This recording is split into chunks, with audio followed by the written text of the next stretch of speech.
Welcome everybody to today's stream. Hope you had a nice day so far. Hope you're excited for the upcoming expansion stuff that we wanna show off today on the stream and just have a lot of fun, hopefully. So I guess let's jump straight in. So here we are. Welcome. So I just prepared this character. I want to start on Elementalist this time around. Just put a lot of boosters on it.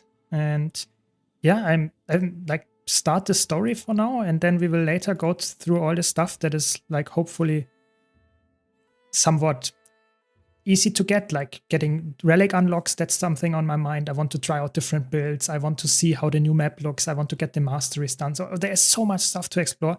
Yes, it might not be as big as End of Dragons, Out of Thorns, that like stuff, but I still really enjoy what we get. Hopefully we long time enjoying this, and yeah, let's just have fun. And as always, if you have any questions, just ask. Other than that, we will just play through here. And yeah, everything good. So where do we start? I think it's like probably somewhere in Lion's Arch or something, some kind of city. And I will go over the patch notes later because it's actually quite exciting. They made some I wouldn't say drastic, but quite big changes to some of the elite specs. One of them is actually Evoker. Evoker will be very interesting. So I already unlocked it here because I had on this character everything done. So I still have 150 hero points left over. So just unlocked Evoker. And I will try Evoker as soon as possible. So they changed so much stuff around. Look at this. You can now easily get crazy boon output. You see stability and Fury, easy access. You can even get H's on your healing skill now. And it's for your allies. So one of the biggest criticisms of Evoker, we will get to that with the patch notes, I'm just so excited to talk about that stuff, is that there are really good boons now on this class as well. And we have really fun skill here, trade with the elemental balance. We have interesting meditation skills here. And of course, we still have specialized elements, really strong in fire, specifically if you want a low intensity build. So really interesting ideas here, but we will have to see how strong, what kind of build we can work. Welcome, Sim. Welcome. Yeah, exactly. Time to game. And I think this is a really cool idea of a trade, for example, that they split. You can give alacrity or quickness on Evoker, which is really cool. And it depends on what kind of familiar you have. So if you're an aggressive Evoker and you want to deal damage, either Condi or power based, you are quickness providing. If you want to be defensive, so heal or just tanky in general, you have alacrity. I think that's very interesting design. Very cool, because the only other class that can provide quickness or alacrity is Chronomancer, and now Evoker can do that as well. So quite cool. We will go over the trades later. I will just go into some story mission and stuff like that. And then we can continue. I want to watch until I've finished the story, but have a good stream and a good time. Yeah, thanks. See you around. And completely understandable, of course. Don't want to spoiler you. Makes sense. Welcome, Nofal. Welcome. I played with Path of Fire and Heart of Thorns for half a month now. What expansion should I get next?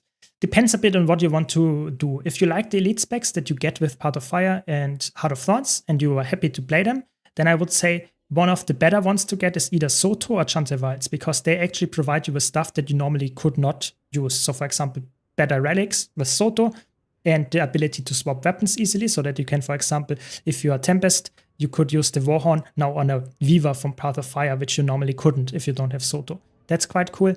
Other than that, Chantevalds provides you with the Spear. And the Spear is obviously something that is, yeah, quite potent. So where do we have to go? Probably Ratasum. Something like that, if the Inquest is there. But yeah, so in general, I would say go for Chantevalds or go for... Oh, it's the Wizard's Tower, I guess. Makes sense. Hullbrook, okay. Crazy, Hullbrook, okay. Yeah, so I think the expansion that you choose is, in the end, if you want to play endgame to the maximum amount, like with the highest possible DPS, healing output and stuff like that, then it's quite common that you need to have at least Soto as an expansion as well, and the corresponding expansion for the elite specs that you want to play. So if you like Tempest, you have to have Soto, and probably should also have the Soto and for example, Heart of Thorns one. But in general, I would say you can also go for the newest one, which is obviously the most pricey one if it's not on sale. But I personally would say Soto is a good pickup because it provides you a lot of features. If not, then I guess any expansion that is actually somewhat, all of them are somewhat close, I would say. Yeah, welcome everyone. Content changes look pretty good. Way better than better. Way better than better. Absolutely. I will go to the first map here and then I will talk about the release notes because there are some quite drastic changes. I already talked about some Evoker changes and the Evoker is like insane what they did with the boons. And the same goes for Conduit. Conduit got like, I was hoping for more boons, but we didn't get boons, but we got a lot of interesting ideas like shorter legend swap cooldowns, stuff like that. Ooh, crazy. Like really, really crazy stuff. Yeah. So we will talk about this. I will just like wait a bit and then I can go and dive into the release notes because there are some surprising things in there as well. And I'm really happy, and especially the relics. I have to talk about the relics. The relics seem like one of the biggest part of this patch in build crafting is probably not only the elite specs, but also the relics. They seem really, really good. Okay, now we have to go to Lion's Arch. Okay. Then let's do that, I guess. But yeah, and in general, we got a lot of cool stuff. We got, of course, new masteries. We have now fully like 3 more mastery lines. So that's good. We'll have to see what actually is locked behind there. Of course, the skimmer, but what else? We will see. But yeah, a lot of stuff. A lot of stuff to do. Welcome, Cole. Welcome, welcome. Can't wait to see some Troubadour PvP specs. The first week is going to be chaotic. Yeah, it's really fun because the first week or the first 2 weeks, I would say, is like everyone, even in ranked, like everyone is just crazy testing stuff in PvP. It will be very interesting to see if there is already a meta evolving or if it's like so chaotic that we don't have any clue what's happening. But the really cool part is that Teapot is hosting the next Masters of the Arena tournament, which is the biggest PvP event in years, I would say. And this will be hosted on the 15th, I think, 15th and 16th of November. So it's 2 weeks, a little bit more than 2 weeks out, 2.5 weeks.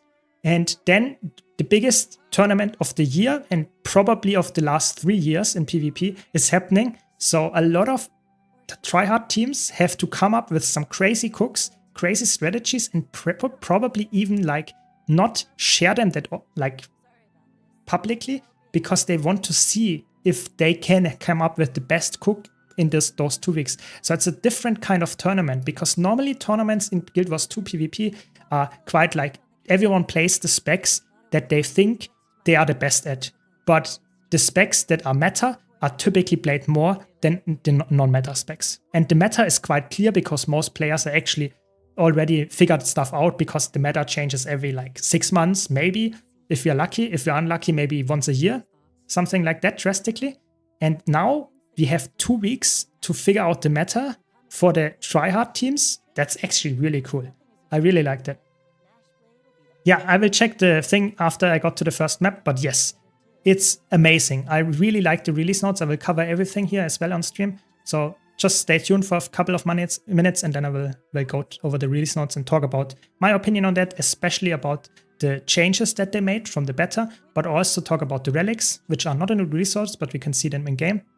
And of course, other cool things regarding, for example, the Wizard's Vault, some really cool changes. Yeah. Yeah, the relics are good. The relics, I just want to tell you that the relics look like probably the best relics we got this year. Probably. I'm pretty sure about this, to be honest, yeah. I could use Evoker, yes, I could. It doesn't really change too much. You play almost exactly the same setup if you would be solo. So, Evoker. Evoker is really fun. I really like Evoker and has a lot of cool utility. So, we will see what I will play. Maybe I'll lock myself into fire just to have some fun here with the specialized element trade. It's such a fun trade. It's so fun. I mean, it's not good, but it's fun. It's not bad. Don't get me wrong. It's just not always the best choice. So, I mean, I would go like something like that. Something like, I guess something like that. Yeah, for open world, I guess that makes sense. That's quite good. And locking myself into fire and just spamming attacks. Yep, that's what I want to do.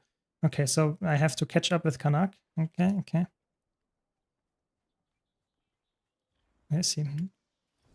There he is. Yeah. I sadly don't have all the classes yet, so I can't even try Evokers, Grid Tamer, and the Shouting Man. Yeah, don't worry too much. It's like you try the classes that you have access to, that you want to try, and you slowly work your way from there. It's not going anywhere, and the important part here is don't rush, yeah? Because if you rush and you are done with the map, with all the masteries, all the elite specs, and you are like just done playing them, after 1 week, after 2 weeks, there will be a content drought after this expansion drop here for at least 3 months for you, or if you are not interested in raids, it will be 6 months. So you have half a year where you have no crazy changes. I'm not saying there is nothing happening. I'm just saying there will be quite a bit of like low content that will drop. And so if you rush now and then you complain there is no content anymore, that's something that you can avoid by just taking it slow and just enjoying the journey that you have. I'm not saying it's good that we don't get enough content. I'm just saying if you space it out evenly, it's way more. It's just better to like live with it. So let's leave it like that. Yeah. I have 4 weeks. TP get 400 Ascended Shards of Glory. I wonder if it's okay to keep using old builds. Yeah, of course. I mean, it's not like the old builds are suddenly becoming bad. It's just like you have a different kind of counter spec maybe, but the build itself doesn't get worse. It's just the environment that might change a bit, that could improve or just make a build worse, yes. But I would say the build itself is still working if you're playing a PvP build, a PvE build. All of those builds are completely fine playing and continue with that. It's just some of the builds will completely like be redundant because some spec is just better at exactly the same. But I would say most of the time I expect that the normal meta build that you played reaches 90%, 95% of the build that now is considered meta. Yeah. Welcome, Neckers. Welcome. Glad you like it so much. Yeah, this game is huge. It's like nowadays the game is huge, and that's the best part for new players. You have so much to explore, and of course, if you have any questions, just ask. Yeah. Welcome, Alka. Welcome. I really like the videos I saw about Amalgam, but saw some guides on Snorkers and it's 5 of 5 as difficulty. That scares me. No, don't worry too much. Amalgam is like a class that it can be quite extensive in the knowledge that you can apply if you want to master it, but getting into Amalgam is not that challenging. I would say if you have a skill ceiling that is somewhere like here, and you have a typical class that is somewhere like here in the skill ceiling, but you don't have to reach the skill ceiling, yeah? So you can still play Amalgam to a very valid level without reaching the ceiling because it's just a very strong spec. So don't worry too much, just try it. If you like it, you will have fun. That's my tip there. Absolutely. Went a little conversation and running chaos instead of domination, but I might swap back.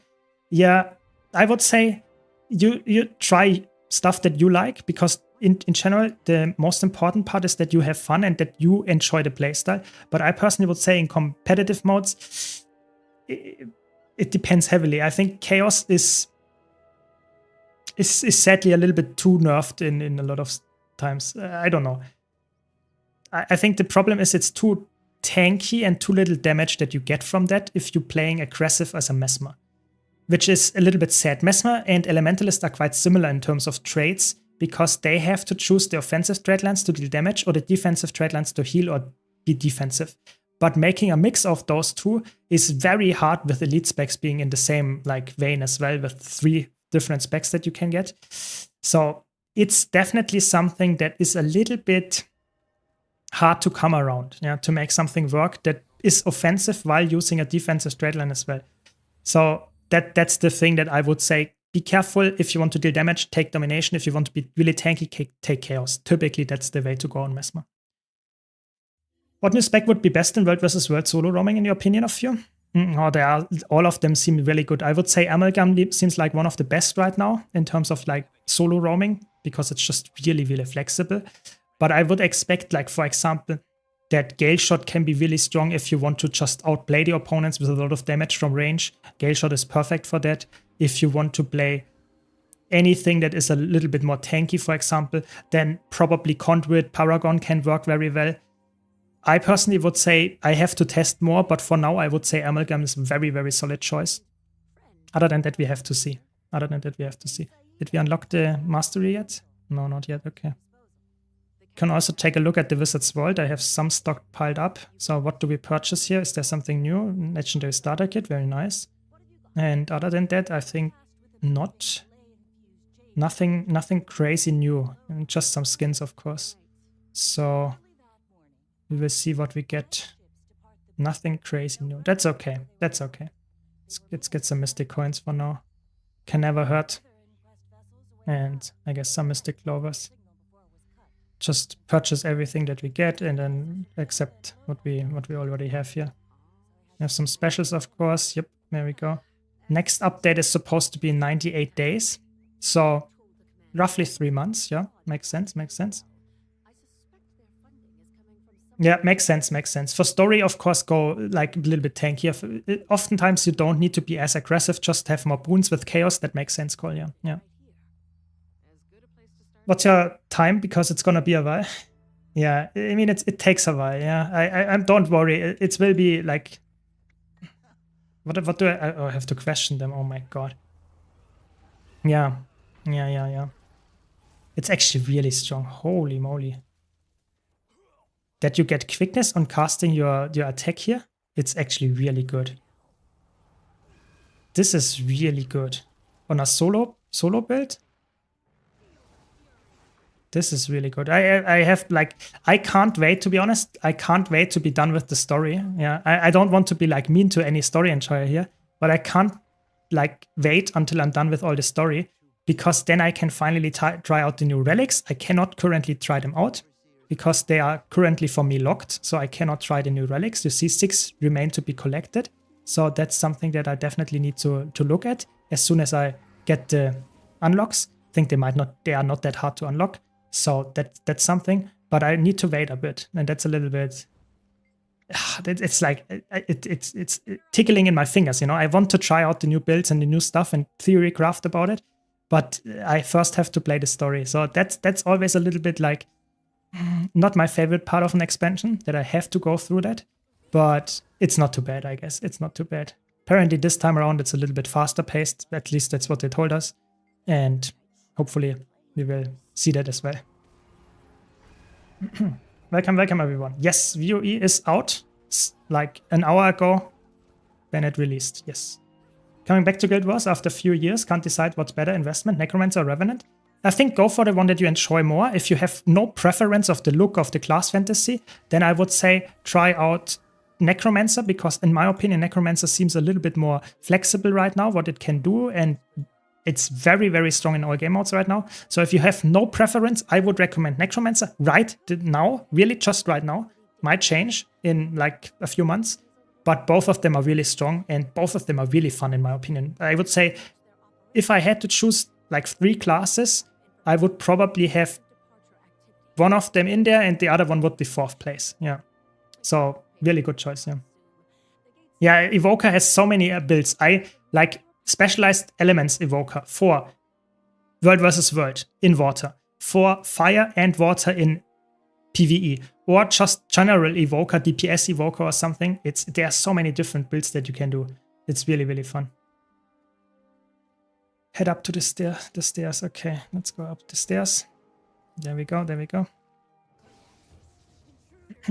There's the relic info. So you can check out the relics if you look for relics here in the achievements panel. And then there you have relics, Visions of Eternity set 1. And then you can see all the relics. Yeah, all of the relics.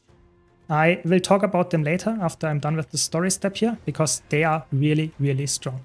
I think I will do the relics talk first, and then I will go over the release notes, because the relics are quite straightforward. A lot of people can get them very easily after the expansion. You just have to play a little bit of the story, a little bit of the map, some world bosses, that's about it. But I also plan about talking in depth about the relics, yeah. Yeah, exactly. I love my theory crafting, yeah. Yeah, the legendary relic is very expensive to craft, but if you want to like have the convenience of swapping relics all the time, yeah, it's a good thing. I would say it's for new player, I would not recommend getting the relic first. The relic is one of the latest things to get, yeah. The anti-gravity changes feel much better, especially being able to F1 without a target. Yeah, I agree. I think it's a little bit weird with the alacrity.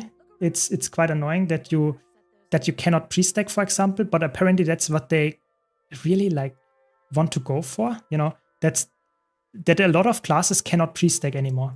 So I'm not sure if that's their intent or if that's just something that happens by design, but there we go. The last thing, of course, that's it. So we will have to see, but I personally rather would have something that is fun to play and cannot pre-stack than something that can pre-stack but is not fun to play. Hope that makes sense.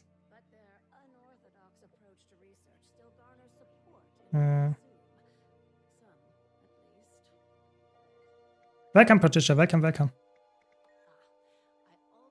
Oh no, what do we have to do? Do we have to remember something here? Oh no.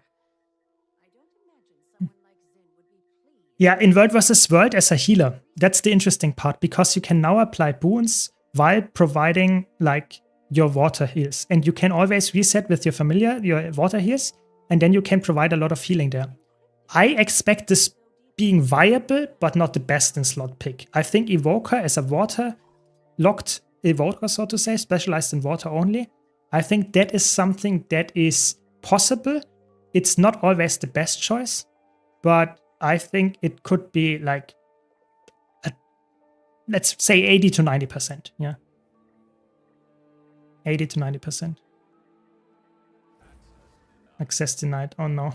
I have to concentrate for a second to remember the colors.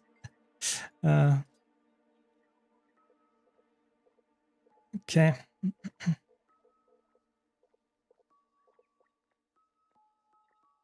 There we go.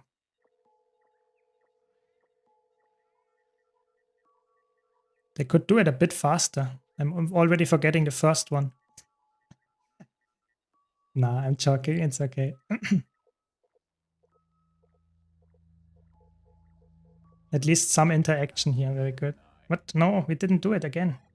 God. Maybe there's an achievement for failing it all the time. Let's check. Probably.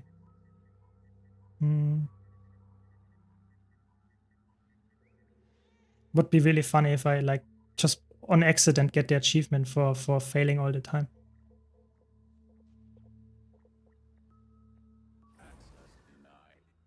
Yeah, single element for roaming seems like a very, very bad choice. Like for roaming, it's bad, but as soon as you like in a group, I think it's doable because you can specialize in the one thing that you actually want to do all the time.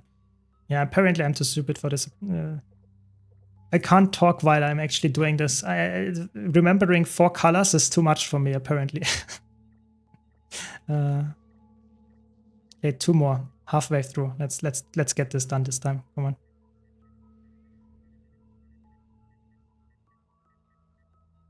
Okay, one more. Concentrate. I got this.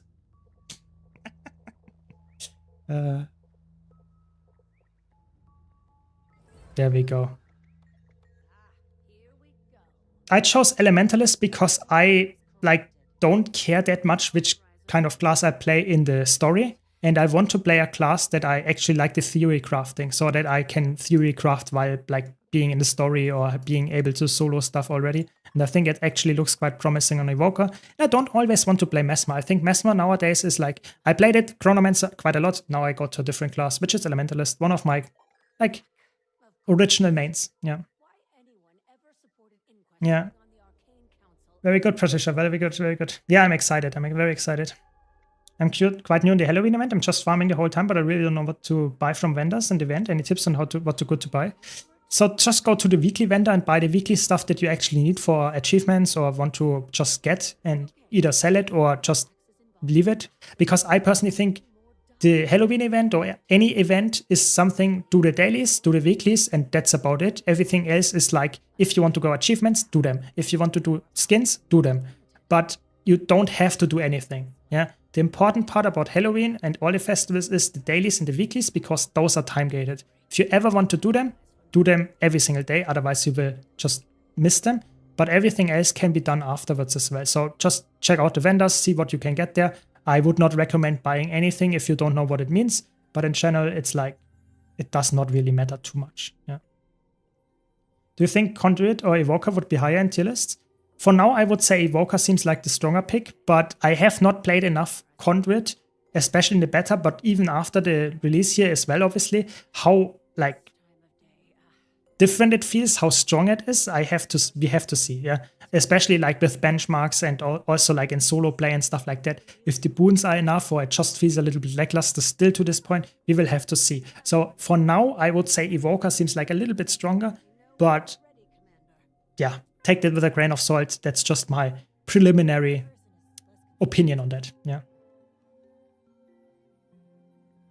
Which is better to get the first Runecrafter or Copperfed? Both of them are actually quite fine. I would say get the one that you currently can get access to. That's actually it's crazy how long the story already is. That's just the first story step. So the Copperfed is generally really good because it can salvage like almost everything. The Runecrafter is really good if you want to, for example, salvage green gear that has runes on there, then the Runecrafter is really good. I personally would say if you can only purchase one of them and you salvage or get a lot of green gear, then I would say go for the Runecrafter. If you get everything the same amount and want to min-max in the future, get the Copperfed first because it's like the most convenient thing. What is going on? Why did they stun me? Interesting.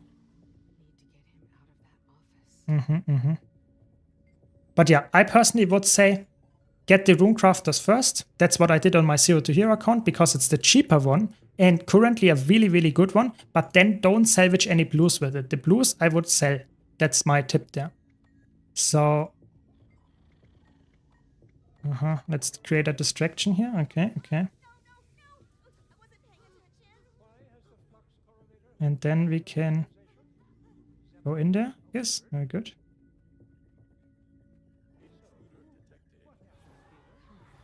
I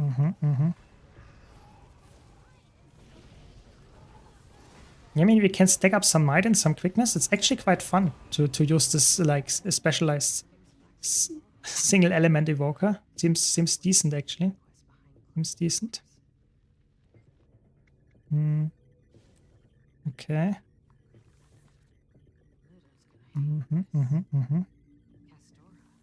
More information, please. More information. There we go. Is it true that they took Alacrity out of the Otter? Yes. Alacrity is not specific to the Otter anymore. You can also get Alacrity with the Todd. So you cannot get an offensive or not, like you could play an aggressive DPS Todd specialized evoker to get Alacrity, but it's quite unlikely. So I personally would expect you to play Fire or Air as a quickness DPS, and you play Alacrity heal with the Todd or the Water evoker. That's quite interesting. Definitely quite interesting design. We will have to try, and I will go over all the different ideas that I have and cover them just one step after the other. Yeah. With the new quickness relic, a lot of builds are now way more viable for solo play, I believe. Yeah, I think the quickness relic is quite good. It's, I would say, one of the strong ones in solo play specifically. In all other game modes, I don't see that being used that much, but I think like the relics in general seem like way more active and way more influencing the gameplay and the loop and stuff. So I'm actually quite excited. We will go over this after this story step, go over the relics. I've had hard time to find a core build for open world. So I have a core guardian solo build on my YouTube channel. You can check it out. It's really potent. It doesn't need any gear that is not available as a core player. So if you watch the video, the whole video, I talk about every single thing that you can get. So even the stuff that is locked behind expansions, but of course, even only the core stuff. So check out the video. It's really, really strong. And if you want to see it, you can type !builds in the Twitch chat as well. And by the way, we have currently Twitch drops going on. So just watching my stream for a couple of hours, or any Guild Wars 2 streamer that has Twitch drops enabled, you get some nice loot in-game. So really cool. What masteries do we get? Apparently we get some kind of exploration and like, what would I say? Like, how is it called? How is it called? Exploration, rewards-based masteries, and we get the skimmer mastery. That's what we get, yeah. Yeah, we will see what kind of meta healers will change, but I would say like Troubadour will be meta healer, maybe even Evoker will be really strong. So a lot of like things might be really, really potent. Okay, let's take a look at the relics for now. So relics, let's go to one character that I don't use that much, and then we can take a look. Exactly. Be psychologically prepared. Thanks, Patricia. I'm mentally prepared. I will now go over and to the relics and talk about the relics, and then we can go from there. So let's start with the relics. So Relic of the Scoundrel is a very interesting relic. Gain increased critical hit chance for a duration after inflicting blindness or weakness. For 8 seconds, you get a 10% crit chance buff. So if you think about it like that, 10% crit chance increase equals, if you have 100% crit rate after this relic, and you have 250 to 200 critical hit damage, that means that you actually get a 20 to 25% damage buff permanently if you can upkeep this relic. If you can manage your gear and swap it around so that you actually get 90% crit rate with Fury, and then 10% from this relic, and you can permanently upkeep it.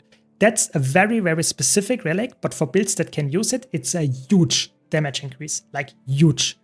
And don't forget, blindness or weakness applying in some PvE builds, that's very easy, and in some PvP builds, that's also quite beneficial because blindness and weakness are very good things for competitive modes anyway. So I think that's a very, very strong relic.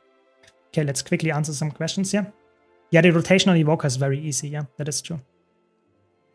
No, you cannot have 2 weapon sets. That's not what you can, sadly. No, it's not. Yeah, I'm doing good, Knuckle. I'm doing good. Hope you're doing fine as well. Yeah, don't worry. I will continue my Zero to Hero after I'm like done with the expansion, have most of the stuff unlocked and stuff. Then I will go back and do Zero to Hero Season 2, where I go a little bit more on more legendaries, maybe some other stuff to unlock, and a little bit more in the meta endgame stuff that we did not touch yet, at least in the first series. Yeah, so we will go back to that. Don't worry. Yeah, welcome, Delia. Welcome. Always happy to help. Will Troubadour take the crown from Chronomancer? No, I don't think so. I think Chronomancer will be the most general best healer as soon as you need a very crazy amount of barrier or you need a lot of like stability access, then maybe Troubadour might be better, but we will have to see. For now, I would say Chronomancer seems like still the best healer. Yeah, don't worry. Seems worse than Mistburn since it has an extra effect.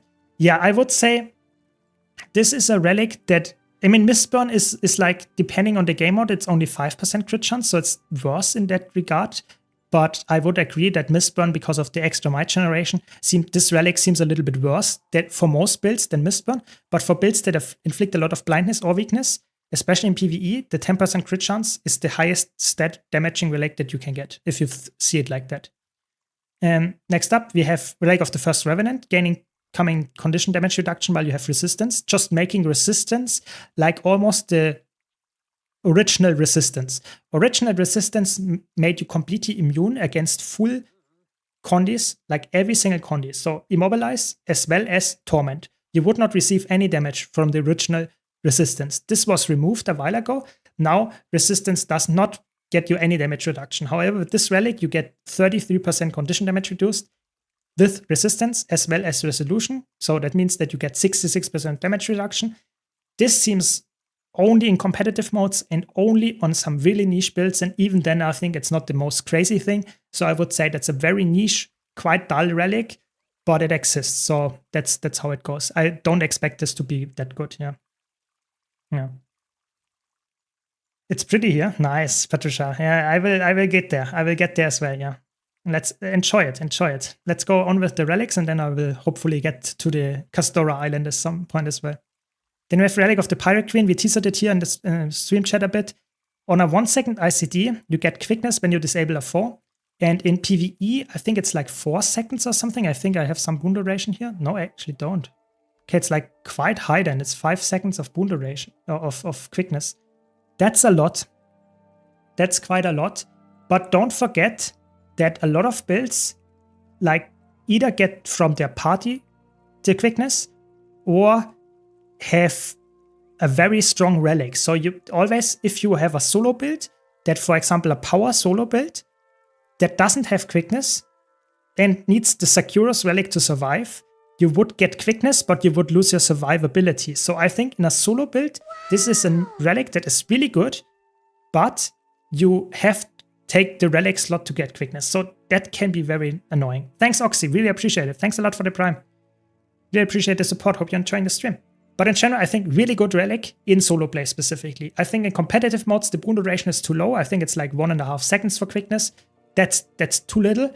But who knows, maybe on some kind of niche builds it can work. But in PvE, I think only on a solo build. And there it's amazing for solo builds that cannot generate quickness any other way. So good relic, but quite niche.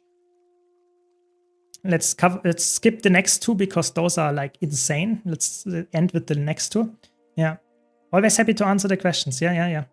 I haven't played Living World Season 4 and Chance yet. Do I miss some crazy gold by making skip the new expansion till I catch up? No, I would not say so. I think Living World Season 4 is very good for farming, but if you like don't like need to farm right now, because obviously right now is the hype about the expansion, so it would be better to go into expansion and enjoy that there, then I would say you can go back to that later. Yeah, I would say that's what I would do. Welcome, Yuska. Welcome. Is it worth to get the launch gem store item for 2,400 gems? So I would say if you like everything from the gem store item, let's cover it here. It's called the launch pass. Here is it, Visions of Eternity launch supply drop. If every single item in there, like all the Black Clown voucher, the backpack, the glider, the equipment templates, like the weapon skins unlocks, and the mount selection license, for example, every single piece in there, at least 80 to 90% of the things in there are worth it for you, and you want to get them anyway, or you like them, then it's worth it. But as soon as like you go below 70% of what you actually need in there, it gets somewhat bad, especially if you're below 50% that you need and you don't care about the skins, for example, then don't get it, because it's really like a lot of skins in there, a lot of things in there that is really like aesthetics only, no real value. So I would say if you need anything from there and need only this thing, don't get it. But if you need, or if you want to get everything that at any way at some point, then get it for sure. And the earlier the better. So this will get more value for you now than it will be in a week and even in 2 weeks. So always get this right in the next few days, as just the whole week is like 20% off. Get it then. Don't wait a week or 2 weeks. Then it's not worth it at all anymore. So that's the answer there. Yeah. Maybe Daredevil is playable in open world after 20 years. Yeah, I think actually Power Daredevil is like seeming with this relic seems quite strong. Yeah, but Power Daredevil with pistol is already decent. But I think with this relic, that seems like a quite a good one for sure for that one. Yeah, I think Evoker is easy to play if you play a low-intensity Evoker. If you want to play the absolute tryhard Evoker that reaches like 55k DPS or something, then it's quite spammy. Yes, that will be the case. Evoker will be quite spammy, just by design. You spam the F5 key like crazy all the time. That's just how it goes. Yeah. Is it appropriate to say Aloha for Visions of Eternity or just hi? I mean, Aloha is always nice. It's like a nice Hawaiian like greeting. So I think it's good. Yeah, I like it. Do you go for story achievements first playthrough? Yes, I try to go for them because I really dislike playing story twice. But on stream, sometimes I miss some of them because I'm obviously concentrated on chat than reading like all the achievements at once. But I will try to get most of them. So let's cover the rest of the relics, yeah? So Relic of Castora, quite dull relic, but I would say a niche, very strong relic in that niche. Healing to others is increased while they are below the health threshold. The healing increased 25%. The health threshold is 50%. So if the ally has 40% health, you will get a 25% outgoing healing modifiers for them specifically. So this is a very interesting relic. It's very good if you have a healer that has really big burst heals. So if the ally drops below 40%, you have a big burst heal that would normally heal them like 40%. With this relic, it will heal them 50% instead because you have a 25% healing outgoing modifier. If you have like a lot of small heals, only the first couple of heals will be modified, and as soon as they reach 51% of health, they will not get more healing anymore. So then this relic goes way worse. So I would say this is a niche relic and therefore not very useful in other circumstances. And even in the circumstances where it is useful, I think there are others that are somewhat close to its usefulness. So I think it's a easy to say not absolutely broken relic. Yeah. Yes, VOE has arrived. Yes, yes, yes. We're using Router with Soul Celestial gear. I was in the story, I do that, yeah, but typically you can play it in a group. You would run it with full Viper or full Berserker gear or something like that. We will go over the builds later, yes. Was there any new weapon legendary released? Yes, we got a new Spear Staff hybrid weapon, yeah. I made a video about it already where the teaser did, and I will obviously craft it here as well as soon as I unlock it, and then I will do and talk about it. But it looks quite cool. It's the only legendary weapon that we get with the launch, so that's what we have to live with until the next six months. There will be in 9 months actually. There will be the last weapon. Yes, so it will take a while.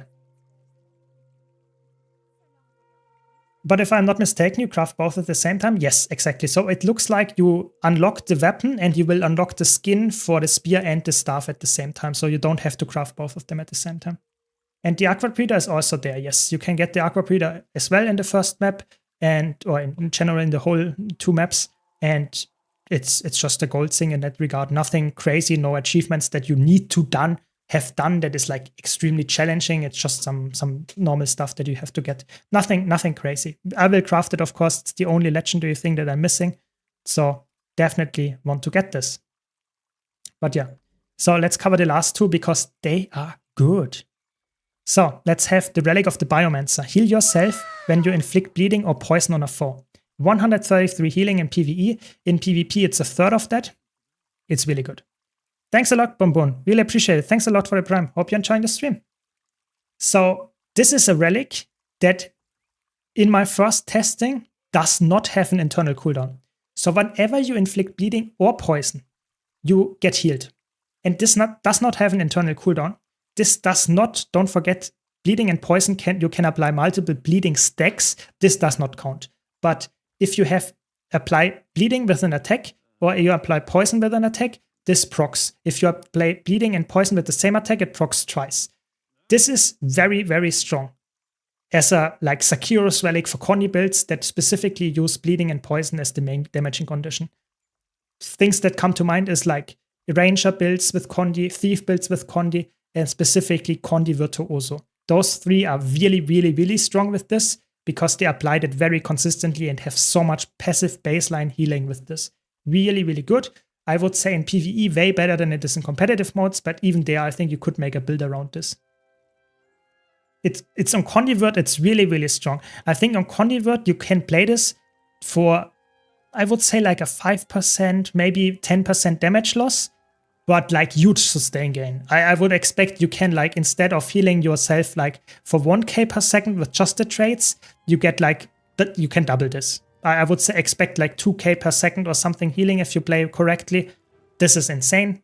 Really, really strong relic. Absolutely crazy. Yeah, you could play it with a Condi Reaper, I guess. Then it's also good. Good point. If you play a specifically Condi Reaper, yes, then you apply a lot of bleeding as well via Deathly Chill. Good point. I would say this can work, but the problem is, don't forget, Reaper uses the Shroud. And while you're in Shroud, you cannot receive healing for yourself. And a lot of your damage comes from the Shroud attacks in the Whirl Finisher and the Ice Field. So I would say that's why this falls off a bit on Reaper specifically. But I think even then it might still be worthwhile using. I think it's a really cool one. You could use it on Spearmech, yeah. Engineer in general could be like a user as well. I would say Amalgam looks like a very strong contender for this one as well, because you can apply a lot of bleeding and poison just from your traits. So I expect this relic to be absolutely game-breaking in Condi builds in PvE, to make them even better if you have a range Condi build for challenging boss fights, really hard challenge modes, legendary challenge modes. I think this is the best in slot relic for those, because this eases the healing output that your healer needs to do by immensely. It's really crazy. So definitely really, really good relic. But we have one that is maybe even better, which is the Relic of the Mist Ranger, which we go to the next one. So someone with the Master Carver achievement carving pumpkins for fun this morning. Is this acceptable behavior? I would say so, yeah, Yuska. I have the title as well, as far as I know. Let's double check. I think I have the Master Carver Achiever as well. Where is it? Yeah, here, Master Carver Achievement. I also have that. And I'm also carving the pumpkins because I still don't have all the pumpkin achievements. So where is it? There is another pumpkin achievement here. Yeah.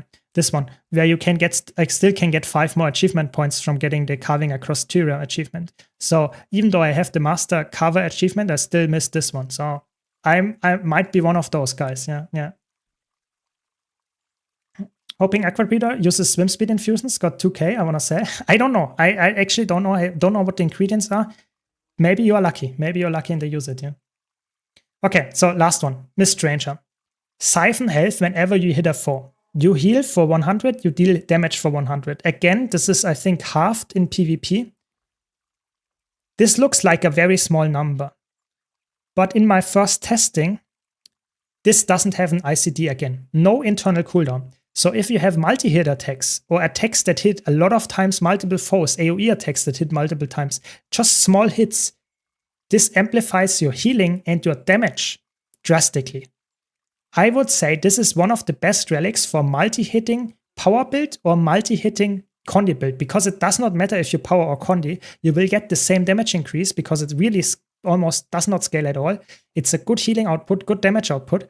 I think this is a relic that is very strong in a lot of situations where you would not expect it to be strong.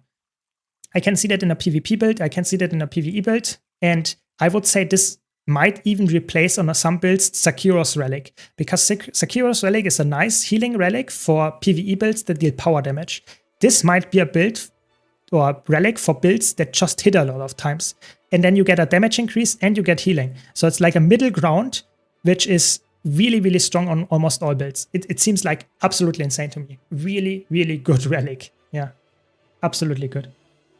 For example, yeah, exactly like in chat here, Elementalist Hammer, or a Catalyst specifically, where you can put a Jade Sphere down and get the hammer rotation stuff. And you hit like very often, but just small hits. Gale Shot, or like anything that hits a lot of times, that has quickness a lot of times, for example. And just a lot of small multi-hit skills that do, like, let's say, small damage, are amplifying this relic like crazy. And you get a lot of healing from that. I would say the damage is nice. I don't expect it to be like 5k per second or something. That seems unrealistic. But the healing that you can get there passively all the time on a Willbender, on a Gale Shot, on a Elementalist, I expect it to be really high. Yeah. I think this is like a good relic for all builds. This is a good relic for Condi builds specifically. I think those two are absolutely insane. On those two, probably already the best relics of the year. I like would, without like going crazy into theory crafting of builds, those two relics seem like best in slot. Yeah. Exactly. Sword Focus Guardian is really good. I think it's really fun. I think those relics is, I would say, like some of them, like the relic of the First Revenant and the Castora relic, seem a bit boring, but the others, oh yeah, they seem good. I think I like them. I like them, yeah. Could be a little OP in PvP. I really don't know. I have to like test it out myself. The problem is in PvP, don't forget a lot of times, even if you have a text that potentially could hit like 10 times, how often is it the case that you actually hit also 10 times? That's like a lot of things in Guild Wars 2 is that multi-hit skills are decent, definitely not bad, but you also have to hit all of this skill. Yeah. So if you have, for example, the multi-hit skill that is quite common in PvE, is like the X offhand on Ranger that you whirl around, like hit a lot of times, and it's quite a decent attack. But in PvP, you will not hit all of the attacks, and therefore you will not get all of the procs of your Mist Ranger relic. So I think in PvP, it might actually be way more balanced than it is in PvE. Yeah, that's my prediction there. Welcome, Ash. Welcome, welcome. No, don't worry. It's not a 24-hour stream.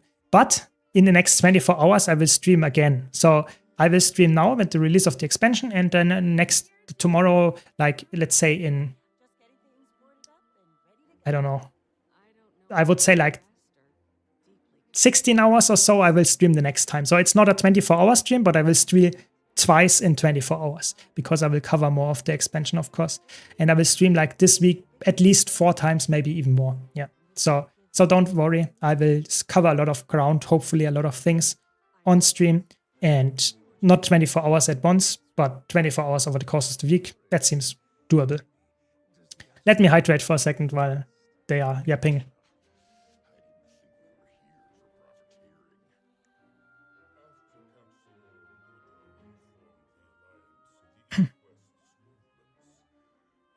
Yeah, exactly. I need to sleep at some point. You know, you cannot make streams, videos, everything, and then also like sleep to like a normal human being. So I will get there. I will cover all this stuff, but 24-hour streams is quite exhausting, and especially if you want to cover some content on YouTube as well, I have to take some breaks. So I will stream now for a couple of hours, and then I will stream tomorrow again. That's the idea. Working hard streamer, exactly. That's what we need to do. Now he sounds close to retirement. Don't worry, I'm not retiring anytime soon. You know, it would be really bad. I actually, to be honest, if you would have like given me the choice of saying, do you want to retire now, or do you want to have a chill, relaxing job that is like currently my content creation, or not chill in that regard, but like the stuff that I enjoy doing, I would always choose my content creation, even though I'm not per se like being like chill and relaxed all the time, but at least I have something to do. I would be bored without my like content creation and stuff like that. I really enjoy this stuff. So I would rather like never go into retirement and do the stuff forever. That would be the dream. Yeah. At least as long as my body does work in that regard. Yeah. Are you more of a morning or night person? That's an interesting question, Cole. I would say if I had the choice with like in a vacuum, I would say I would be a morning person. I like to be waking up and do my stuff and be like a very productive person when like a lot of things are already have happened. Yeah. So let's say it's like 4 p.m. I like to like have a look at my stuff that I did and think about it and thought, that I did a lot of stuff. I don't like being someone that like wakes up at like 11 or something a.m. and then you have like 2 hours of work or something, and then at some point you think, okay, now it's like, I don't know, 1 p.m. and I did barely anything. I think that's horrible. I don't like that. That's actually quite a fun story instance, by the way. Already quite entertained by this here. But yeah, I personally would say if I had the choice, I would be a morning person. But the problem is, and that's a little bit of a sad problem that I will not like be able to circumvent in anything, is that if you are a content creator, a lot of times you have to think about what does your audience want. So if I would stream at like say 8 a.m. in the morning in my time zone, then NA would be asleep. So everything in like North America or America in general would be asleep. That would be half my audience would just be like not there. Yes, I could at least get some kind of Australian or like Asian people, but the amount of people that are actually from there in my audience is quite low. So for me, it would be a really bad thing to stream when I actually really would like to stream, because most of my audience would not be there. So I have to find a middle way, and especially with Guild Wars 2 having expansions and patches and stuff during the times that I actually like know will be like in the evening of my time. Yeah, that's just how it is. So for now, I would say I have to live the life of someone that needs to be active in the evening, even though it's not my preferred time of the day. Yeah, that makes sense. Exactly. It's just like EU is at work and A is sleeping. It's just not the best way to make content at this point. Yeah.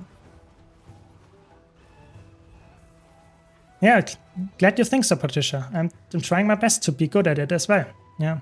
So if you have any points to improve, let me know. That's actually crazy. What is the range of this? 4,000. It's actually that's a very fun story instance. I have to be honest. I did not expect that we get some kind of pirate ship story instance. I did not expect that.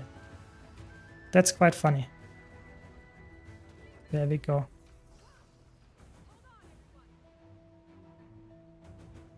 My German buddy, they got me into Twitch, always streams when I'm sleeping, like 11 p.m. until 6 a.m. for me. Exactly. And that's something that is common for German, specifically Twitch streamers, that they stream like in their morning to their afternoon, evening. Yeah, that's quite common. So that you stream like 7-8 hours or something.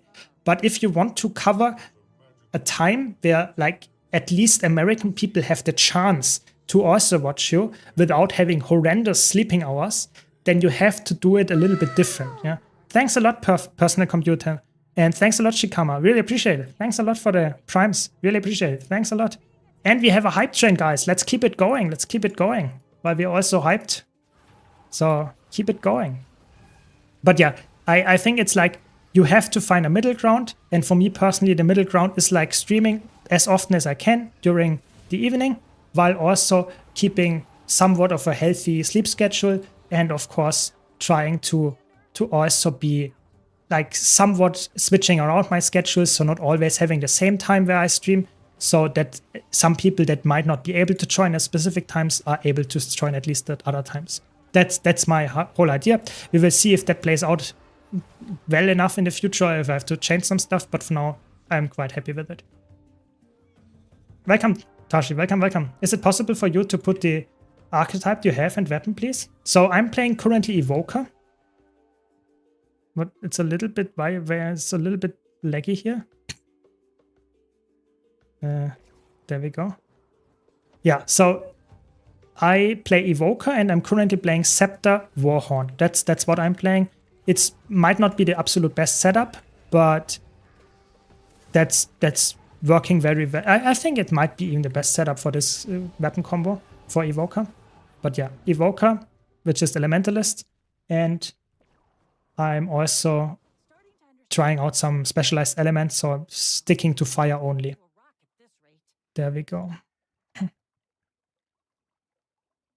Doesn't have only one element and no weapon swap really simplify Elementalist? Yes, absolutely. It's definitely the build that is the easiest on Elementalist. It doesn't mean it's the like lowest APM, actions per minute. Definitely not. You spam quite a lot of your skills because this skill resets every third time your weapon skills almost. So you can spam your weapon skills, use this skills, use your weapon skills, and it's like a lot of like cycle of like pressing all the buttons, but the rotation is quite simple. You spam all your fire skills. So definitely easy to play, but not slow paced. Yeah. Yeah, thanks a lot, Machu. Really appreciate it. Thanks a lot. Let's keep the hype train going, guys. Just joking, of course. Thanks a lot. Really appreciate the support. But yeah, welcome, Nordenheim. Welcome. I'm doing very well today. It's really fun. I really enjoy like talking about the new stuff from the expansion, and hopefully we'll also get to the new map quite soon. We will hopefully get there. But now we have to collect some magic. How can I use my sky skill here? How can I get there? Navigate through the magical without any arrows. How can I get there? Astral leap. Okay. Okay. Is there another one? Okay, there are some more.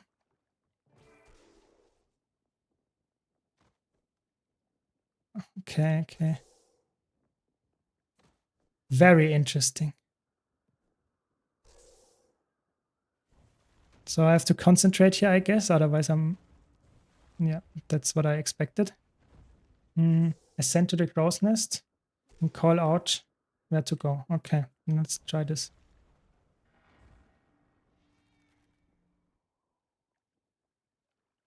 Wait, I want to go up, not down. There we go. That's where I want to go.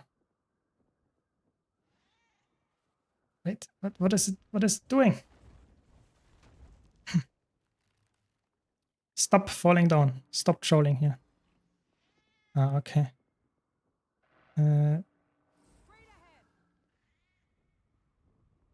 Straight ahead. I think I'm like ramming something. I think that's not where we needed to go, but okay. Feeling a little bit like the Titanic at this point. Okay, we have to kill some people again. Always happy to help. Always happy to help. Press 1. Exactly. Servers are more stable than anticipated. Is it too late to call out sick for my work? I'm not sure. I'm not sure what your rules are there. But I think the servers were quite unstable the last few days, and now they have stabilized a bit. So I think they are quite fine for now. But we will have to see. There might be some bugs. That's always with any release. There are some bugs. So I don't expect anything. Wait for the fleet to reorient it before trying again. Okay.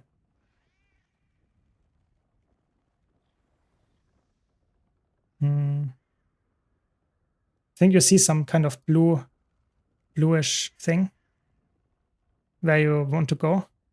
You have to see if that's appearing again. Come on.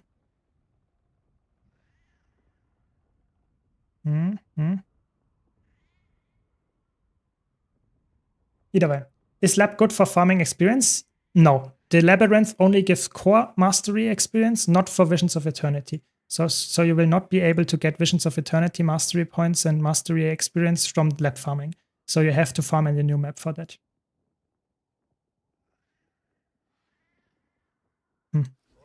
Okay. Let's go up again. Let's try this again.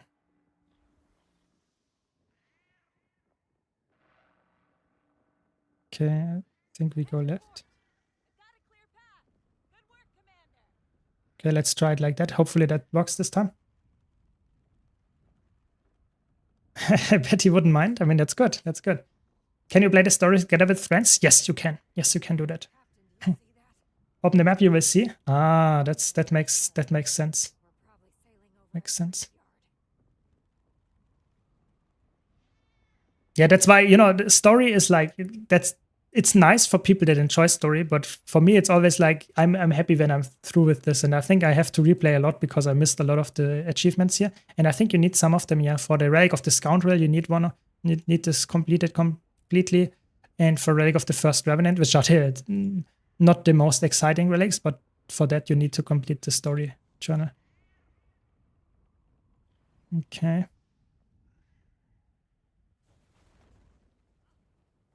How far are we actually?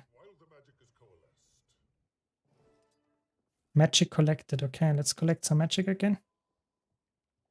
There we go. There's another one.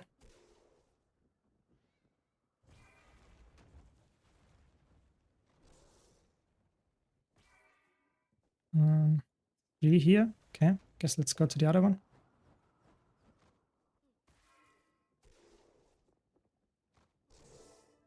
Nice. Okay. Do the new elite specs only have access to core weapons? So the new elite specs have access to the same weapons that the other elite specs have access as well, if you have Soto expansion. If you have only Visions of Eternity and no other expansion, then you have only access to the core weapons. That is correct, yes. But if you have any other expansion, like Chante Wilds, you get Spear. If you have Soto, you get access to the Soto weapons. And if you have any of the 3 original expansions, you will get access to those elite weapons. Yes, as well. So that's how it works. I'm playing the story in order. Is there a reason to buy Visions right now? I mean, it depends a bit what you want to have for a reason. If you only play story, then no. Then you can wait. Because if you play in order and you're not there yet, then you can wait. But of course, I would say personally, what's going on? I want to go right.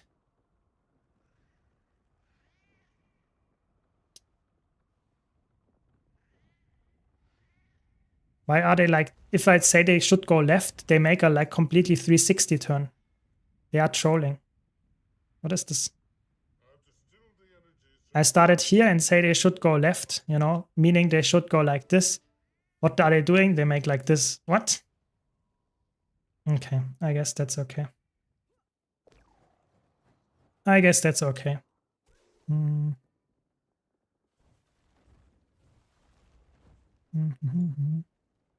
It's all the magic on the other boat. Okay.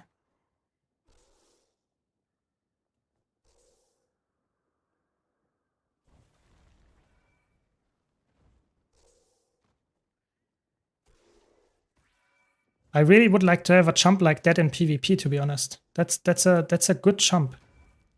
Really good one. Can you fly to the other boat? I guess you can.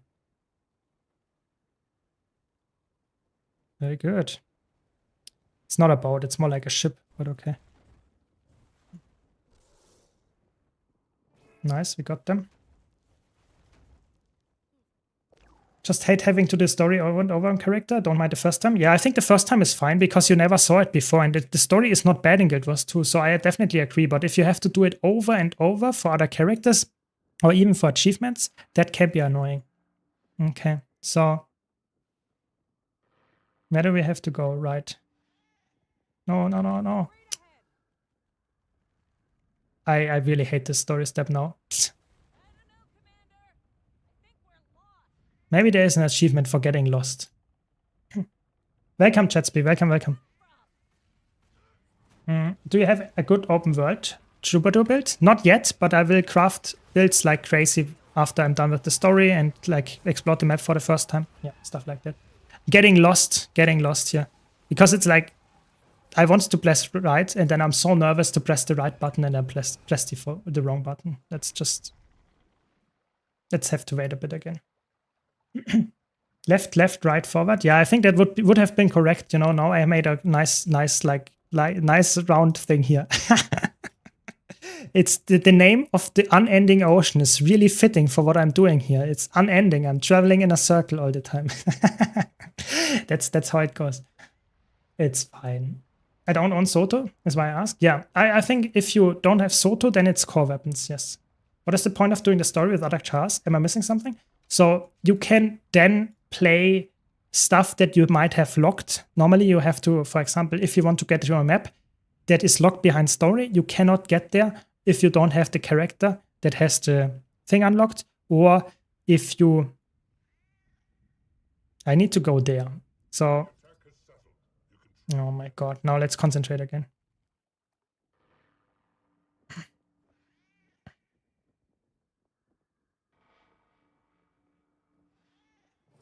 Okay. So let's leave it like that and let's slowly go there. But yeah. I'm gonna be the best elementalist wizard. That's what you want to hear, Rompenstein. That's what we want to hear. So there is one reward that you can farm over and over from the thing, from the, what's it called? From story, which is called Tale of Adventure, which you can see is quite expensive now because apparently you need it for the Aqua Breeder or something, and it's like very expensive. So if you farm story and story over and over, you can earn one of those daily per story journal chapter that you do. So you can farm them quite frequently. So there is a reason to replay story because of this. Other than that, I would say it's not the most important part to replay story. Only for achievements or for characters that you want to have completion of. It's not really something that is like giving you anything other than the like feeling of being complete. I don't care. Some people do. Okay, let's get some more magic again.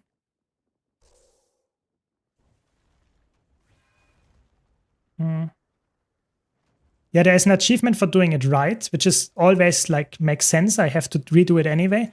But sometimes there are achievements for failing it as well. And that's a little bit annoying because that means you have to on purpose do the achievement or the story instant twice. So I haven't looked here for anything yet because I just want to get it done. But at some point I have to do the achievements as well. Yeah, I agree. I got through the boat very smoothly, to be honest, not to brag. Yeah, I mean, I guess you're just smarter than me. You know, I'm not very smart at stuff like that. I'm happy when I get it done without too much of an effort, but I'm a gameplay person. I don't like puzzles in the games, at least. Yeah. Okay, come on. Okay, apparently it's straight now. Get lost should be an achievement by itself. Exactly. Yeah, I guess current check also went. Yeah, the thing is, it's like, you know, if I could control the boat, like saying going right, left, and like it directly does it, that would be good. But turning right means I'm doing a 180-degree turn. What? That's not right, my friends. That is like a 180-degree turn. It's like in the other direction. So it's like, that's confusing. But I guess we figured it out after all. Now I'm going straight for hopefully the port. Hopefully. Okay. What is going on to burn you out less playing Catalyst with Scepter, Warhorn, and Hammer, or Rival Mechanist? I think Catalyst is less burnout potential because Mechanist, for me, Rival Mechanist is a weapon and is very easy to play. But as soon as you understood the fight and the class, it goes to being very, very like straightforward and somewhat like boring, I would say. I personally don't like playing like a class that is very, very easy. What do I have to do? Nice, we got them. Okay, we are very strong apparently. We can just throw them in the ship, okay. But yeah, I personally would rather go for Catalyst because you have more potential. You have more things that you can actually like do on a build than on Rival Mechanist. Because Mechanist is very easy to play, very strong in hard fights or fights that you don't know.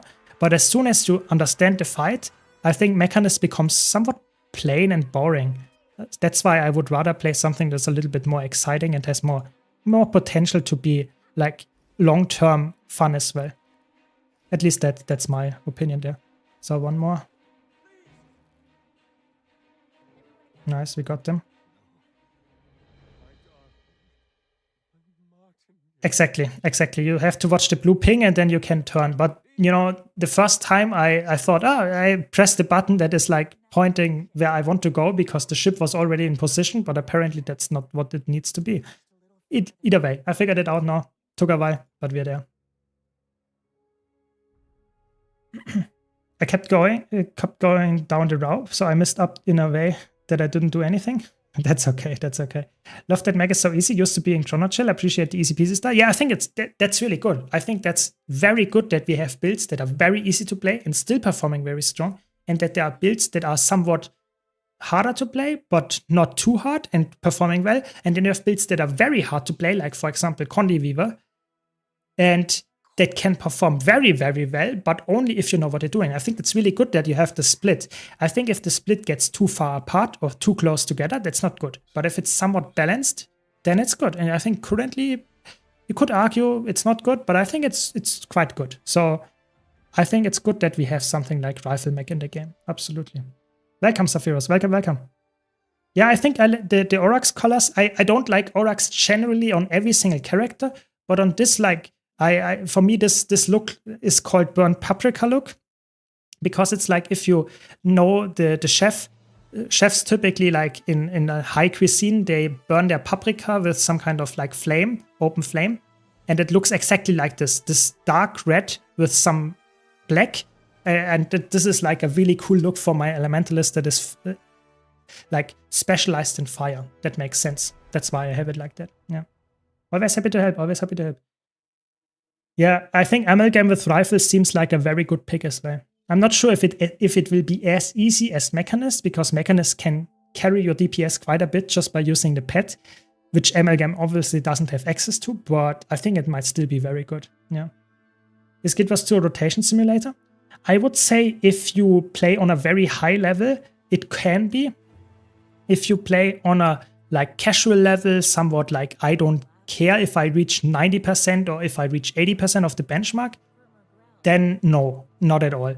I think Guild Wars 2 is on a high level, very rotation dependent. But if you're on a casual level, just pressing your buttons and understanding what they actually do is good enough. And I think that's very important to understand, that Guild Wars 2 is a game that caters to multiple audiences, and you have to find what kind of audience you actually are like in. And then you should be like hopefully happy with the game as well.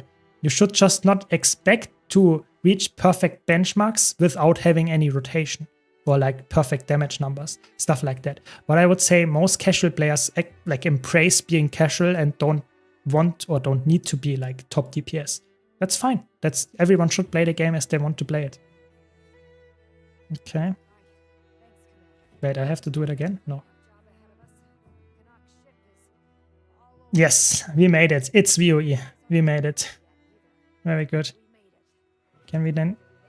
Oh my god, I want to get this.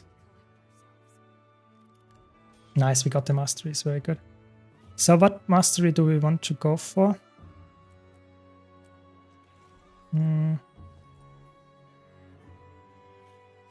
Is there anything good here? Map-specific resources.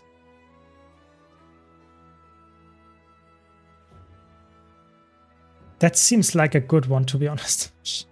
I always hate it when the best one that gives you more rewards is the last, and you have to decide which ones you go for. I mean, the other ones are still locked, but you know, I want to get this to get more rewards from the just stuff that I do on the map. But I also want to get the skimmer adaptation. What is this one? I guess some kind of exploration mastery. It's always a little bit sad if like the best ones is always the last, and that's the only one that I care about. You know, the other ones here in the mastery thing, the first 3, I don't care. I just care about the last one. Yeah, but it's okay. It's okay. Let's now we finally have the experience that we can get. Let's put down food.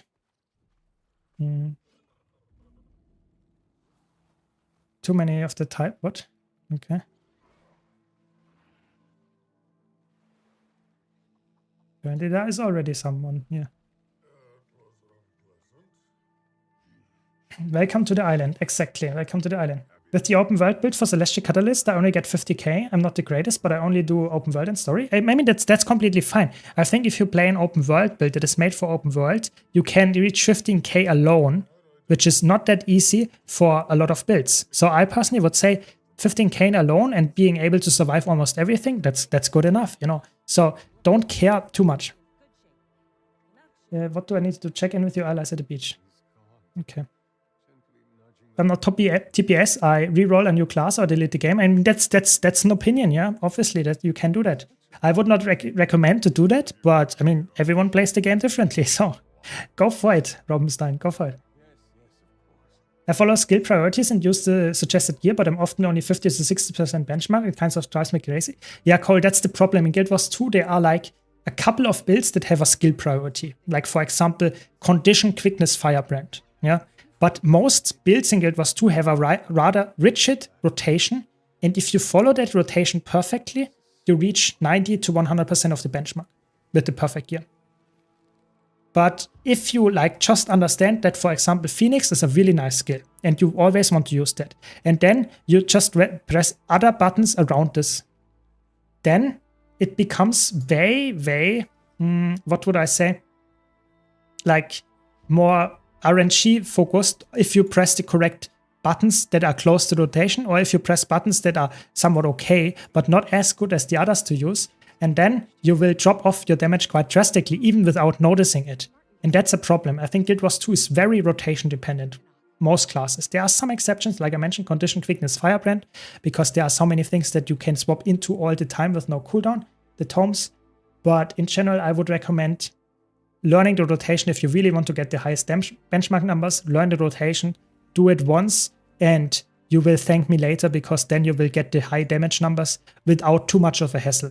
I learn my rotations when I like a build for, let's say, half an hour to 5 hours, depending on what kind of build I'm playing. And then it at some point makes click and you understand the rotation. And at some point you like reach 90% of the benchmark consistently, and then you can go into a real fight and we will have top DPS almost all the time. It's just like being patient, sticking to your training, and you will get there. Yeah. What are the weapons in the Legendary Starter Kit? Let's check it. I think it's Frenzy I saw earlier. It's Frenzy. No, it's Greitkin, sorry. It's Rodgor, Sunrise, and Flameseeker's Prophecies. So Sunrise returns. Greitkin is new, I think. Flameseeker Prophecy is new. And Rodgor was there before as well, as far as I know. So not bad, but not as good as the Universal Starter Kit that we got with the event of the Fractal Incursion.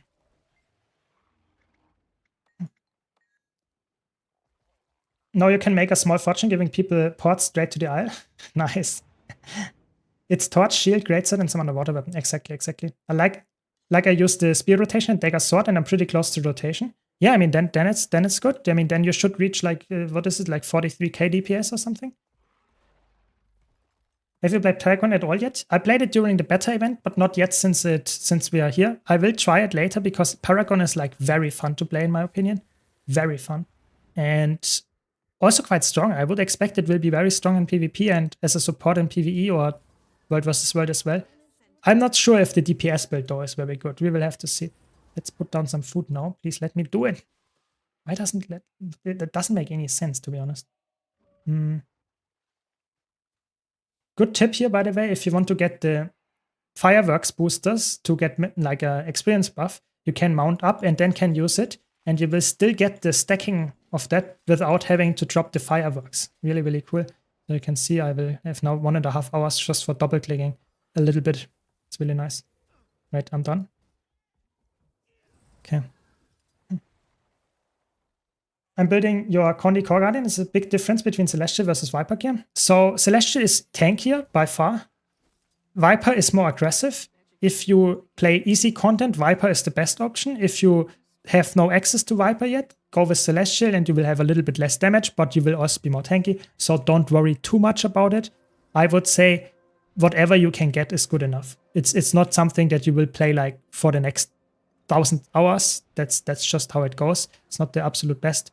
So I would expect to have a good one with Celestial or Viper, either way. So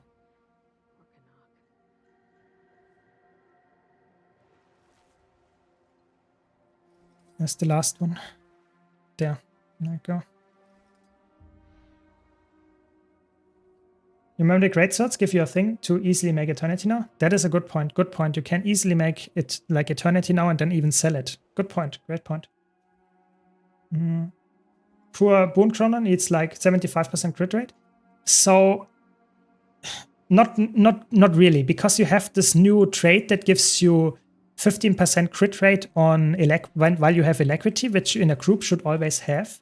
So I would say if you are in a group, nowadays Boon Chronomancer gears almost exactly, if not exactly the same as Virtuoso, because you have like 40% crit rate that you get, plus the or you get like 100 with Fury perfectly, so you don't have 75, you get like 60 that you need, so you can use the same gear for Virtuoso and Boon DPS Chronomancer, which is really cool. Can you see hero points on the map? Yes, you can. You can. There are hero points. There are like 15 in the first map and I think like 15 again on the second. Yep, there we go. Is it me or the graphics have improved? Yes, the graphics have improved. They did a graphics update, which is really cool. They did a graphics update. You could use Trailblazers as well. Just keep in mind that Trailblazers is like the tanky version of a Viper stat, but you lose damage and get more tanky, but your sustain and your boon duration is not better as with Vipers. So Trailblazer is really good if you just want to be beefy, but your sustain will not improve. Keep that in mind. There are some exceptions. Scourge will also get more sustain, but that's about it. All other things are very focused on...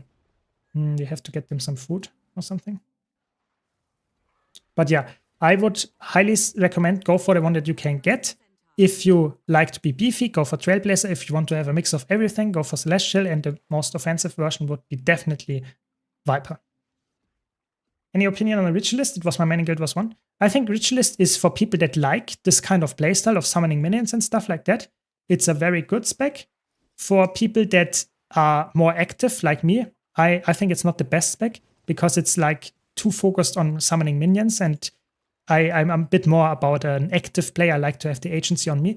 But for people that really enjoy like summoning minions and stuff, I think Ritualist is perfect, and it will be very strong. I can already tell you, it's a very strong spec.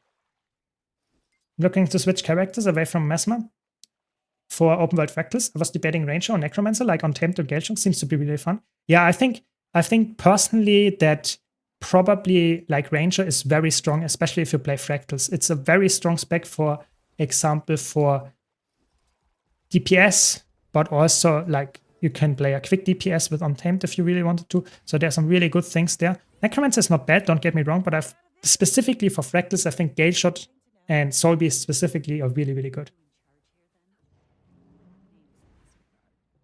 No, it was not a full graphics update. I think they changed the shadows, but I also think that they did maybe change some stuff in the background as well, because they mentioned that there were some smaller adjustments as well in the block post, as far as I remember. And it looks quite gorgeous, to be honest, the map. Look at this. It looks nice. And my graphic settings are not that good. You know, it's not like insane in the graphic settings. It's just like good enough so that I can stream and my PC is not burning while I can like talk to you and have somewhat nice things as well. So I actually like it quite a lot. But yeah, don't forget, currently drops going on, so be sure to have that connected to your Twitch account, Guild Wars 2 account, and you can earn some nice rewards. Sadly, no backslot expansion this time, but I guess better than nothing. Let's check out the legendary component vendor. So you need, yeah, here, that's it. You need the Tale of Adventurer for the Gift of Adventure. Yeah, you need Visions Crystal, some Mystic Clovers, some unusual coins, which you need to craft the, I guess, the new Aqua Breeder, or probably even the Spear as well. So you need some stuff that is actually quite expensive now. Gift of the Seas is like requiring some Gift of the Tides. So I guess some Gift of the Elders. Where is it here? Just some stuff that you actually have to, yeah, here, Gift of the Tides. Get it here from the map completion. Story completion, and then you can purchase it, and then some Gift of Magic and Gift of Might makes sense. Some Gift of Research. So the usual, not something crazy, you know, map completion, story completion, and that's about it. And you can see some crazy skins here. And can a lot of new spear skins, which is actually quite cool. I really like that they went for collections or full sets. They now introduced the spear as well. So normally I have all the spear skins, all the skins of those collections, like Volcanic or like Living Water. I have those, but now you can get the spear as well, which is really cool. I like this. Like, this is a cool vendor. And then you can actually purchase all the specific armor here, Restless Captain armor, or for quite expensive, a lot of gold here, or you can get it here from random drops that you can then just turn in and save like potentially hundreds of gold. So it's quite cool. I like this design of the loot here that we get. Welcome, trader. Welcome, welcome. I'm a bit confused with runes. I can't get Trapper Rune. Do I need to craft them? Yes, you need to craft them yourself. That's the only way to get Trapper Runes. You cannot purchase them from the trading post. The other way would be to have the legendary rune, where you can select the rune of the Trapper here, for example. That's a lot of gold for some of the skins. I agree. That's a lot of gold. I guess they want to have some longevity in those maps, that you have to spend quite some gold to get all the skins, so that you are incentivized to play longer to get all the skins, something like that, I guess. Or you just like have a lot of gold lying around and purchase it directly. How many story chapters do we get? I expect like 8 to 10, something like that. That's quite common that you have 4 or 5 per map. That's what I would expect. Let's explore the map. Oh wait, let's talk a little bit about the release notes. That's what I wanted to show. Give me a second. I have to set it up. I wanted to talk about the release notes. So I guess we already have it set up here. So, release notes. Let's zoom in a bit, that you can also read it quite nicely. So I will just cover it quite like somewhat concisely. Of course, we get Visions of Eternity, Access, and no story. I will not go into deep thing here. Then we get more elite specs, 9 new elite specs, makes sense. There were some big changes to some of them. That's most of the video here, most of the blog post. I will cover that. And we will get also some homesteads. You get access to the Commosus Isle, probably butcher that name. But yeah, you will get access to that. But, big but here, you have to have Chance Wilds to get there. You cannot get this with only Visions of Eternity. Okay, I guess that's how it goes. But you now can use decoration templates, which is a huge, like, immense feature for people that enjoy homesteads and decorating. I think that's amazing that you can load build or decoration templates, however they are called, can save it, switch around, change to the Visions of Eternity, the homestead, or swap back to Chance Wilds. Really cool. A lot of improvements here for homestead enjoyers. Absolutely cool. Then we have Skimmer. I just released a video about the Skimmer and showcasing all the masteries, what they are about, so be sure to check that one out if you want to know more about it. I love the Skimmer, I can tell you that. It's probably my favorite mount now overall. It's really fun to use, really like fitting to the new map, but also very strong, like what it can do. It's just awesome. I really like it. So if you want to know more about it and the masteries and stuff, be sure to check out the video. I will not go into detail here. And then we get some more story, I guess, nothing in particular. Then we get Wizard's World update. They obviously added new special objectives and more like rewards, skins and stuff like that. Jackal skin is in there. and we get new daily and weekly objectives, which is quite interesting because they never did that as far as I remember. Now we get more weekly and daily objectives to do. Hopefully they are not too bad and too annoying to get, but I think that's a good thing, a little bit more cycling through and not always having like to, I don't know, win one PvP match, and that's the only daily that you will ever get for the rest of time. That's a little bit different now at least. Okay, interesting. And then we have some like changes to like increase the fidelity of dynamic shadows. That's exactly what we made the blog post. Really interesting, better graphics, I guess. We also have a shadow toggle here for the graphics menu. That's cool. And just some other things. Quite nice. And now I guess we get into the interesting parts with some rewards. I would say like Shrimp now display proper animations when killed is interesting, but okay. We get now an infinite mist omni potion that you can has a little bit of a different name because it will also apply its effects to party members if used inside the fractal of the mist. That's crazy. We will have to see how that actually looks like. I have to talk like about this collection feature and stuff. I will obviously try it out and see how it works. But that's interesting. Very interesting that they went with this. So you can buff up your allies without having them have the potion. That's very interesting. Very interesting to me, absolutely. We will have to see if that's like the new meta or if that's just something for new players. Yeah, like I mentioned, Aquapeda, new legendary. Yes, very good, very good. We get a new legendary spear as well and 6 new relics. I mentioned it earlier here on stream, but I will also talk about it in a video coming up or that you can check out here. So a lot of cool things, I would say, with the relics. Really, really strong relics. I mentioned it quite long, and I think 2 of them like absolutely broken, probably best in slot for a lot of builds. Really fun. And then let's talk about the profession skills. Yeah, the drop's already begun, Major. The drop's already begun. Yeah. If your Twitch account is linked to your Guild Wars 2 account and you watch any Guild Wars 2 streamer that has drops enabled, you can actually get the drops and you just have to watch us. Very good. So let's start with Elementalist. I already showed Evoker. Really, really strong. You get now a buff depending on what like familiar you have. Might gives you burning, gives you might. You get allies some heal when you get them region. Really strong. Then you get more ferocity. Okay, not that exciting when you have the hair equipped and gain protection when disable an enemy. That were all things that existed before, but before it was a trait. Now it's like baseline. Really strong. Just in general, the trait's really good.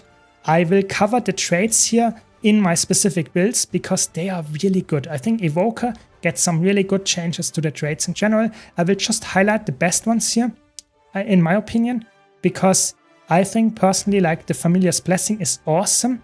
This grants now quickness for the fox and the hare. So if you are fire and air specialized, you get quickness. If you're earth or water, you get alacrity. Really cool, really flexible now. Way better than, for example, before, and really cool idea. Like Chronomancer, somewhat same of the flexibility. And the Grandmaster is actually quite interesting. They changed quite a lot of these traits and how it works, and some damage multipliers and stuff like that. Not going too deep here, but in general it seems like it's very good. And also they buffed a lot of the utility skills. I feel like they seem way better to use. I would specifically say that they were somewhat underperforming in the beta, and now they are somewhere where I would say this is a skill that you actually want to use. Like really good. For example, Todd's Fortitude now grants protection to nearby allies. This is really potent.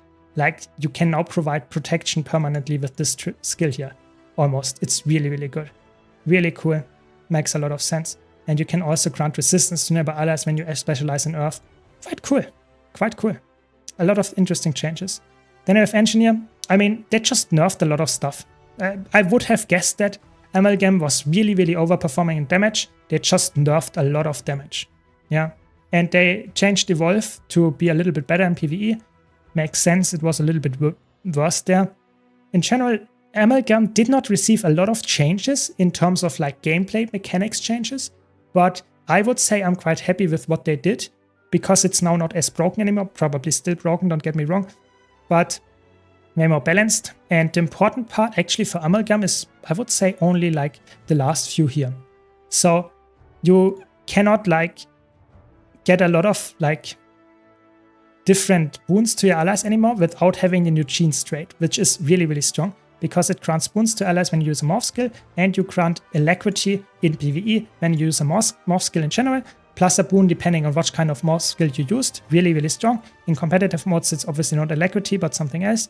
And in general, Amalgam looks like a very strong alacrity DPS support as well. Maybe you can even play as a healer. In general, a lot of good changes. Amalgam definitely one of the ones that got the least big changes, just some changes in terms of numbers. Yeah, we will have to see how it plays out. More on that in future content and hopefully some cool builds. They changed a lot for Luminary. It's quite hard to cover it all here, to be honest, because you have to see it in game. But it's now way less punishing to use the Shroud, and just you can like stay in Shroud way longer without being punished for it. That's good. And you get like Justice, gives now weakness. It's really cool. You get some healing and light aura. You get the staff skills improved if you use the Radiant Resolve. It's really cool that you can use your Radiant Justice, Radiant Resolve, Radiant Courage to buff up your next time you use your attacks. It's quite in the corresponding attack to this. So the shield, for example, with the courage, or the justice with the hammer. That's really cool. I like this design a lot. It's way more active. It feels way more like natural to use and not just like dip in, dip out. And nothing gets like value anymore. I think that's really cool. Way better. Of course, some numbers changes as well. And looks way more fun to play. And I will theory craft a lot about this, especially like for some kind of like bruiser or hybrid support or something like that. I can definitely see that one working, and yeah, definitely a good one. And nothing too crazy either, just like a small change to how the profession mechanics works, or somewhat small, not crazy big at least. And that is what it needed. Nothing like crazy, it just makes it way better. I liked it, yeah. Kind of silly if they don't stack. Just make the potion buffs baseline at that point. Yeah, I don't know. I feel like the potion is a little bit weird that they invented like that. We have to see how it works, Lando. I cannot judge that right now. Evoker seems so much fun. I usually don't get like playing with a pet minion, but Evoker seems so cool. Yeah, I agree. Evoker is not really a pet. There is something floating around, but they could remove it, and it's not really like the pet is there. Thanks a lot, SLBK. Thanks a lot for the prime. Really appreciate it. Thanks a lot for the support. But I think the Evoker is really fun. If it would be a pet that could die or that needs to move to you, then it would be not my spec. But as soon as it like just is an attack that you can use, it is definitely something that is way more potent and way more fun. Absolutely. Yeah, the boon generation is more difficult for sure. I think that is fair. I think they definitely changed it in a way that is a little bit like harder to acquire the boons, but I think that's not an issue if you build around it. You just have to build around it. It's not something that comes baseline. I think that's okay. Okay, let's talk about Mesmer. Troubadour got a lot of changes. I was not expecting it, to be honest. They changed quite a lot. You now get Distortion baseline while you channel the 4th Shatter skill. This is crazy because before you had to take a trade, now it's baseline, making your trades way more flexible, which is good. They buffed some stuff with the tails in general. That's good because the tails were good, but not crazy. They generally like had some changes to it, nothing too crazy. Mostly they changed how the profession mechanic worked again. You get the passive for the master tier here from a minor trade. For each instrument playing, you get a unique bonus. The lute increases the outgoing damage and the healing. The flute increases the endurance regeneration. The drum increases movement speed, and the harp heals nearby allies every second. This is really good. So I want to mention this and really say this. This is a change I did not see coming, because this now gives you a unique buff to heal Mesmer that you didn't have before. You can increase passive, endurance regen, outgoing damage, movement speed, stuff like that, which you didn't have before. And this is really, really cool. And this is really strong because you can help with some of the traits, can actually like improve that even further. This is really cool, and you have even traits like Lively Loot and Crescendo that apply boons to affected allies as well.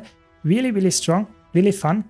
I have to theory craft a lot around this, how that works, if that works a lot in group scenarios as well, or if that's like just a solo build. But either way, Troubadour seems like full DPS, Condi or power. Seems like a boon DPS in PvE as a full support. In competitive modes, you could probably play all of them as well to some extent. It's crazy. Definitely, probably the most flexible spec of all of them. I have to theory craft more about this, but definitely makes the spec like way more interesting to me now with the changes that they made here. So that you have like traits that are actually impactful. It's really good. They sadly removed one of the ones that I enjoyed a lot, which means that you healed when applying Torment or Confusion while the flute is playing. This is no longer here. It now reduces the cooldown of Flustering Flute when you dodge. That's interesting. Doesn't have to do anything with this trait before, but I guess it's interesting nonetheless, because when you dodge, so you can use Energy Sigil, the passive Endurance Regeneration here to get more cooldown reduction of your Flustering Flute, I guess. Interesting for sure.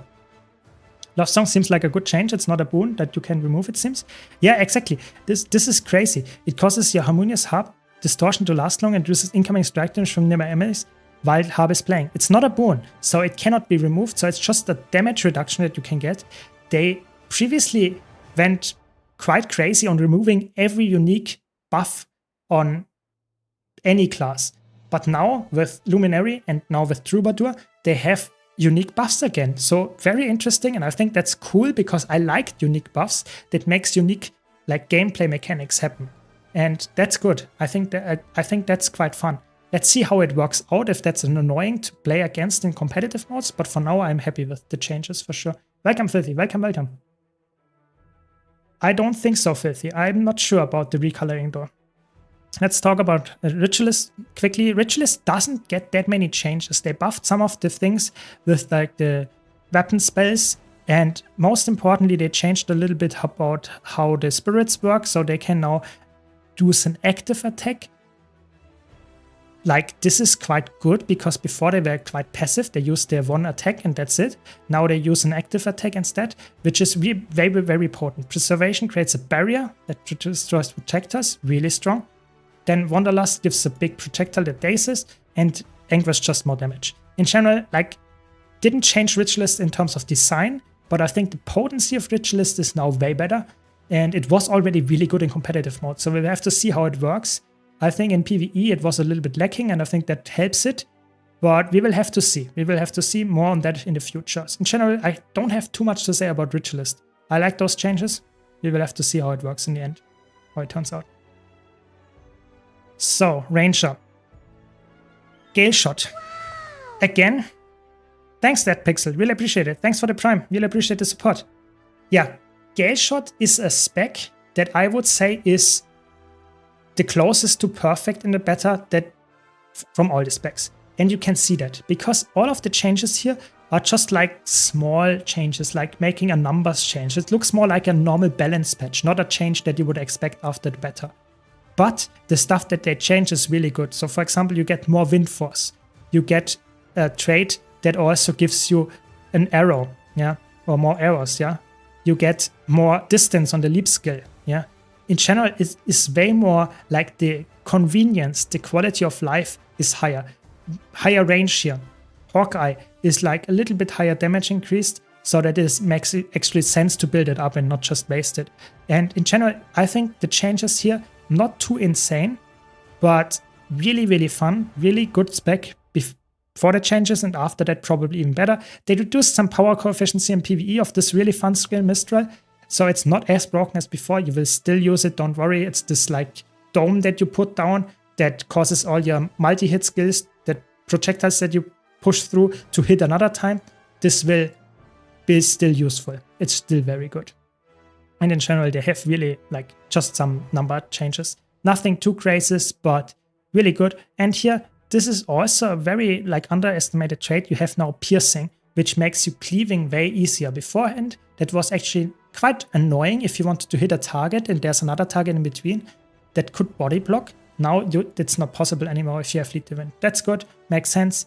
It's really good, and it was a fun trait before, and now it's a trait that you actually want to take on Gale Shot. That's good. I think Gale Shot, good spot, for sure.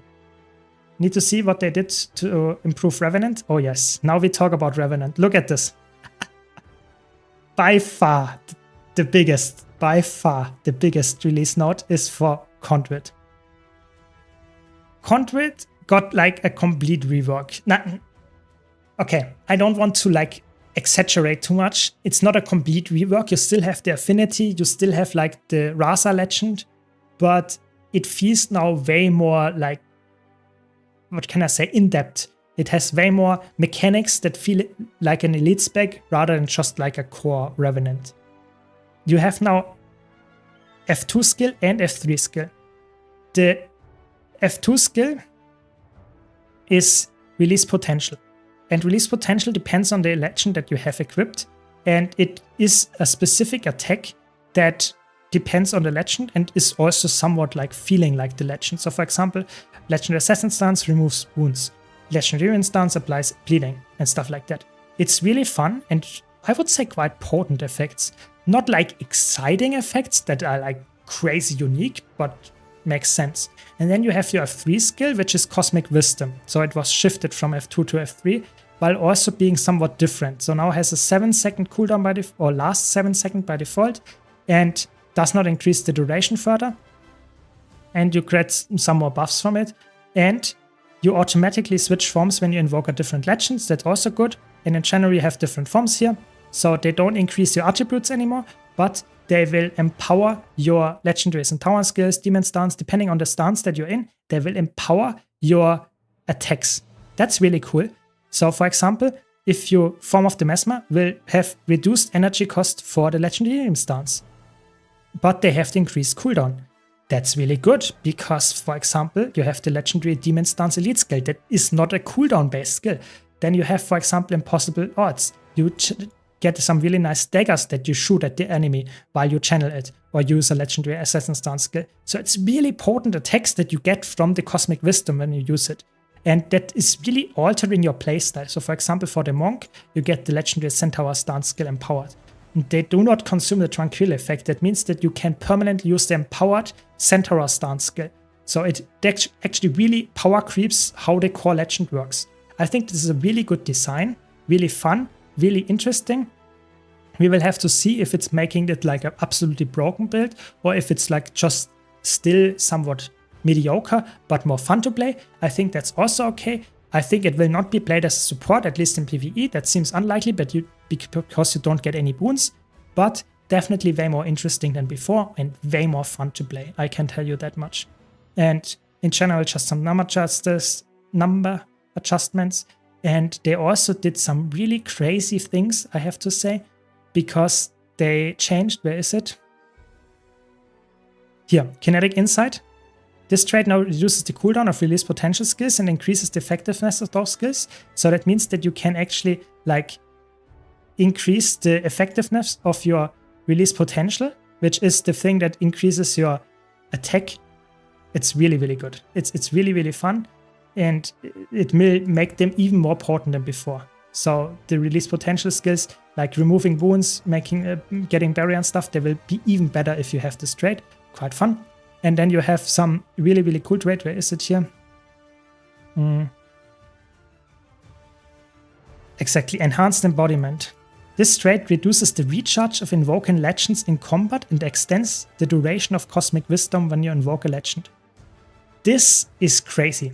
This is like the only class in the game that can reduce its weapon swap without a relic is Warrior. And now we have Revenant being the second class that can reduce its weapon swap, so to say. You have now the reduced recharge of legend swap with this trait, which is really fun. We can like theory craft around this quite a lot.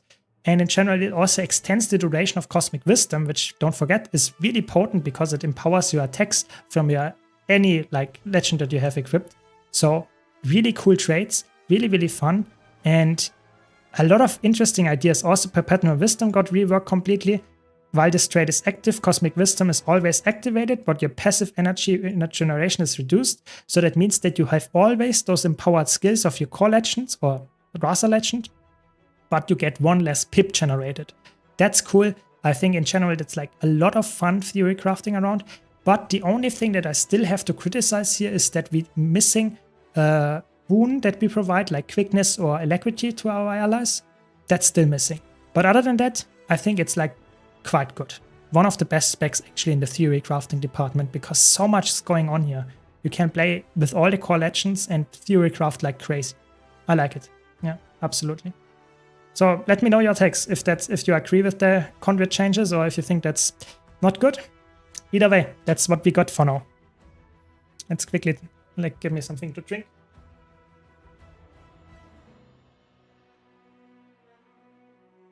But yeah, exactly. We have the same mind, you know. Great minds think alike, Patricia. Thanks a lot. But yeah, let's go next to Antiquary. Antiquary got some good changes, I have to say. You can no longer you can use grid swipe, so your steal, without a target, which is really good. And you will always get artifacts, which was one of the biggest issues in competitive modes, because if your opponent evades, blocks, or is not targeted, you could not get any artifacts. And that's the most important thing about this. So you will be able to get your things that are actually improving your build or making your build work in the first place all the time. That's good. They obviously changed some of the artifacts around. I will not go into detail here, but in general they are really, really potent, especially because they all get a temporary buff after that. Some of them, like makes, for example, your next utility slot. Utility skill has reduced cooldown. You have, for example, your inflict torment on enemies that it strikes. You will also get some kind of access to stealth attacks, depending on what kind of skill you used for the next 2 seconds, even without being in stealth. They have really potent effects. So the artifacts are way better now and way more unique than just damage around you. That's it.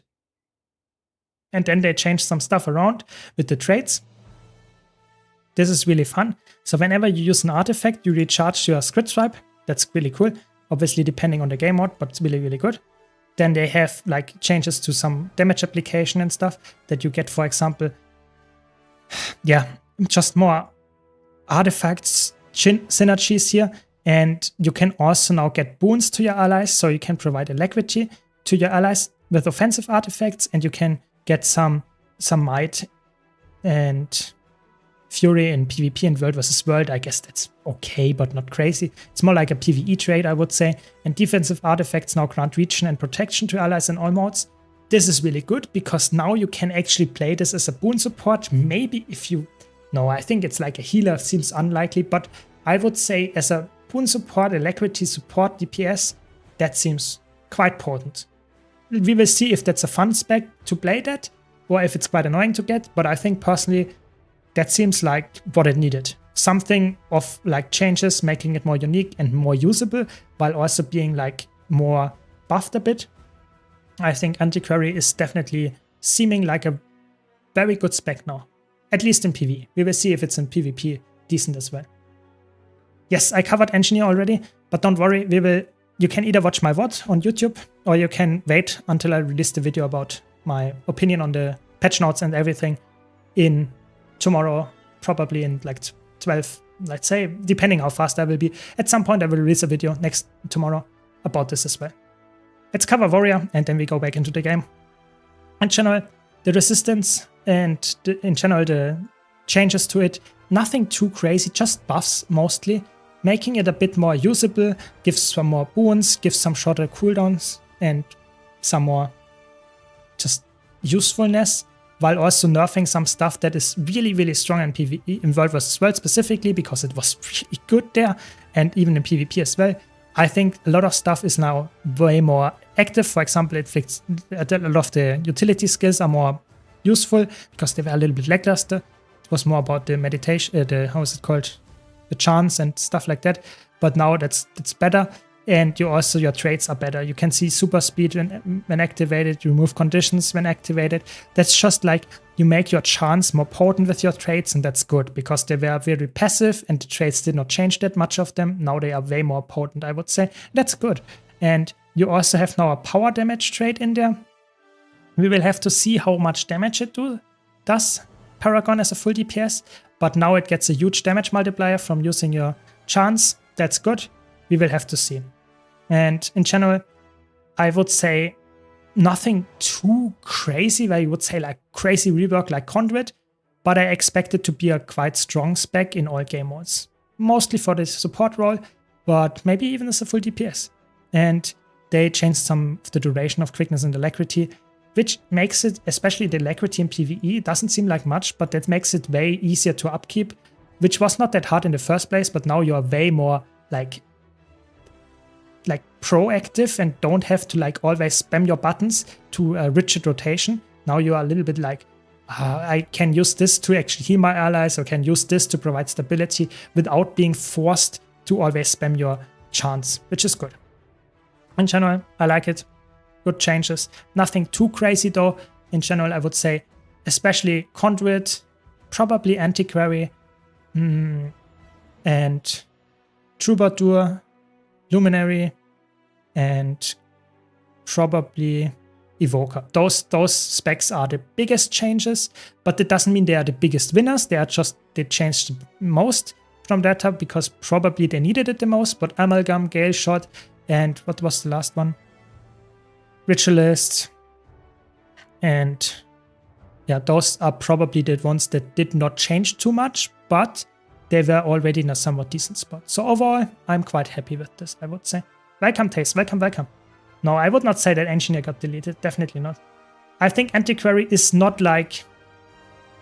I think Antiquary is probably the spec that needed the most help and did get the least from the ones that got the most, that needed the most help. So I would say Antiquary might need another look at, especially in competitive modes, but I think it's definitely a step in the right direction. Overall, I think they did a big change to most of them, or like a big change in general. So I'm actually quite happy about how they listen to our feedback. And if they listen to our continued feedback, then I can see like a balance patch in 1-2 months or something where they adjust like the overperforming specs and hopefully buff like the underperforming ones. Absolutely. That's what I would say. And I also want to mention here, we got another post just because we got the launch post here as well. There is nothing in there. I read it earlier. I also link it if you want in the chat. But in general, it's like just covering what they actually have in there. And they also show the roadmap, what is coming in the next few months. So in the next few months, we will get the Visions of Eternity release, have the Shadow of the Mad King still going on in October. Then in November, we get some bonus event for extra life in the game day. We get a PvP rush event later. And we get some kind of birthday celebration. This was like a bunch of free loot in the last year. This PvP rush will be hopefully quite exciting. Maybe some push, maybe some just more rewards for PvP players. That's good, but nothing too exciting in November, I would say, overall. And then in December, we get also nothing crazy exciting. I hope for some kind of balance change in December, but apparently that's not the case. So it will be Roller Battle Racing Week. That's quite fun. Just one event week. And get some new hero jumpstart event. That's really good for new players. I like that. Other than that, not too exciting. And then we get, of course, Winter's Day. So sadly, no big things, just some smaller events. But I guess that's good enough. You know, we have the expansion to play, and the next patch will happen probably in end of January, something like that, early February. So something like that. Here are the direct dates. So if you want to see them, blog post is, of course, in the link. And here you have the direct update of what the specific patches include. This is something that is quite important.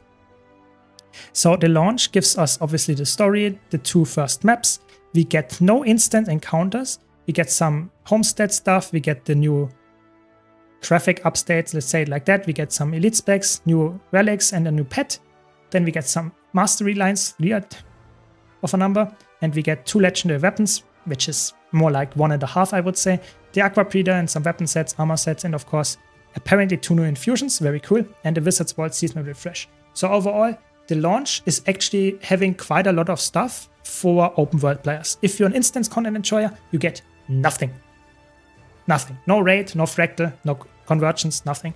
But hopefully, you still have something to go for with the legendaries, elite specs. That's the idea. Update 1.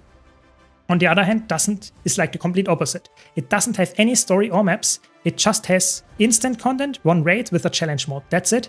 And fashion templates. And the core feature update of raids and strikes being merged and getting quick play. So it's like the instance content update, and the launch is like more the open world update. We get some more relics, and we get the legendary ring, which I expect now to be somewhat raid related. But to be honest, that the first raid ring is also like raid related, obviously, and not open world related. I'm not sure. Maybe the legendary ring is open world related after all and not raid. Either way, interesting this choice, to be honest. And then we have the update 2, which is a mix a little bit because you get story and map, or yeah, and no raid encounter, and you get a mastery update and another legendary accessory. Okay, quite nice. And then update 3, that's Modemix. You get open world map, story ends, and you get a new raid encounter with challenge and legendary challenge mode, fractal with challenge mode, and a new convergence. So the last update seems to be the biggest from raw content, with the exception, of course, of features. You get newer, I would just say Visions of Eternity exclusive relics. That's about it. So yeah, I would say content is quite like spread out over the course of the next year, or the next 12 months, let's say. I'm happy because I play all the game modes, but if you only play one, I can see why there are some issues with the raid being the only thing that happens in the update 1. So that's fair, yeah. But either way, I think that's what we get. We cannot change that. Let's make the best out of it, and hopefully we can enjoy it, especially with the new elite specs. Hopefully we can also enjoy older content as well, with some new flavor in there. That's my hope. And of course, some legendaries or major rewards to grind out. That's also good. But like always, let me know your takes on that. And now let's jump back in the game, I guess, because I was way too long out of the game. Wizards Vault says 98 days until season end. Exactly. What would be 98 days? So that would be like 3 months. Like, yeah, it's exactly 3 months then, yeah. Okay, yeah, makes sense. There are fewer raiders than PvPers according to Anit, yet they make a lot more new raids than PvP maps. The interesting thing is, I'm not sure if PvP maps is the issue why people don't play PvP. So if there would be 10 more PvP maps, or if they would announce we will get 10 more PvP maps in the next year, would people say, holy moly, I will now play PvP all the time? No, they wouldn't. I think the issue is not that we don't have enough PvP maps. The issue is that we need more incentives for players to play so that we get more population for PvP, to get more fair matches instead of having like a platinum player queue against a silver player in a ranked match.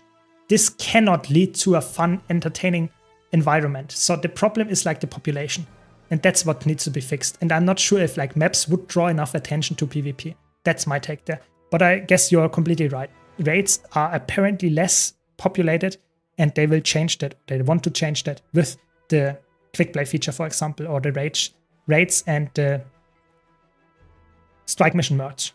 And hopefully that works out. Hopefully, yeah. What are your thoughts on Amalgam? Which elite spec do you think is the strongest? So I think Amalgam changes are good. I think they are not like crazy broken, or where I would say, oh my god, that's like the best change they ever did. But I think Amalgam like is one of the ones that is quite happy with what work comes out. It's not like it got a bit nerfed. That's something that is definitely not the best. If you wanted to have like 65k DPS numbers, that might not be the case. But I think Amalgam looks quite potent in all game modes, and that probably will stay like that, yeah. So overall, I would say if you're Amalgam or Engineer Enjoyer, I think you ate well, yeah. I already saw your video on the tier list, but I wanted to know if there were any changes to that. Yeah, I think Amalgam will be more flexible now. You can now play it as a really alacrity DPS support, for example. So I personally think Amalgam will probably be like still one of the best specs, if not the best spec right now, from the raw damage output, while also having really good flexibility with full DPS, full alacrity DPS, something like that. Maybe even a healer if you wanted to. I think Amalgam looks really potent, but you will have to see. I have to test more. I cannot give you a like impression or like a full-fledged review of all the elite specs after like 3 hours after the expansion is out, not even. So we will go to that at some point, but for now we will continue doing some story and just exploring some, get some more relic and stuff. Maybe testing some PvP later. Yeah, I agree. I would take anything. I agree, Lang. PvP is an amazing game mode in Guild Wars 2, and I hope we will get some more stuff. And hopefully it gets more exciting, more rewards, maybe more maps. I would be happy with anything, just something that gives you more incentive to play the game mode. Hopefully more players playing it. Definitely agree here. So let's do kill some rats here, I guess. Want to get some progression for the hearts and the quests going as well. As someone who doesn't PvP, I usually have no idea what's going on in a match, and I feel like rewards are so slowed. to get even, though I'm told that it's really fast. I think it depends. I think it heavily depends. People always say, oh, PvP does have either really shit rewards, or some people say it has amazing rewards. I think it's always depending on who you ask. I personally think it's like the rewards are okay. They're not like where you would say like, oh my god, you get rich by playing PvP. It's like okay, but I think personally it would be better to make it more giving some unique rewards, so that PvP would give you as a PvE player an incentive to go into PvP, and then that would be an important part. Make it so that it is a fair match, that you fight other players that have not played a lot of PvP before, so that you are not fighting someone that is like top rank in the leaderboard. That is not healthy for the game. So I think if there is a PvP rush event that actually incentivizes new players to go into PvP, and you fight a lot of other new players, that's more exciting. That's way more exciting and fun to do, at least in my opinion. Oh, the meta event or something is happening in 30 seconds. Let's check that out. I also want to do the quest here. I think you have to like collect coconuts. Okay. Let's collect some coconuts then.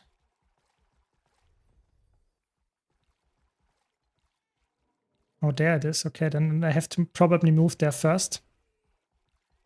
Conduit seems like very, very well. The very nice rework, very good DPS spec now. I like it. Bruiser for competitive modes. I think it looks quite potent. Absolutely. Yeah, I have to use the skimmer here. Michael does is still putting in the work. Yeah, Woody, nice to hear that. Yeah, always putting in the effort. Of course. Out of all the best elite specs to solo the open world, who you think it would be like in terms of sustainable to do damage? So from the new specs, I would expect it to be like Evoker being very, very strong for solo builds specifically. We will have to see if that changes after I tried all of them, because I can expect like maybe Troubadour is insane. Maybe Conduit is insane. Probably not, but we will have to see. And I would say my preliminary guess would be Evoker seems like very, very strong with the numbers that I tried. I think it seems very, very good. I need to get there and hopefully can get some. Oh, there's a mastery point. Let's get that first. But yeah, that I think Evoker would be my top pick for now, but that might change. What do we need to do here?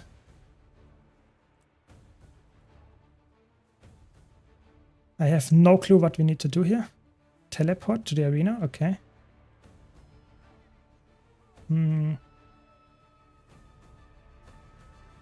What do we need to do?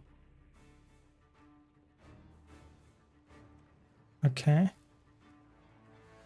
Plus or minus? Should have, like, is there something that we can read or something? I can't interact with anything. You've got to disrupt the machine and break it? Okay. Okay.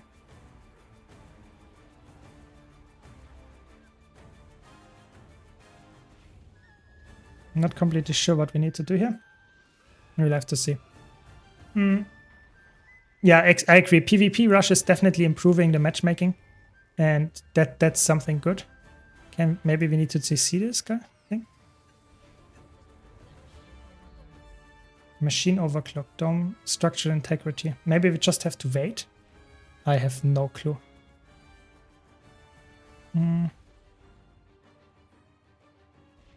Yeah, we have to break this defiance bar. I'm guessing I'm just the only one that uses this. Not good.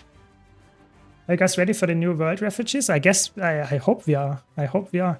The machine will explode. Okay.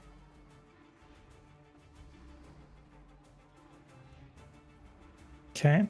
Is that the fail state, or is it just like the pre-event of the thing? Hopefully it's just the pre-event. No. It's a fail. Okay, I guess you have to break the defiance bar, but my allies did not want to help me. That's how it goes. Open world in a nutshell. Okay, we will try that later, I guess, at some point. I'm recently a new player, and I'm really struggling with the transition from vertical to horizontal progression. Any advice for making it easier? So try to find a build or a class that you enjoy. I think that's the first tip that I can give you. And if you then have found that, try out different game modes. Like, try to try out PvP, world versus world, fractals, all that stuff, like everything that open world, whatever it comes up to your mind, try it. And in my opinion, you will find, hopefully at some point, something that you really enjoy. And then you can stick with it, but try out everything once. And then if you have found something that you enjoy, set yourself some goals. So if you have full Ascended gear already, try to go for Legendary maybe, or try to find something that you actually enjoy as well. It's really all about Guild Wars 2 is like more a sandbox game than it is like a classic MMO, I would say. Because you really want to have something that keeps you logging back in and have some goals that you want to go. Wait, where I'm going. Okay, yeah. So that's my tip there. Hopefully that helps. Matchmaking is always difficult. Need to manage the queue time and find equal players. Yeah, exactly. It's quite challenging. I don't want to be in their shoes. It's quite hard nowadays to find a short queue time while also finding enough players that are similar skilled, for sure. Best ways to get shards for PvP armor is playing PvP. No better answer to that. Just play PvP. Just play more ranked PvP. That's how it goes. I wouldn't say Elementalist is the most OP spec. It's like people are always like very, very sad when Elementalist is not the most OP spec, and it's like most of the time it's like heavily dependent on the content. Untamed, for example, is extremely strong as a solo build. I would say it's competing with Catalyst. Evoker might not be better than Catalyst. I'm just saying from the new specs, it looks like Amalgam, Evoker, and probably like Troubadour seem like the best solo builds. But I have to test some more. I cannot judge after like playing for a couple of hours. I cannot judge yet. Fresh Air Evoker is going to be absolutely disgusting PvP. Yeah, I think like not.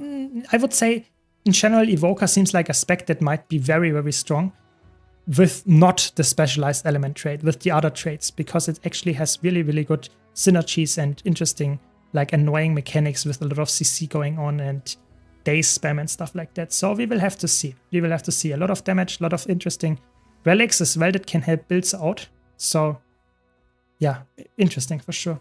Sandcastle.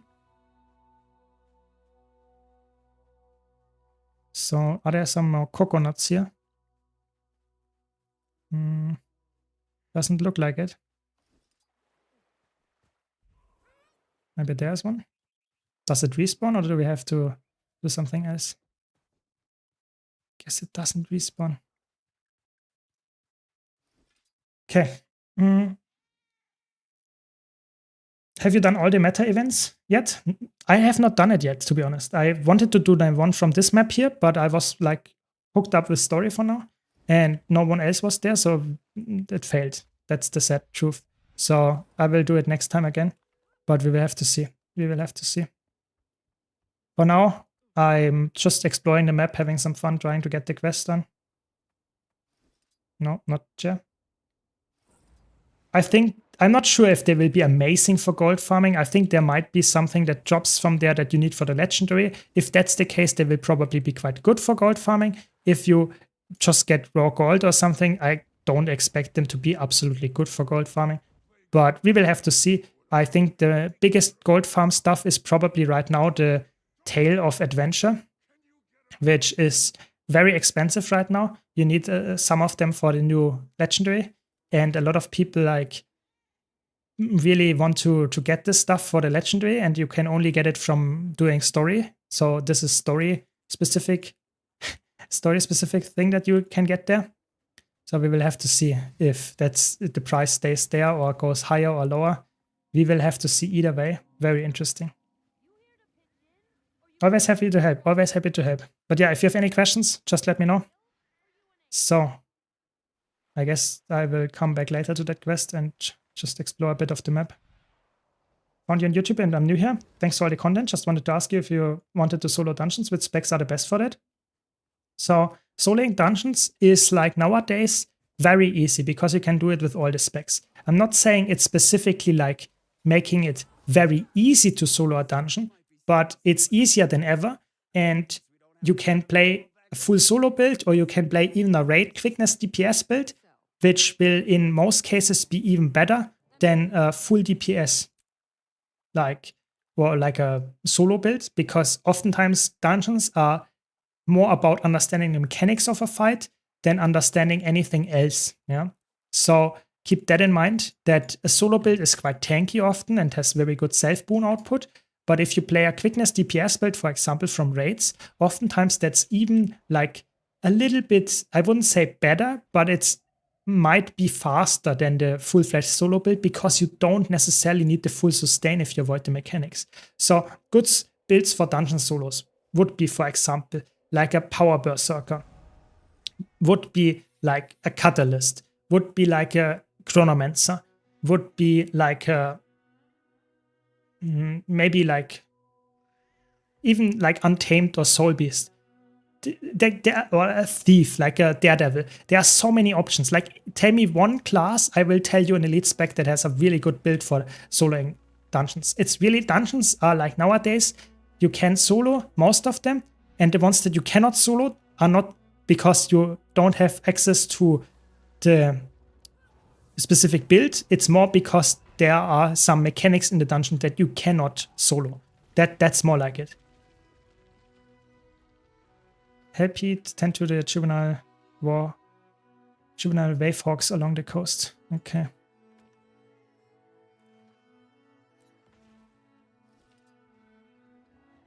Okay.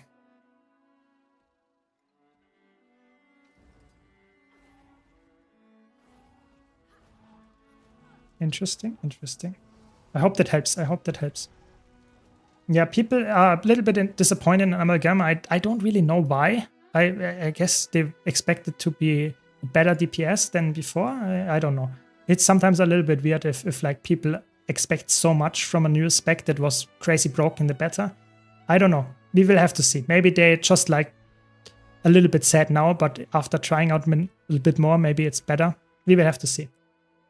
Which elite spec are you most excited about to try out? I think I'm very excited about getting to Gale Shot as soon as we get the full DPS build, as soon as I can like theory craft and learn the rotation for that. I think that's really cool. But for now, I like to play, as you can see here, Evoker. Yeah, I'm actually quite happy about trying out some Evoker gameplay. So, I guess it's up there. Have me picking a race and a gender for my Dragon Hunter?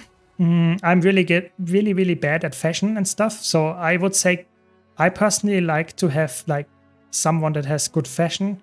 Like I typically would say humans have probably the best fashion in the game because it fits them the best. But it's really hard, you know. The race does not matter in terms of gameplay. It really does not at all. So go for the one that you enjoy the look of, and that's it. I would say Char have very unique looks. The same goes for Asura to some extent, but they are very small. Keep that in mind as well. So the character model is quite small, so the weapons will be small, which can be a little bit sad if you want to like have a legendary or something and you don't see it that well because you're a small character. In general, I would say all of them are completely fine. And go for the one that you like. I really cannot say anything else there. If you can make an elite spec, which class would it be? What would be the theme and how would it work? So I would probably make some kind of that was my guess for instead of Conduit for Revenant as an elite spec is some kind of like vampire style legend that you can summon, so that you would be some kind of condition healing spec because Revenant doesn't have a good healer, and I think that would be such a cool healing elite spec that you could provide some healing to your allies while inflicting bleeding to yourself and then transferring it like a necromancer to enemies or something like that, while also having a really nice just raw healing output or stealing some life from the enemies, like a little bit like the blood trade line on necromancer, just for for Revenant. I think that would be the spec that I would like to have typically. That sounds like the one that I would like the most, would be the most excited about. But I have no clue. I think it's like I'm very unimaginative when it comes to like coming up with cool ideas, but that would be the one that I would probably come and be most interested about. So we get some fish here and we turn it in. Nice. Collect. Okay. Very good. I'm playing a Power Virtuoso now, but I can change to Chronomancer and try that. Yeah, exactly. I mean, try what you like, and at some point, hopefully, you come up with something that you enjoy a lot. But always, if you have questions, ask. Yeah, I mean, if you already have 2 humans, I think Sylvari is something that's very unique to Guild Wars 2. It doesn't exist in any other game like this plant people, or at least not in that specific vein. So if you like the look of those, go for them. If you don't mind small characters, then Asura are completely decent choice. Just saying, it's not for everybody. Some people really hate the small Asura. And Char is definitely very unique as well. That's what I can say. I have all of them. Choose what you like. There is no impact that you miss or do not have depending on the class that you choose or race that you choose. It does not matter in Guild Wars 2. Welcome, Saint. Welcome, welcome. How are you doing? So where is the... There we go. Nice, the skimmer way. Nice. That's cool. Yeah, if I would have the mastery, I could now use the to glide here. Very good. I got some more mastery that doesn't help me for now exploring, but then you could use the ley line to move faster underwater. That's really cool. I like that. So which is the best priority for mastery points? I mean, I would say this one gives you, the last one gives you more loot in the maps. So this is really good here, Custodian Survivalist. This mastery here, this is really good, the last one. And then you can unlock the skimmer. I would say the skimmer is really good for moving faster, but it's obviously not required. You can like just use the Path of Fire mastery for the skimmer, and that's decent enough. So I would personally say it depends a bit on what is your goal, but I personally like the one that gives you the most amount of loot, and the other ones you have to unlock anyway with the story chapters. So that's how it works. You cannot level masteries if you don't have all the story done yet. So for now, I will like explore the map, have some fun, and if I'm done with this story step, I unlocked skimmer mastery. I think I will stick with the loot first, just to get some more loot and get the skimmer after. But there is an argument for getting the skimmer, because with the skimmer you might be faster, so you get more loot in the same time. And we will have to see. Either way, at some point you will get all of them, so don't think too much about it. It's not that important either way. Very good.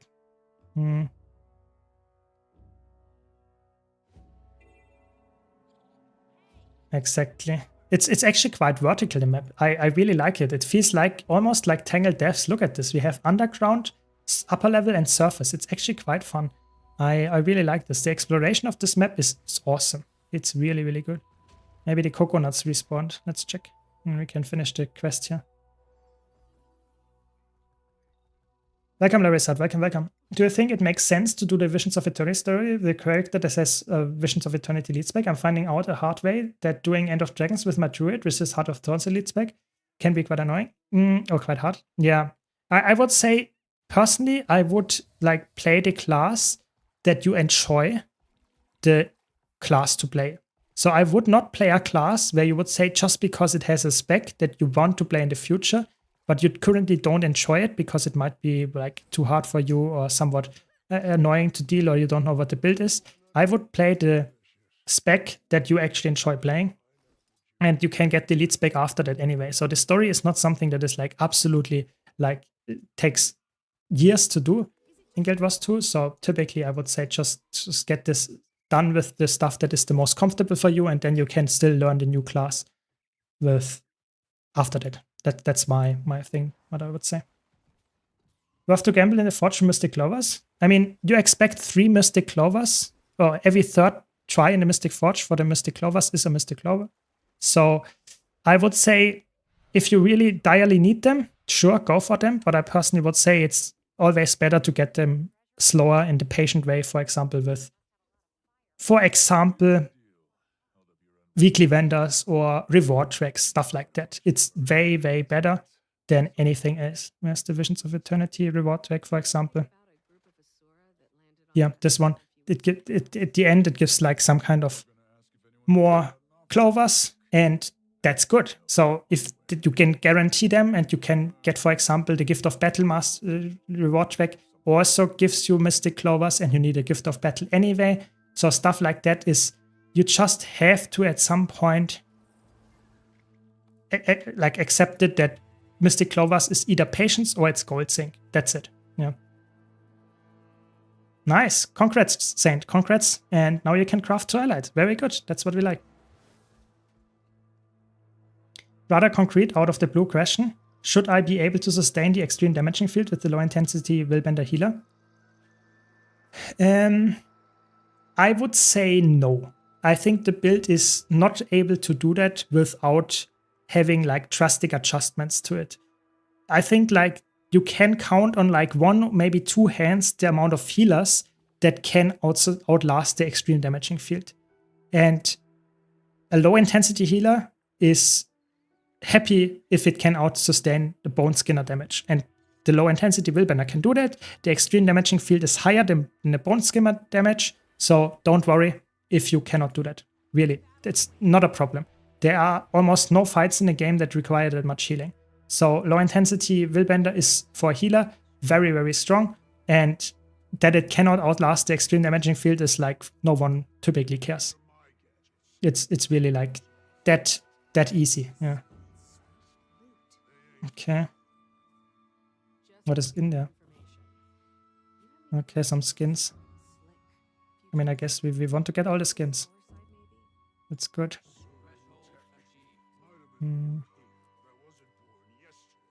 That's my answer there. Hopefully that helps. Hopefully that helps. Okay.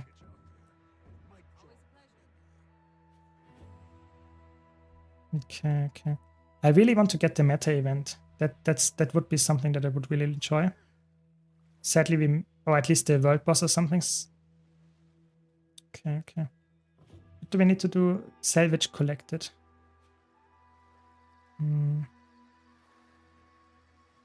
I guess salvage is in the water. Makes sense. I was surprised that I can with the low intensity Herald, but not with the Willbender. Yeah, Herald is, that's the weird part. Herald is, even though it's not considered some kind of meta healer, Herald is one of the best healers in terms of raw healing output. There is almost no healer in the game that has as much consistent healing output as a healer, as a heal Herald.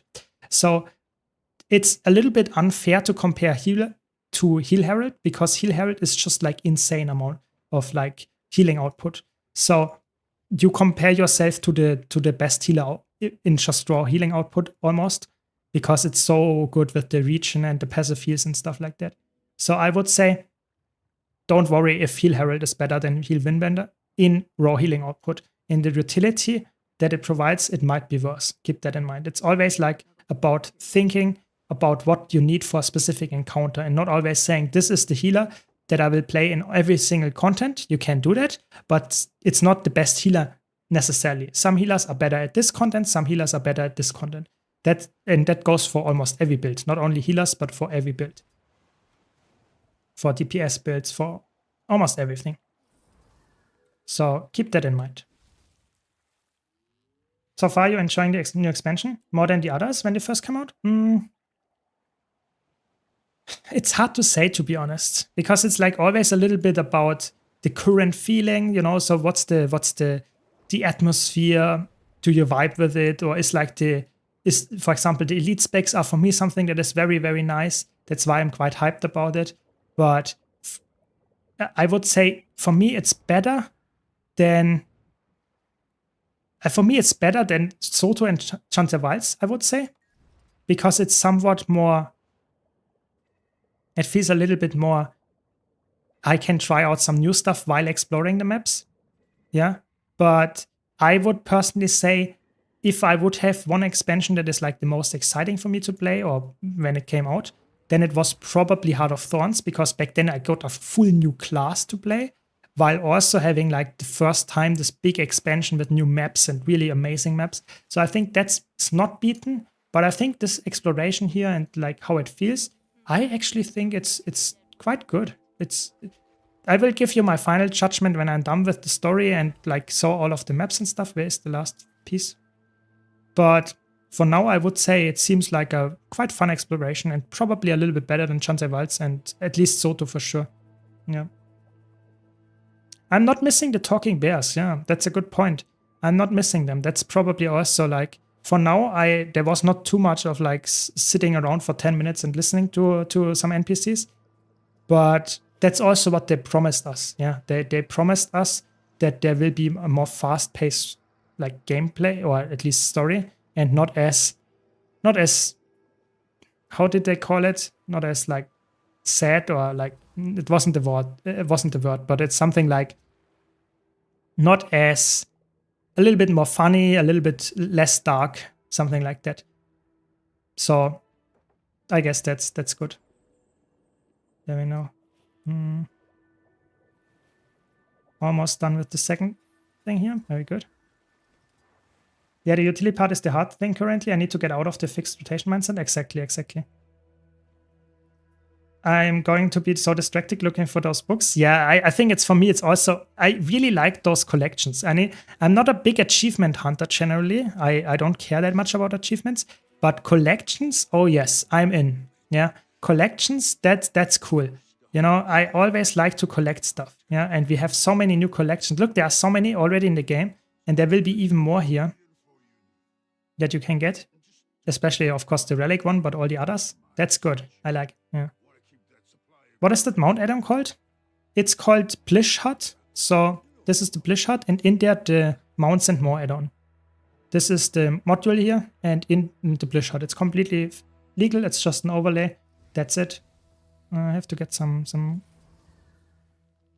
kids. Find some playing children. There's one. Time to go home. Time to go home. To get all the events that we find here.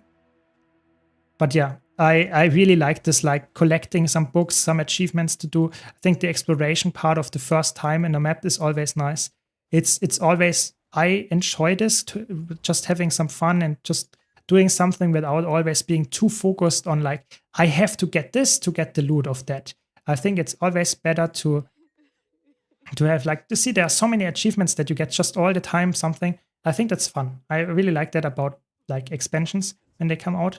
You will typically don't have that for the next year, yeah, because in Guild Wars 2 it's really like most of the exploration stuff happens during expansion launches. So there's always something new to go for. I really like that. There we go.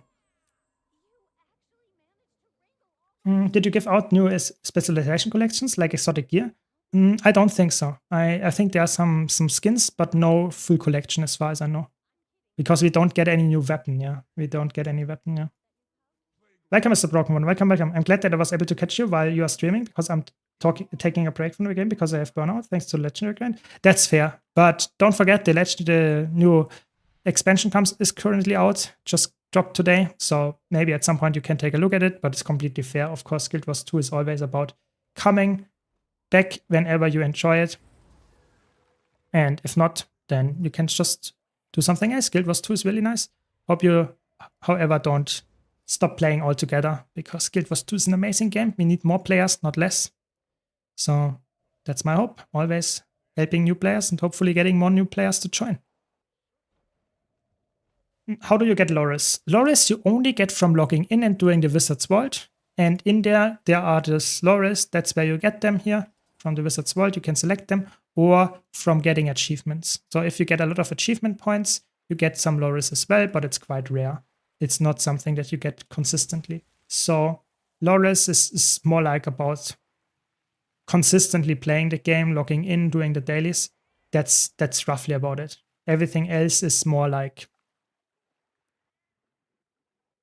yeah, it's not something that you would like say that you can farm it at this specific location. That's not how it works.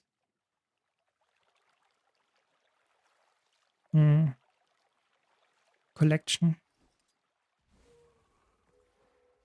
Okay.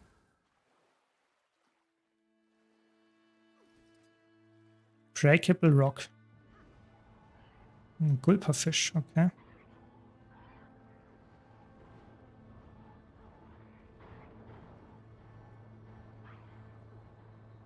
Okay. That was immune to power damage, but that's not a problem.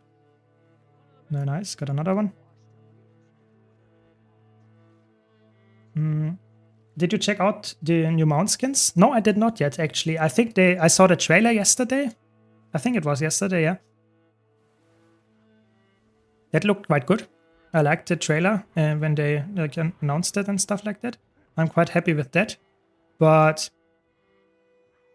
I did not purchase any of them yet, so I cannot like give you a clear opinion there, how they look. But some of them looked really nice. And I'm not sure if I even purchased the stuff, to be honest. Yes, you can get them from the new Visions of Eternity launch supply drop, but there's so much stuff in there that I don't really need or want to get, so we will have to see. We will have to see if I actually care. Some fish here. Nice. And some fishing gear. Very good. But yeah, I think it's nice that they give us so many different rewards. Yeah, there are new legendaries, there are new mount skins, there are some new weapon armor skins in general. So there's a lot of things that is actually like across the game you can earn something new. There are the legendaries as well. I think it's actually quite cool in that regard. We need to give the fish there to the guy here as well. Have to try. Just found out Amalgam can give itself like 10,000 barrier. I don't know. Amalgam seems like people always complain, but I think Amalgam seems like the most game-breaking one of all of those. I have to be honest. Yeah, I have 2 fish actually. Yeah. Very good. Fish is turned in. Very nice. Needs some more seaweed. Welcome, Saren. I'm about to Soto. I'm about to buy Soto mainly for the weapons, but I also want to flying mount. Yet I saw a guide on how to get it. Looks so long and painful to get it actually ridiculous. Is it hard? So if you get Soto, you can get the flying mount, the sky scale in specific, for, I wouldn't say free, but you can get it quite fast if you compare to the original method, which would be from like Path of Fire, Living World Season 4. So I would say if you get Soto anyway for the specific weapons that you want to unlock, then oh yes, you made a good choice. I think it looks like a very, very strong like purchase for you. You will get the sky scale quite fast, quite easily. Not like insanely fast, but decently easy. Especially if you spend some gold. Especially then it will get quite easy. And I think you can get it in a couple of days. It's just time gated to some extent, but yeah, it's definitely the best expansion for you then, for sure. And it got both methods within a month, and Soto is way easier. Exactly. Soto is like designed to be easier. It really is. It really is. They really wanted to make it so that it's not as annoying as the Living World Season 4 one, which is completely fair. It's a fairly new player to the game. With limited time to play, is it viable to go for Celestial Gear for Guardian because I like to switch professions a lot, or better focus at one type, power builds, or go for that? So I would say Guardian is one of the specs that can use Celestial Gear very well. Does that mean you have to use it, or the top tier meta builds use it all the time? Some of them do, not all of them do. You have to like understand that Guild Wars 2 is very role specific. Some roles are really, really good covering a specific thing. Like, for example, a healer can run Celestial Gear, but a full DPS would typically not run Celestial Gear. So it's always about understanding what kind of role you want to fill, and then you can play this role with the specific gear set. And if you want to follow a different role, you probably need a different gear set. That's just how it works. Yeah. So yeah, just keep that in mind. But Celestial Gear is a good pick for Guardian to shorten it. Yeah. Unlocked the Griffin like 2 days ago. And how long did it take to get used to the flying for the sky scale? Yeah, sky scale is very straightforward. You know, the flying process of sky scale is like very, very easy. It's very easy. You just have to like use your sky scale and you can use it. It's like you fly up, you fly forward, stuff like that. It's very straightforward. But if you want to like use the Griffin, you actually have to like understand how the mechanics work, especially if you have all the masteries. That you, for example, have like a movement speed buff, but you have to lose some height for that. And then that you can go back up area, and then you can use that, for example, to move very like fluidly between high, low, fast, slow. That's really, really good. but it requires some training. And that's definitely a big difference from the Sky Scale. Good point, yeah. Well, I bought the 3 Dragon expansions, but since I haven't bought the Elder Dragon Saga, I don't have any of the Living World seasons. No, really, Beetle. Yeah, I mean, that's a little bit sad. I really think they should make a bundle of all the expansions, all the Living World seasons in one thing or something like that. Or at least make the Living World seasons like maybe even like free or something like that. But yeah, don't worry. You can get the Sky Scale also from the Soto expansion. You don't have the Living World season for that. I'm hoping Luminary will feel good in Celestial. I think it will. I think it will. Celestial on Luminary seems like a decent pick. Might not be like the absolute best DPS pick, but I think it seems like a decent pick, especially for solo play or something like that, or for casual play. I really expect it, yeah. So we have the drinking patrons here. But yeah, that's my expectation there. Maybe we have to test some PvP later as well. Nice, we got the minimum liability achievement. Not bad, not bad. We need to get some achievements here as well for the Pirate Queen relic, for the Shipwreck Strand. Okay. So there's another thing here. Is it? Okay, interesting.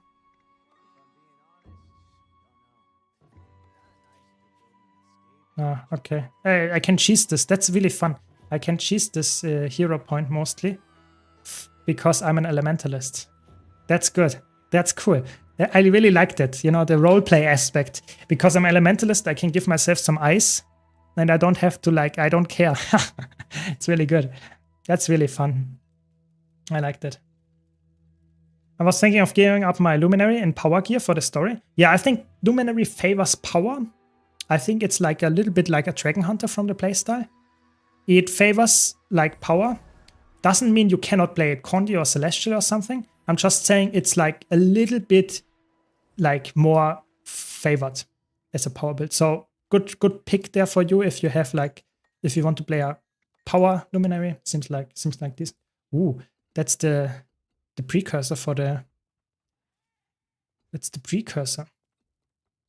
Okay, that's like the legendary collection here. Nice.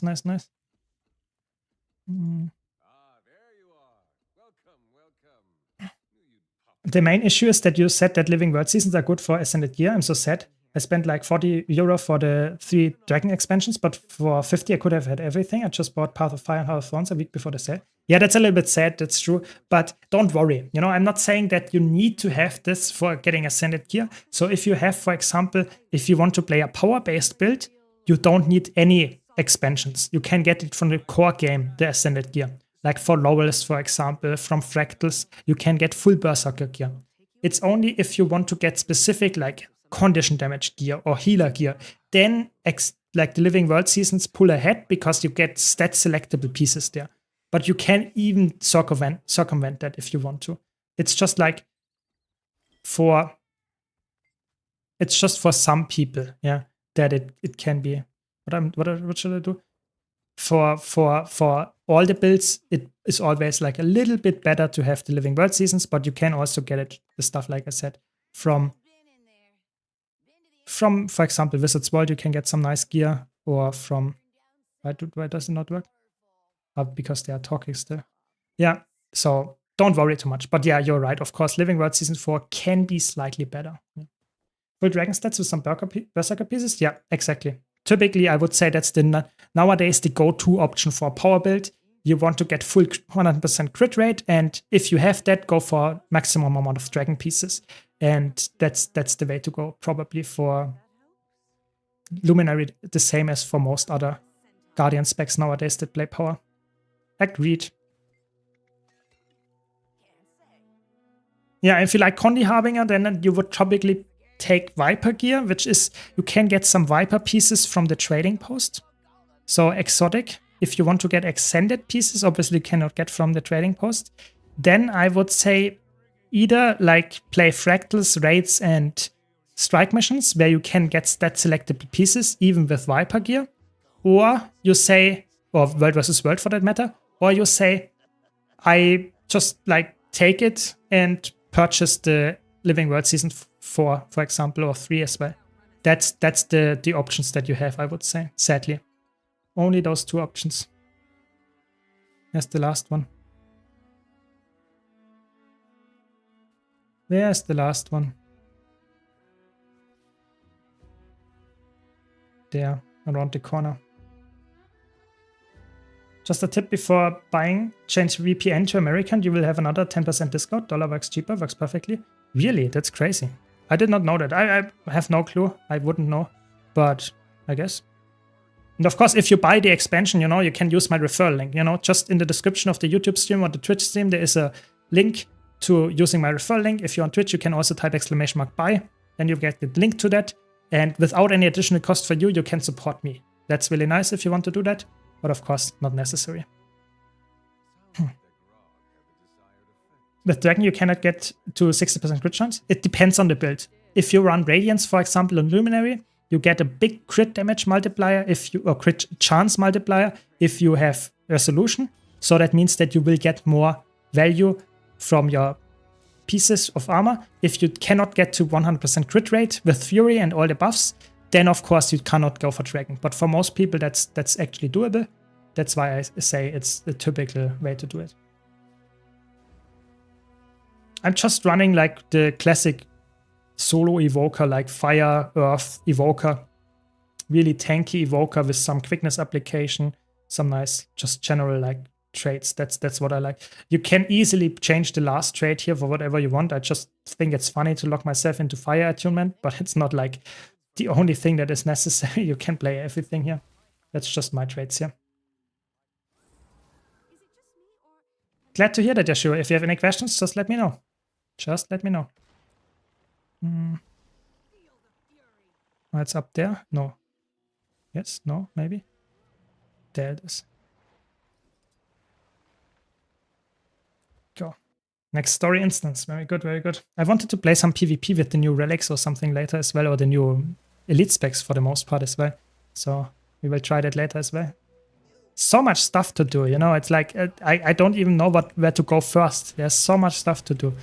I really wanted to get the story done for the most part, but it seems like the story takes a little bit longer if I'm like distracted by a lot of different things all the time. But okay. Draw the Inca's attention. Okay, let's draw the attention.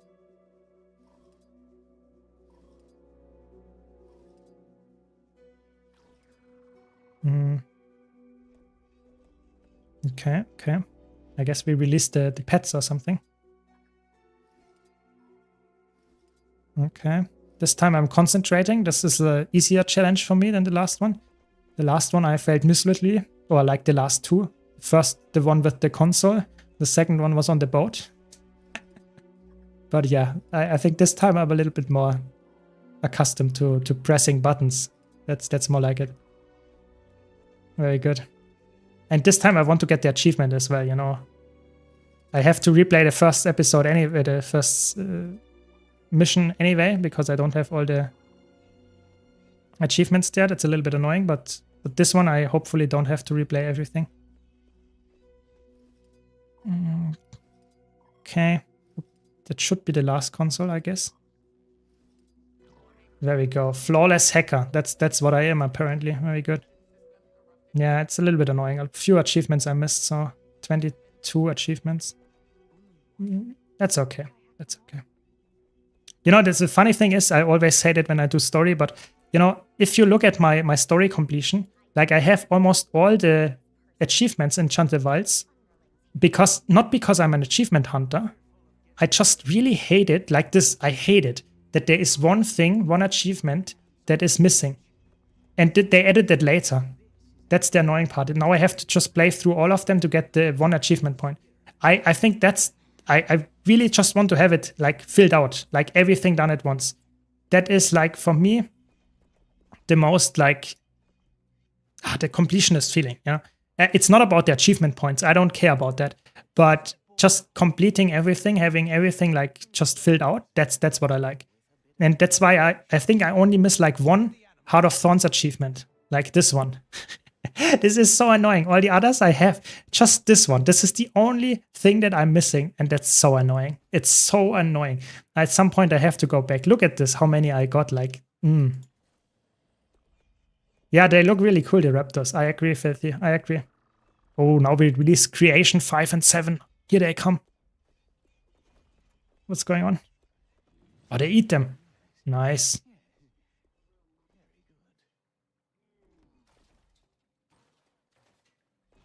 Okay. You eavesdrop. Very good. I'm like, I would say like 20-30% in the story. Not too far. Not too far. Yeah, I think it's like, for me, story is like something that I just do. It's just a means to an end. You know, I just want to get all the unlocks, and I also want to get the mastery points. I don't care for the achievement points, but I know it's very easy to get all this stuff, you know. Getting, for example, the relics here, or getting all the mastery points from here is really easy. I typically, if you played through the story, you can probably get like almost all of the mastery points if you combine it with the mastery insights on the maps to complete all the lines. It's really crazy. So for example, look at, I have 22 leftovers of Chantia Wilds and 17 leftovers of Secrets of the Obscure. So there are so many more mastery points than in the other expansions. So for example, Path of Fire, Icefruit Saga, End of Dragons, they are way more sparse on where you get the mastery points than the newer expansions. It's crazy. Yeah. Is the Legendary Staff Spear already out? It's already out, yeah. You can get it. It's quite easy. You just have to do some map completion on the first and the second map, do some meta events there. That's mostly it. What do I have to do? My hacking was too good. Okay, what do I need to do it? Okay, clear out all the things. Very nice. Thanks a lot for the Prime Samurai. Really appreciate it. Thanks a lot for the support. Let's do some cleanup here. Clean up the house. That's good. Yeah, thanks a lot for the support. Really appreciate it. I think it's legendary. I mean, I made a video about it, Filthy, if you saw it, how it looks, and the blog post as well. I think it looks quite cool. I think it's like an interesting design. It's an interesting decision to say, okay, we want to go for like a legendary spear staff hybrid. That's very interesting, I would say. But that's what they went with. It's a little bit sad that we only get this for the next like 9 months. The next legendary will drop in 9 months. So yeah, hopefully you enjoy this one. But I personally like it, and it will require some stories, some meta events. It will require obviously a lot of gold, but that's about it. It's not something that you have to like do a quest as far as I saw it. Maybe we have to do a quest. I have not done it, of course, yet. But either way, it looks quite nice, and I will go for it. There are some more. Very good. I think it's bound. I think it's not sellable. We will have to check that though. How is it called? Bellows.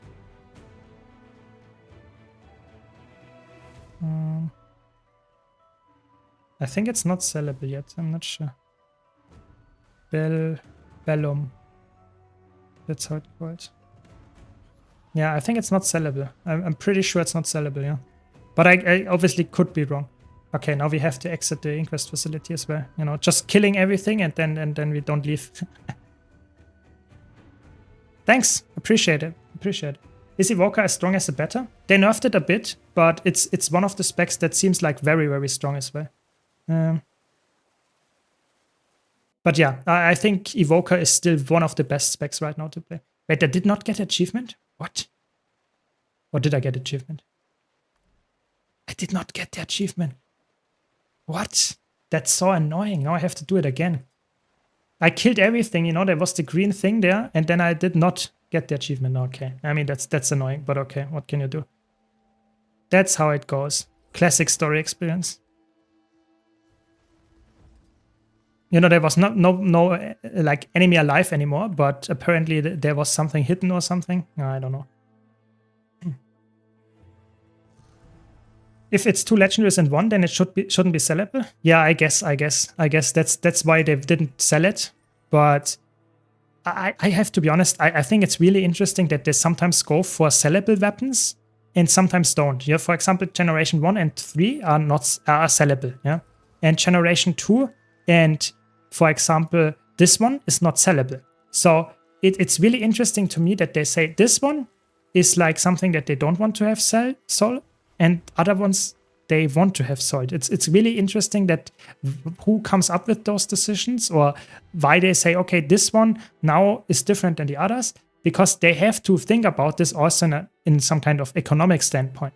And apparently they decide that every time it's a little bit different, not always the same. Very interesting to me. Let's destroy some equipment here. I need to finish my work and stop getting distracted by Syrma stream so I can play the dang expansion. Yeah, I mean, I'm happy that you're here, but I can understand that you have to get some work done, you know. That's also what I have to do tomorrow, you know. I also have to get some videos done before I can like make a nice stream, or hopefully can do both as well. Look at this, my sustain is like insane. It's really fun. It's a really good build. I mean, I'm already on my solo build here, theory crafting a little bit. Welcome, Skuko. Welcome. It's a little bit like I'm like not too. It's like my rotation is quite like straightforward. You know, I have like 6 damaging weapon skills, something like that. That's about it. But it's quite fun, you know. It's like a little bit of a low intensity solo build in that regard, because I'm just like using my weapon skills off cooldown, and that's about it. And you can see my sustain is insane. I'm like, I don't even care. I'm not dodging attacks or anything, just face tanking everything. And I have a lot of healing, a lot of damage reduction. It's quite good, I would say. Copy the burning, nice. That's really fun, that you can copy the burning from the enemy that you targeted to enemies that are around it. That's really cool. Really like this like epidemic for burning. It's really good. Really fun. Good spec, for sure. We will have to do more theory crafting around it. Is the new elite spec Evoker more melee or mid-ranged oriented?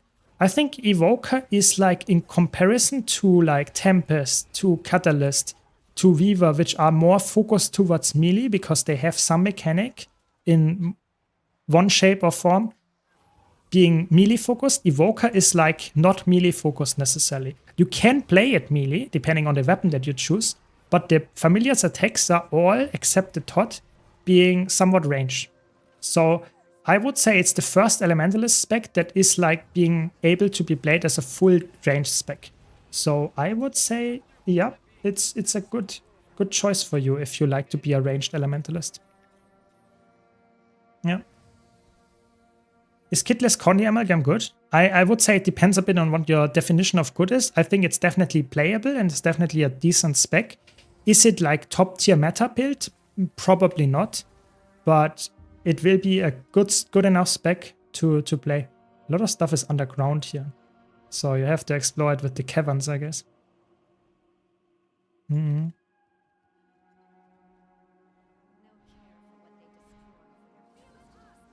Yeah, I'm always happy to help. If you have any questions, just ask. Just ask.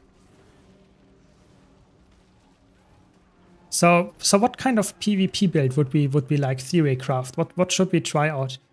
There are so many interesting like specs. I really wanted to try out some Paragon, because Paragon seems like very fun to play in competitive modes.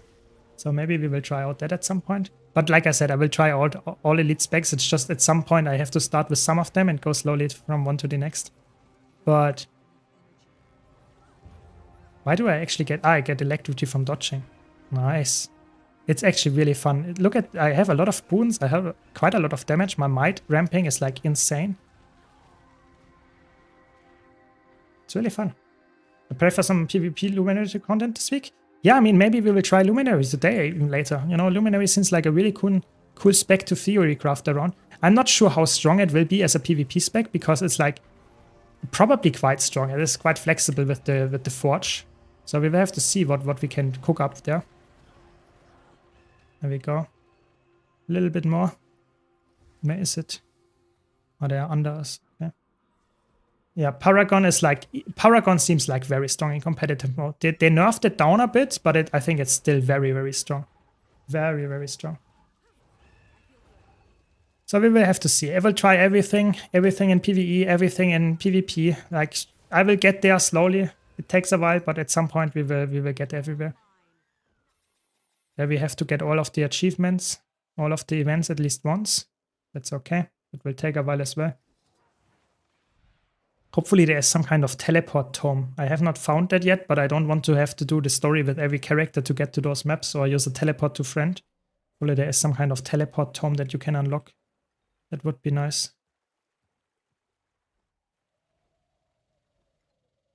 Just killed the Red King. Nice, the Red King. Very good. Yeah, I think like Luminary is like a spec that I would say has a lot of potential because of its like crazy ideas with the resets and the like cooldown reduction manipulation and stuff like that. This is always something that is very interesting to the theory craft around. So I'm really excited to come up with some crazy ideas, not only in PvP but also for solo builds. I think like the other builds, like for example, like PvE, like DPS build or healer, they are quite straightforward, I would say. They don't, I don't expect to have like crazy amount of different cooks there. But for solo builds and PvP builds or roaming builds, for example, I expect like some really fun, interesting ideas there that we can try out for sure. I think you can just teleport on your alt. No need for teleport to friend. I mean, that would be good. I think that's really, I think that's one of the most annoying things for me is that I like to play like a lot of characters. That's why I have 70 characters, yeah. And it's quite annoying. I play here on this character now, the story, yeah. And that's like the only character where I will play the story ever, yeah. So for me, it's really annoying if I want to get to a map where you normally have to do the story to get there. And hopefully they will put in some kind of feature like the tomes or like you can just teleport there or use, if nothing else works, I guess I will just use teleport to friend. But either way, it should be a little bit more accessible for me. Yeah, seems to be for an achievement thingy, like lesser unknown leaders. Okay, interesting. That sounds good. The Red King. Very good. It's a little bit crazy. I did not see a lot of other players here. Maybe I'm on a dead map, or maybe everyone is like doing something else. No one is exploring the map yet. But it's actually feeling a little bit like I'm solo here on this map. It's crazy. I mean, I don't mind it because I'm on a solo build anyway. But seems a little bit interesting to me that it feels a little bit empty. Normally that's not the case for Guild Wars 2 maps, to be honest.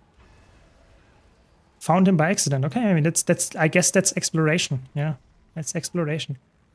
So let's get some. Maybe I have to actually go for the Pyromancer's Puissance. But this is actually quite bad because it only procs, like, it just gives me the might. The proc out of fire swapping I will not get. Just farming some experience here for at this point. Okay. I'm only at a third of the map exploration, which is actually quite interesting. Ooh, there is an experiment. Okay.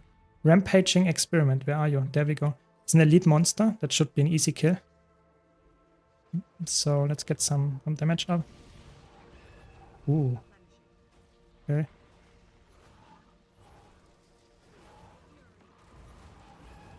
Okay. What is this? I mean, seems like it's more like a...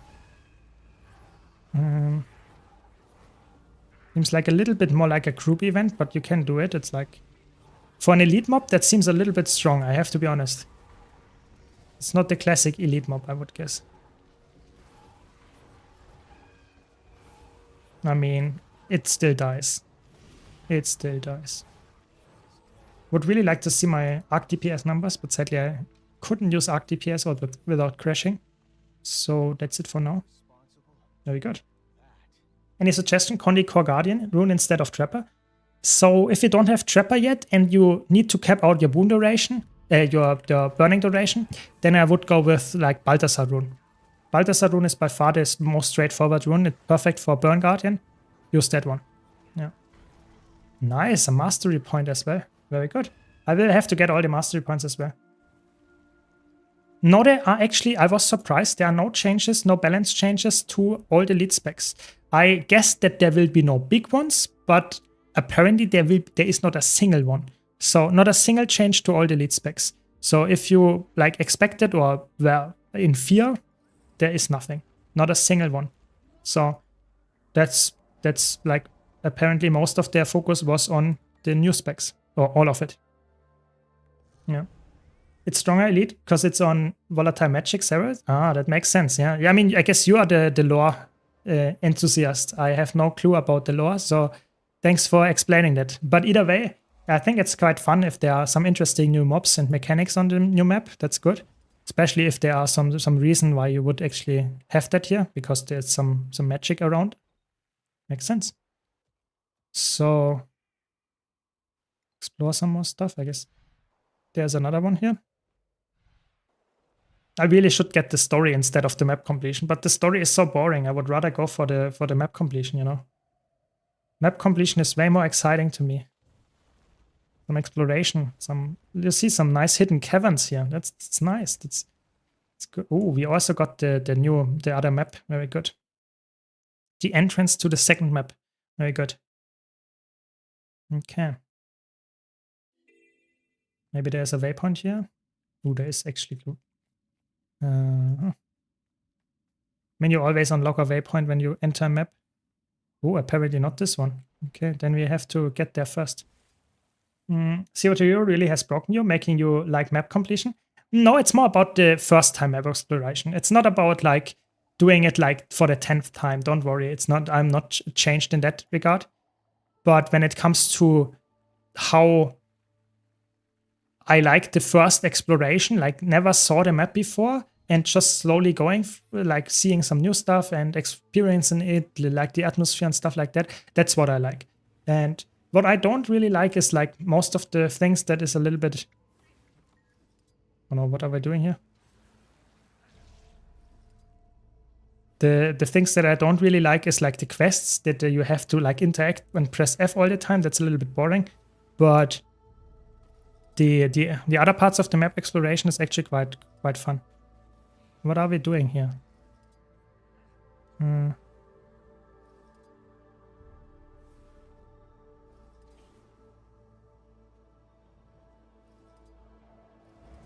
Okay, we got it. Rush further wrong way. Okay.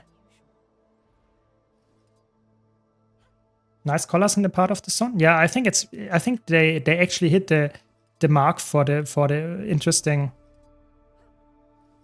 for just the general atmosphere of those maps. I really like those for sure.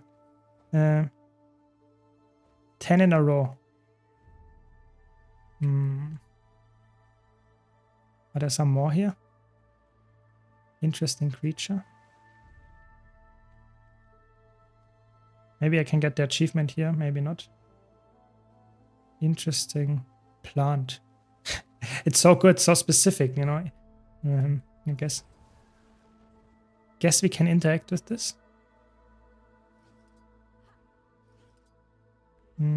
Nice. Sketch artist. You got it. 10 correct in a row. Very nice. That's way easier in game than it is actually in real life. Sketching. Absolutely. I'm a sketch artist. Very good. Very good.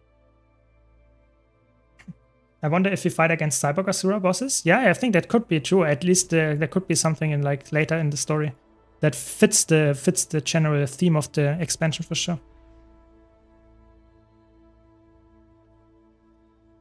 Thinking about to start Visions of Eternity, should I go for Gale shot, Amalgam, Paragon, or Revenant one?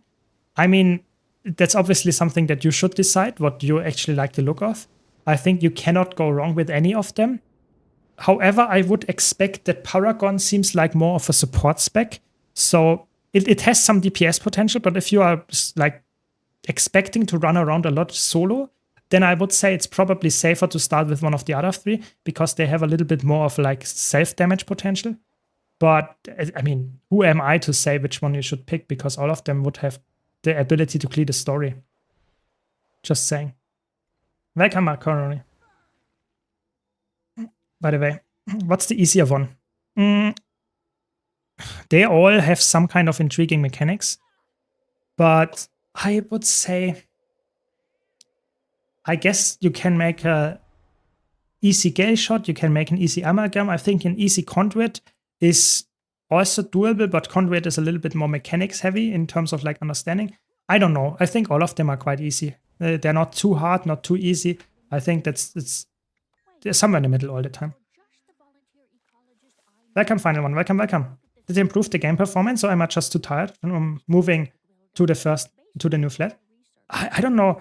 I think it looks better. They moved improvements to the graphics. I'm not sure if they made the performance better. I'm not sure about that.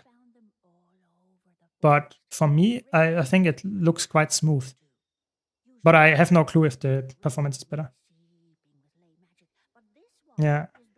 Yeah, I'm with you there, Patricia. I think like in real life drawing, even like painting, I'm really bad. But in game, apparently, that's quite easy. You just have to press a couple of buttons. But yeah, new update, beautiful colors. I'm just see it. Yeah, I think it looks really nice. I think for me, like the graphics update, I was like on the pictures, I definitely saw a difference. But I was saying like, okay, that's good, but it's not like game changing. But when I look at the new colors here and stuff, it looks actually really good. I really like the new colors and the shadows and stuff. It is definitely hit something that I really like. Yeah, for sure. So where's the next story chapter? Is it already in the next map here? That's actually crazy. I think I'm already in the second map and I have to continue the story there. I'm pretty sure. For me, the game looks much smoother and works better. I mean, that's perfect. You know, that's what you want to hear. Looks better and it is smoother. You know, that's what we want to hear.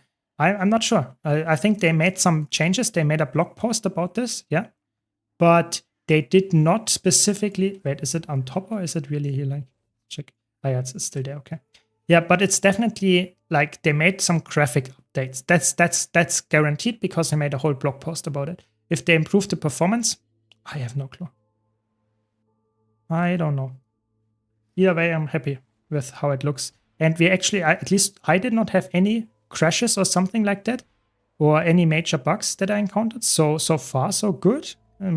Let's not jinx it here, but I would say that's looking promising. Yeah, because people always say, oh, expansion launches don't play on patch day. But to be honest, today, no big issues.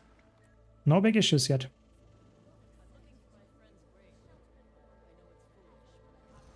I mean, I'm still at only 44% of the map exploration. So the maps are big. They are big. They have a lot of stuff to explore. For sure. It's on top. Okay. Maybe I can get there in time to check the event. You know, I want to get all the event achievements.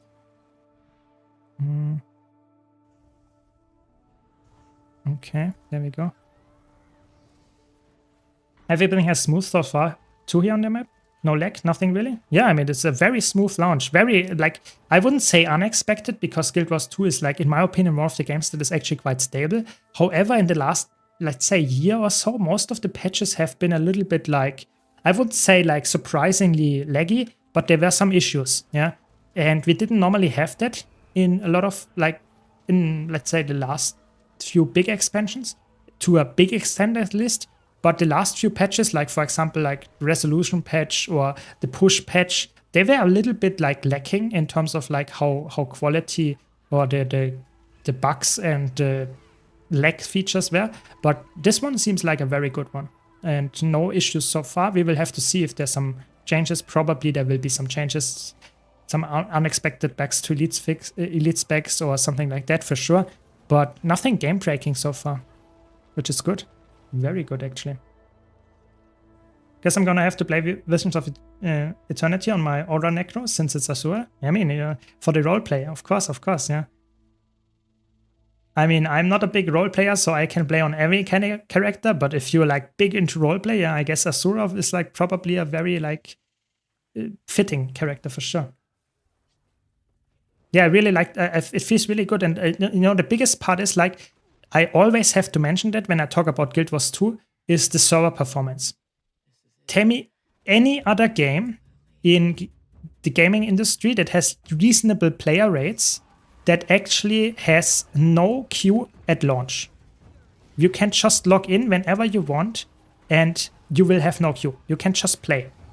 You can just play. That's like so rare. That's so rare. And there is no server maintenance or anything. The game is just always up.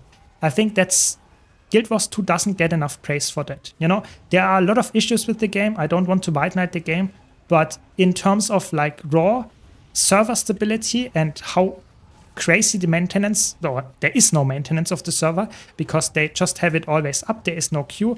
It's just insane in that regard. It's crazy. Yeah. Did they improve Antiquary? Yeah, I think Antiquary got... Whoa. The crap, the crushing horror. Yeah, Antiquary got improved quite a bit, I would say.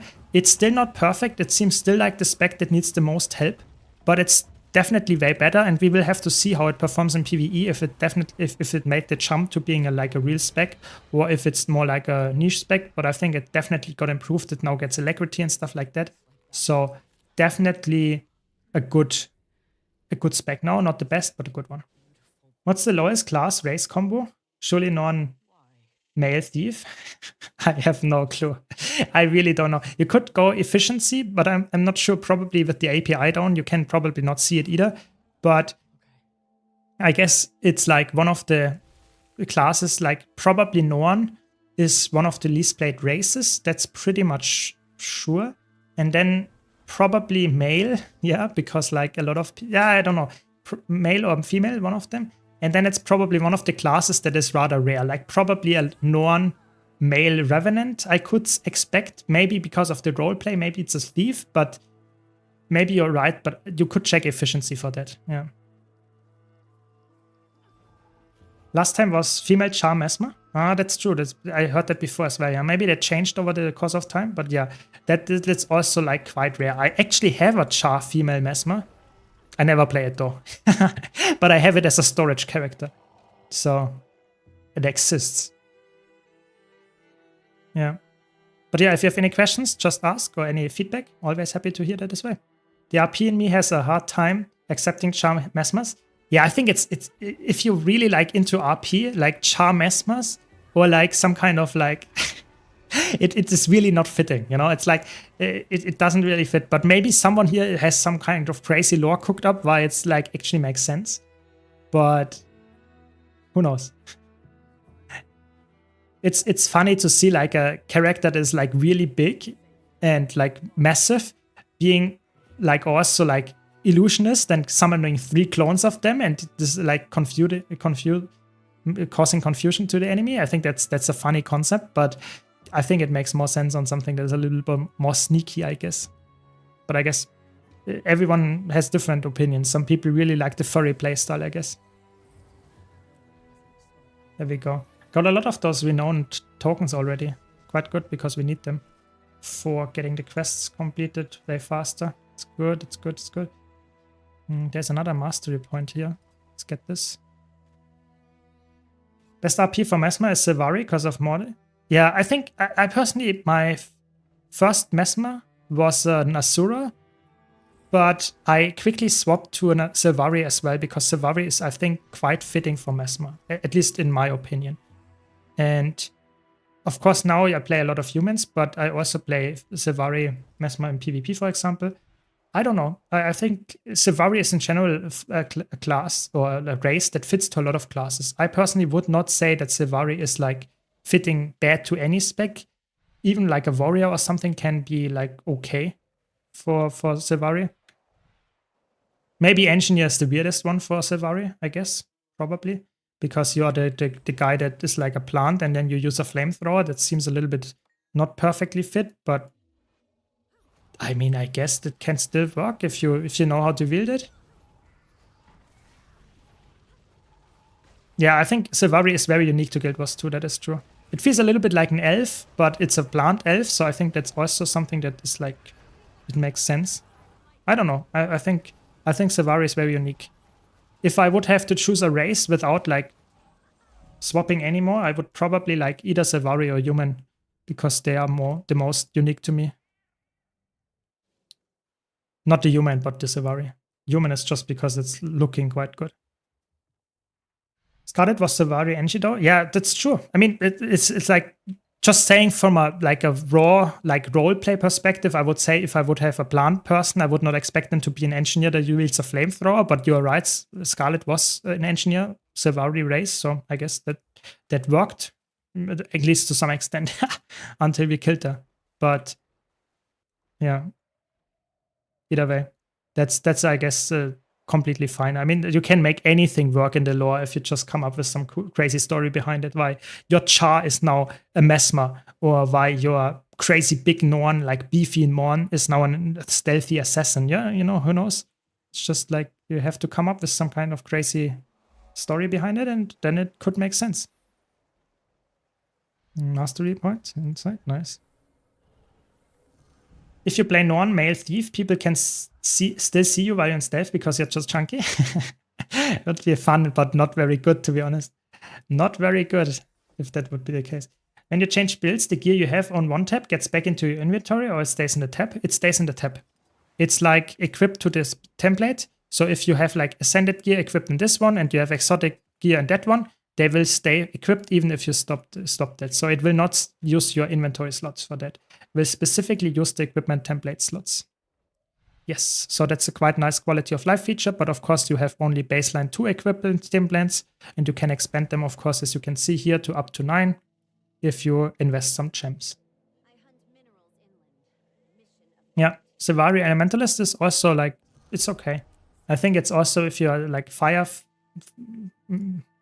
type Elementalist, it's maybe a little bit weirder, but I guess it also can make some sense. You're after all a scholar. I guess, yeah, exactly. You need to thrive and survive, exactly. All my tunes are short Sylvari. Chunky Norn makes me think of drugs pretending he's invisible. Yeah, I think it's like everyone has to have their own headcanon, what they like. I personally am not the biggest, I'm not a big role player at all, let's say, put it like that.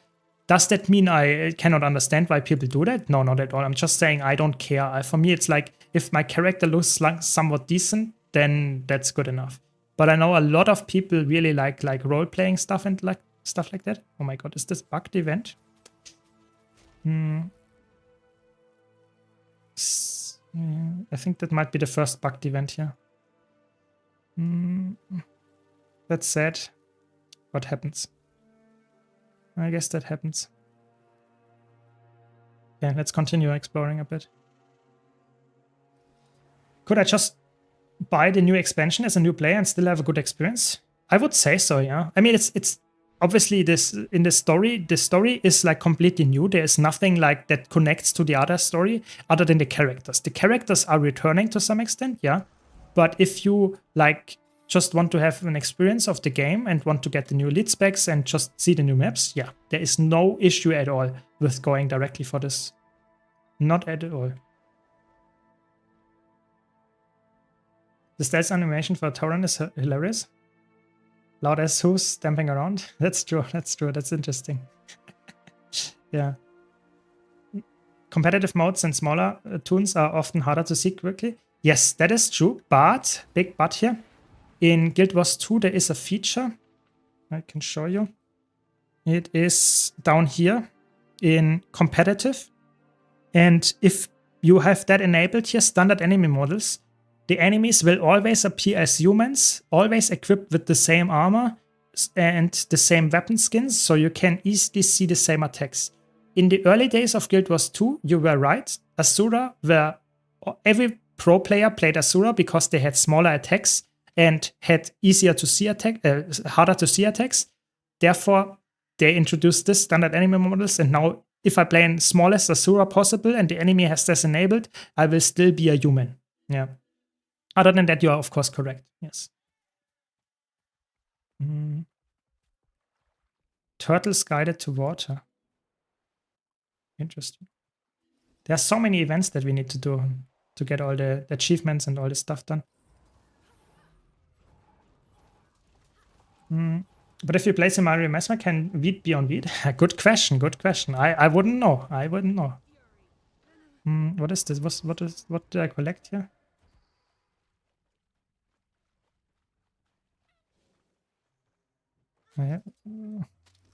It's a turtle bait. It's a turtle bait. Okay.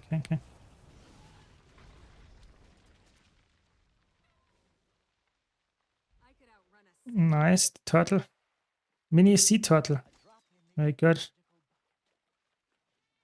That's an interesting quest. We didn't have that before, but makes sense. On the beach, there are some turtles. Yeah, makes sense, makes sense. You can only guide one turtle at a time. Okay, I guess that's okay. But I mean, if I don't own the other expansions, how many issues will I run into? I would say it depends what you mean with issues. You can play in the new elite specs. You can play them very well. You might not have the perfect relics. You might not have the perfect weapons. But you can play like to 80% at least, maybe some of them 100%, depending on the build. So I personally would say just go for it, and you can go from there. It's not something that I would say is like breaking your experience if you don't have all the expansions. Hey, go in the water, please. There we go. Yeah, that's what I would say. Of course, if you want to get the best experience of the game, you probably want to have at some point all the expansions, because that's just how it works. They want to have all the expansions to get the best experience in terms of like best DPS, best healing output or something like that. But it doesn't mean that you cannot make it work. I was being serious, by the way. It's a native plant group that only grows here. Without fire, it would not survive. I mean, that's really cool, yeah. Thanks for sharing that. I did not know that. It's really cool to have some random facts like that.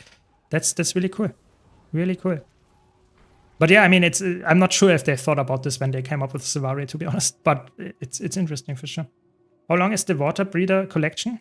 It's like 24 steps or something. It's not too bad. It's not too bad. Let's check. Collections. Legendary armor. Yeah, 24 steps. And then you have the precursor. And that seems to be it. That seems to be it. So we have to see how many steps that is, and how many like long steps, how many like hours or time-gated steps are in there. But I think it's definitely quite doable. Maybe we can do it this week, maybe not. We will have to see. And hopefully we get some quest progress here, and then we can continue. We are almost at the next level of my... Let's quickly check. Yeah, I have every boost still up. Very good, very good. Of the next mastery level. Very good. Can you visualize a fire mage with the Inferno trait in the new spec? Yes, absolutely. It's actually made for that. You can specialize in fire and then play the Inferno trait with a full power DPS spec, and you get a lot of damage from that. Yes, yes, yes, you can definitely do that. Maybe I should... Nah. Yeah, it depends a bit, of course, what you actually play. But it definitely can be played. It's actually probably the top DPS build will be something like that. Or one of the top builds for Evoker. Seems like it, yeah.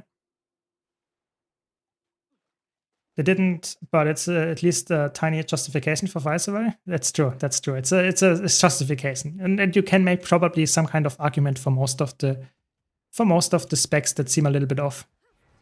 Hopefully they give some progress here for the quest. I really want to get the quest done.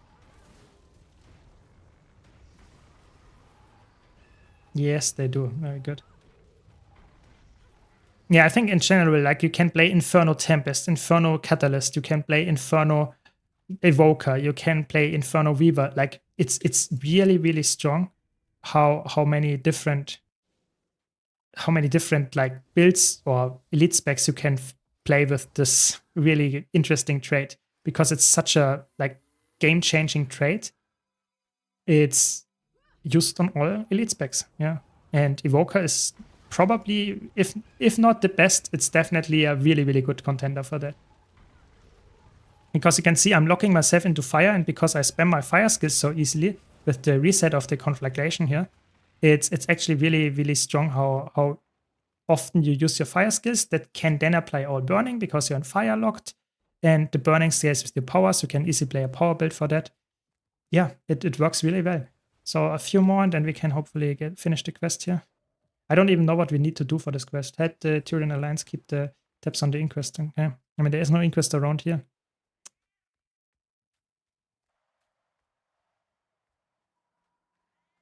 Can I talk to them, or what's going on here?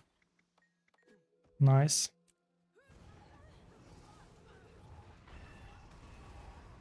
Yeah, you see, and then your conflagration resets your fire skills and also procs you have some fire burning around it. It's really good. Nice, we need one more, then we are done.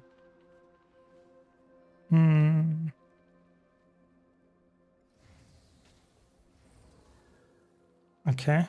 Petted a wavehawk. Oh my god. You have to find every single pettable wavehawk. That's an achievement, you know. That's reminds me of the Sky Scale achievement in Living World Season 4. Oh my god. That's crazy. I mean, it's for people that like to have some kind of collection going, or not really a collection, more like an achievement to do. That's a crazy one. Very good. We did it. There's no inquest here because they are in quest of obtaining eternity, and that makes sense. That makes sense. Okay. We are almost done. A little bit more. Super fresh cat snacks. It's dead. There is a cat.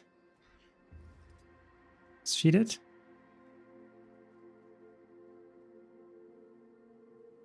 Maybe something good will happen.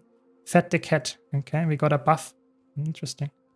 Okay, I wanted to explore a little bit more of the map and get my mastery completed here.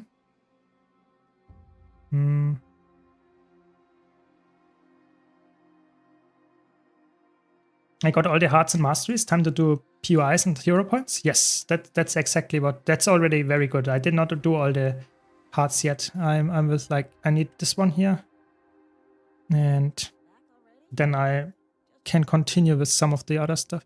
But yeah, I mean, I'm not in no rush. You know, it's the first time that I do a map exploration here. And we will see how it goes. If it's like required for the legendary spear and the aqua breeder, probably. So I need to do it a second time. But after that, I don't see any reason to do it again for now. So I just enjoy the first time, and the second time will be a little bit more boring. But for the first time, I mean, I don't rush it too much. I never finished those achievements without Wiki or Blish. I agree. I know people always say, oh, immersion and stuff like that, but I don't care. You know, those achievements, they are just very annoying. I really don't like this specific like achievement type where you like just, oh my god, we have to do like a mix something. Oh my god.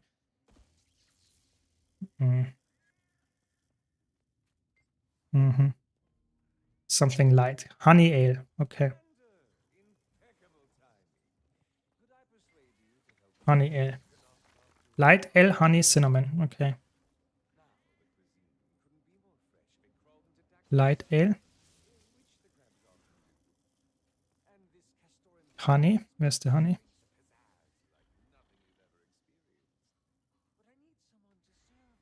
Where is the honey? Out there. Okay. And cinnamon is there as well. That's a lot of honey. Oh my god. That's crazy. Hopefully I don't have to do that like 20 times or something. It's crazy. Use. Okay. And cinnamon. And then there's one drink done. Probably I need to do that like at least 5 more times. That's I mean, that's a funny hard for do it like once, but doing like 20 times. And you have successfully made a drink. Okay, very good. Okay, at least we get an achievement for that. That's a long one. They promised no story, and I'm listening to story. Scam. I wouldn't say they promised no story. They just promised a more fast-paced story and not like bears talking for like hours without having any interaction. I think that's more what they promised. The cups needs a slightly bigger box. 5 times it is right.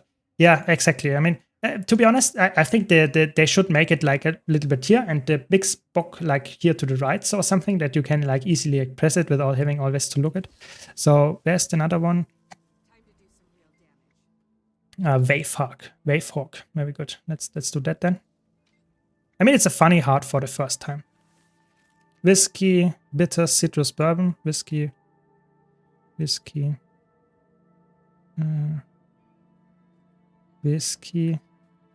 Wait, we have to clean it first, do we? No.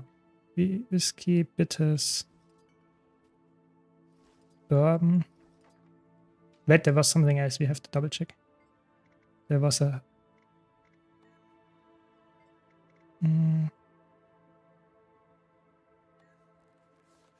citrus. Okay. I knew there was something different. There's the citrus.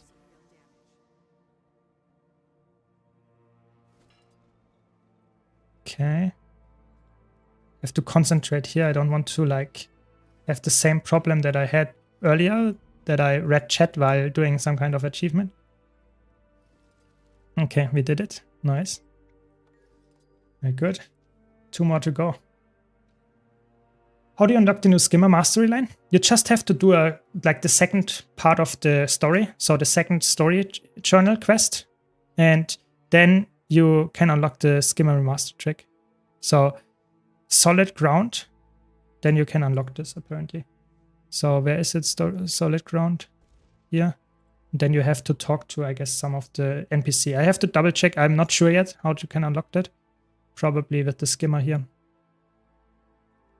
But yeah, I will get to that and I will tell you. I'm one thing after the other. Currently, I'm stuck on this heart here, last one in this map, and then we can go to the next one. So wait, what do we need?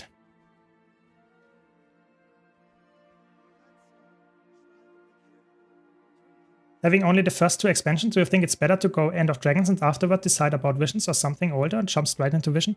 I think it depends a bit in Puck's Heart Birch Beer. Okay, interesting. Probably butchered that name. So I would say it depends on what kind of goal you want to do. If you like to have like the perfect best build possible, I think always going for the newest expansion is probably a good choice for like getting the best gear. For example, getting like the newest relics oftentimes are really good, but it is not as bad as having like not Soto, for example. And if you're a story enjoyer, it's always better to do it chronologically. That's my tip. You know, if you like to enjoy the story, probably go for something that is like one thing after the other. And if you're in no rush and you will want to play patient, I think that's the better way. So I would personally say slowly play through all the expansions one after the other if you want to purchase them all at some point. If you really are like on a budget, then oftentimes the latest expansion might be the best, but not 100% sure. Yeah, it depends on you. Whiskey, honey, cream, birchwood. Whiskey, honey. Okay, whiskey. Do you think I need to unlock all Skimmer Mastery from Path of Fire before Visions of Eternity? No. I think you, of course, to get the absolute maximum out of the mastery of the whole thing, for sure. You want to get it at some point. But I would say for like just exploring the maps and stuff, no, don't worry. I think it will be really good and really fun even without the full mastery. But at some point you want to get it, of course. At some point you want to get it. Can I only mix it behind the bar? Interesting. So the next one was the birchwood, I think. No, it was cream first. Okay, where's the cream? There it is. Why do they store it like across the map? That's crazy. Who would build something like that? Okay. In the real world, I mean. The last one watched the bird work. Do you think? Yeah, I will get to that. I will get to unlocking the mastery for the skimmer. Don't worry.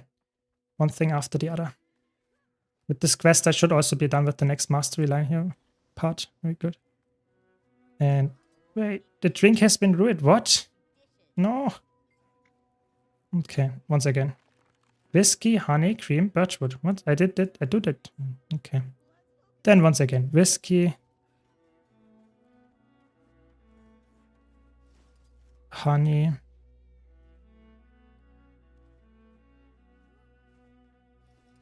It's a little bit annoying that you have to run like multiple times. Why not like make this a smaller honey jar and then you can like put it in one hand? Cream.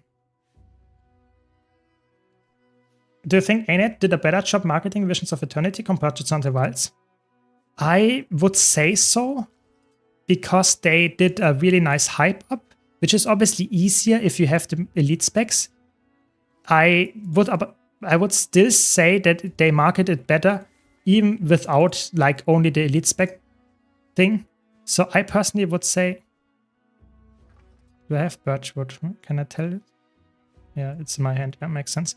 But I think it's also because of the like how they made more partners in the time and stuff like that. I think that all helped. There we go. We got another one. that all helped that Visions of Eternity got hyped up more. The elite specs, the new map, and that they like slightly teased it every few 2 weeks or something, added some kind of new teaser that will drop. Then we have the partners hyping up the live streams and stuff. That helps a lot. I think Chantal Weiss didn't have that because they had only the spears. They talked about the spears once, and that's about it. But having elite specs, the reveal, just the teasers of the icons first, then slowly going through all the elite specs, giving us more info, giving us the beta, changing some stuff up. I think they made a really good job this time around with this. But of course, you're right. I think there's always stuff to improve. It's still not perfect, but I think it's definitely better than before. I agree. Syrma is really nice for the skimmer. Yeah, I think the skimmer is a really cool mount, and especially on the first map, it's really, really good. And the masteries are awesome, amazing. Nice, we got it. And one more. Where's the last one? This one? Cinnamon rum. I think that's the last one we didn't do. Yeah. Cinnamon rum. Okay. Probably cinnamon, rum, and citrus. Okay, that makes a lot of sense. Cinnamon, rum, and citrus. Okay. And then we are finally done with this one. That took quite a while, to be honest. That took a long while.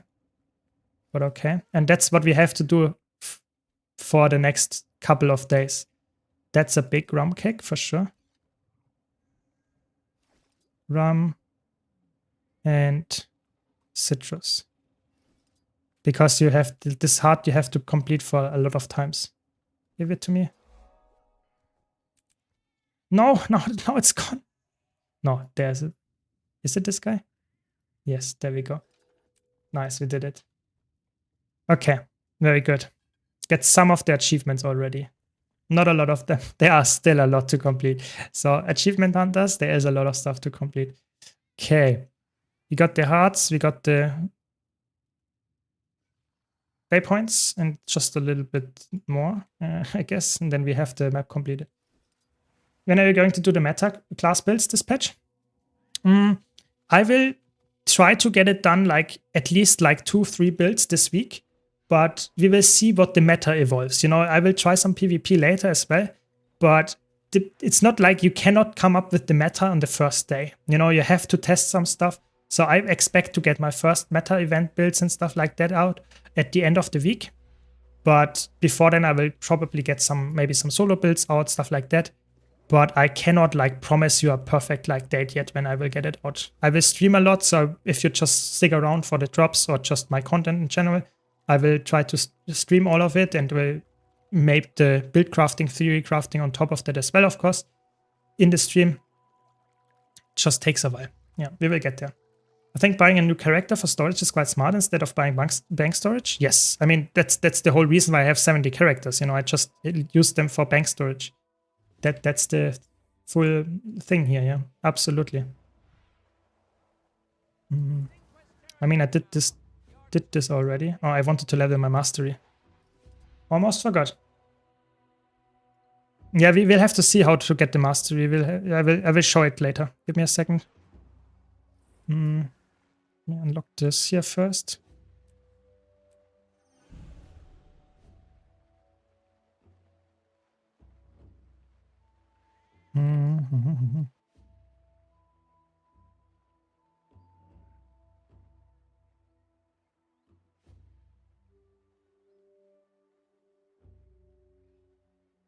Yeah, it's a little bit hidden, to be honest, with the skimmer one.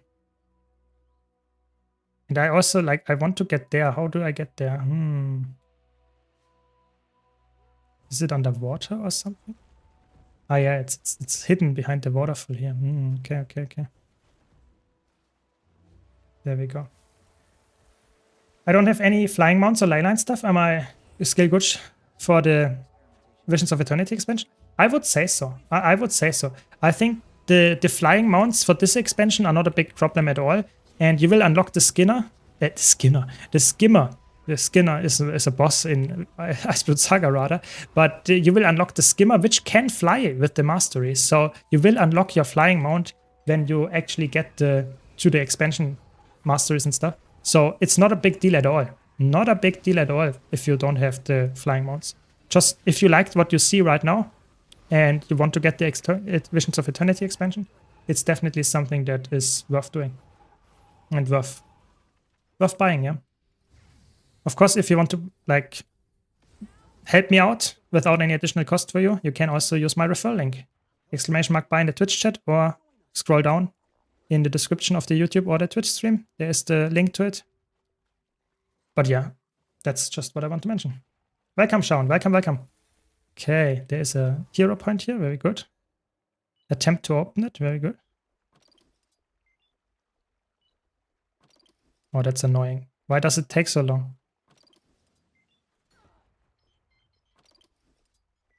Or at least it didn't knock me out of there. Very good.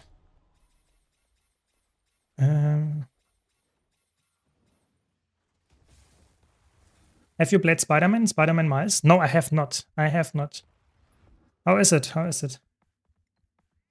That was close. If it would have knocked me out of there, that would have been annoying. You know, with this long of a mastery like unlock, that would be annoying. But luckily it didn't knock me. Luckily it didn't knock me. I have to kill those, otherwise we cannot. I could stealth, to be honest. They have some AoE, so they could still reveal me. Just kill them. I mean, I don't take any damage. It's actually really fun. This is a really, really easy. It's my first, I would say, crazy low intensity solo build that is actually really, really well performing. Because, you know, I have perma quickness, perma 25 might, and like reflect and like almost take no damage. It's really good. What was your first MMO? My first MMO probably was like, I would say back in the day when I was very young, I was a big I still am a big Star Trek fan. Don't know, it's a science fiction TV show, quite old. And there was an MMO called Star Trek Online. I'm not sure if it's still running actually.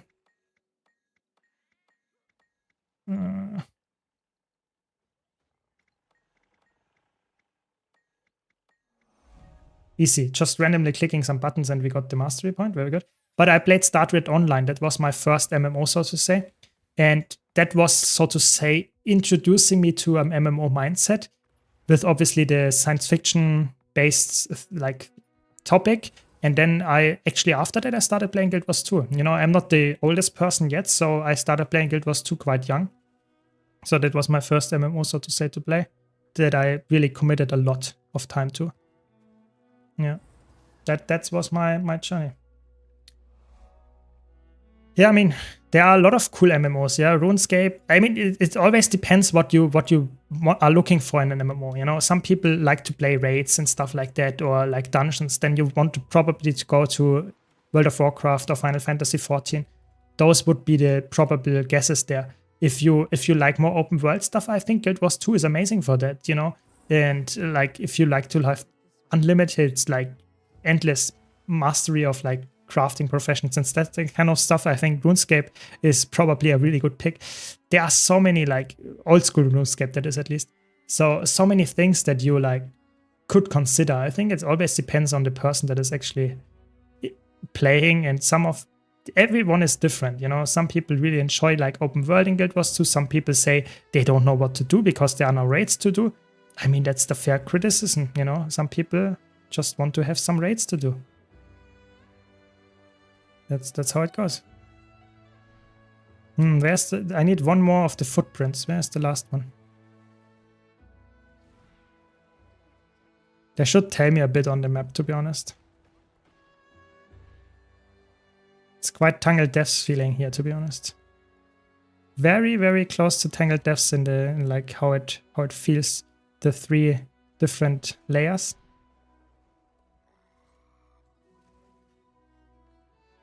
Help the... Okay.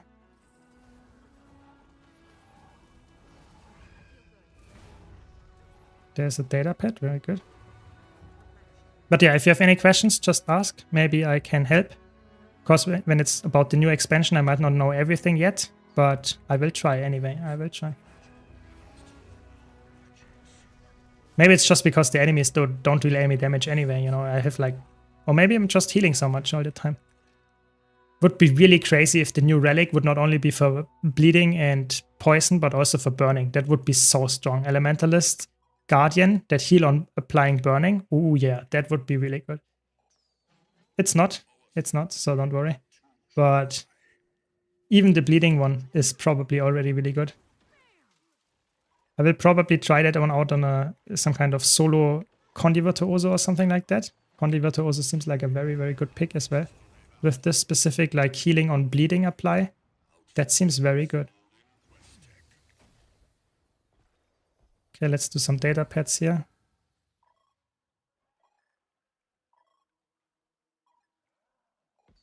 Okay, almost done. 60%. Yeah, looks good, looks good. Yeah, but don't worry. Like I said, I will now explore a little bit of the map and do the story and stuff like that. But I will get to all the build content in the next few days. Don't worry. Absolutely coming up. Yeah, exactly like the builds. No, can't read chat while doing some kind of like puzzle here. But yeah, I will go to the builds quite soon. Later, I will play some PvP, like I said. And I will also like cover all the builds like for solo, for PvE, for World versus World, for roaming, all of that stuff. I will cover that when I get to it. And hopefully sooner than later. Hopefully. Always have to full explore a map before I do the story.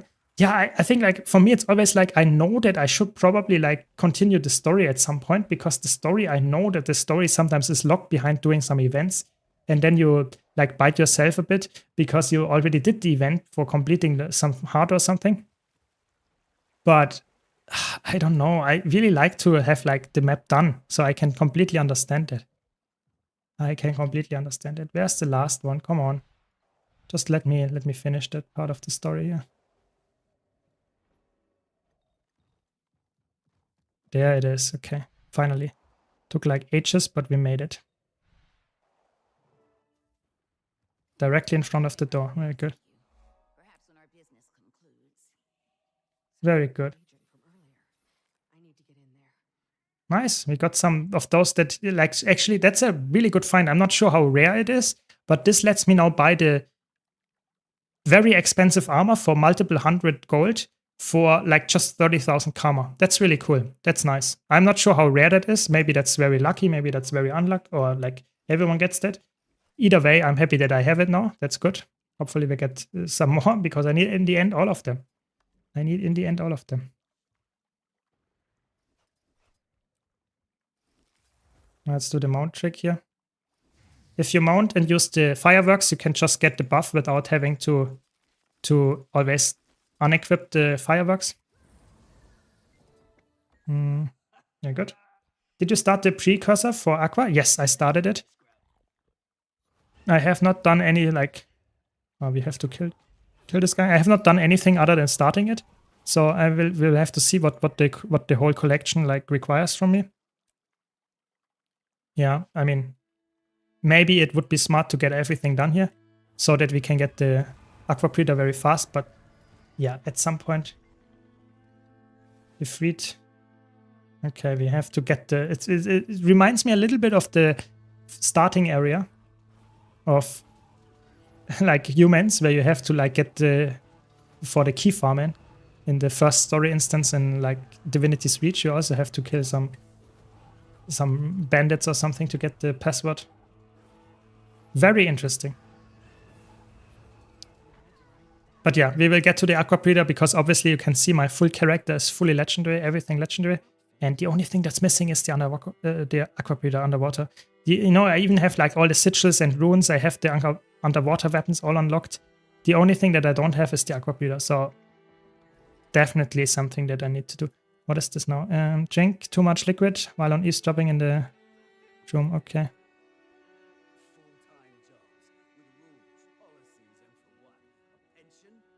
Can I like move? Yes.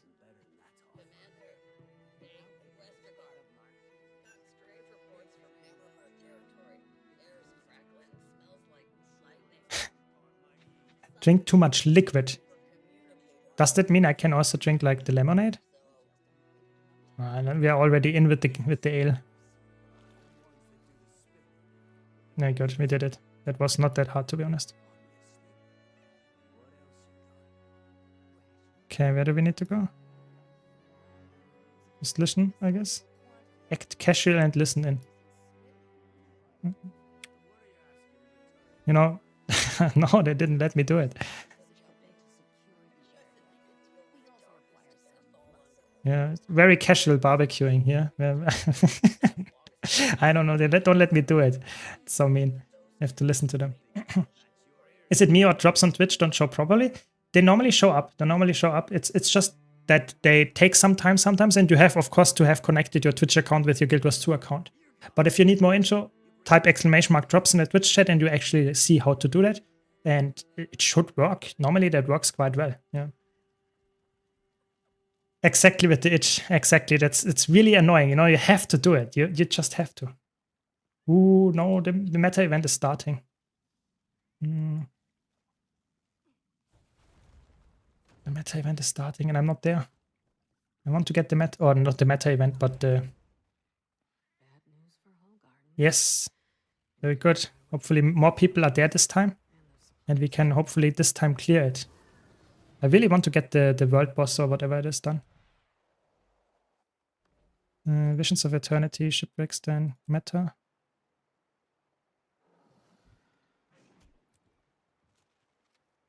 Just switch maps and let's see. Hopefully we have more people that actually want to do it here. Oh yeah, there are a lot of people here. Very good. That's what we like to see.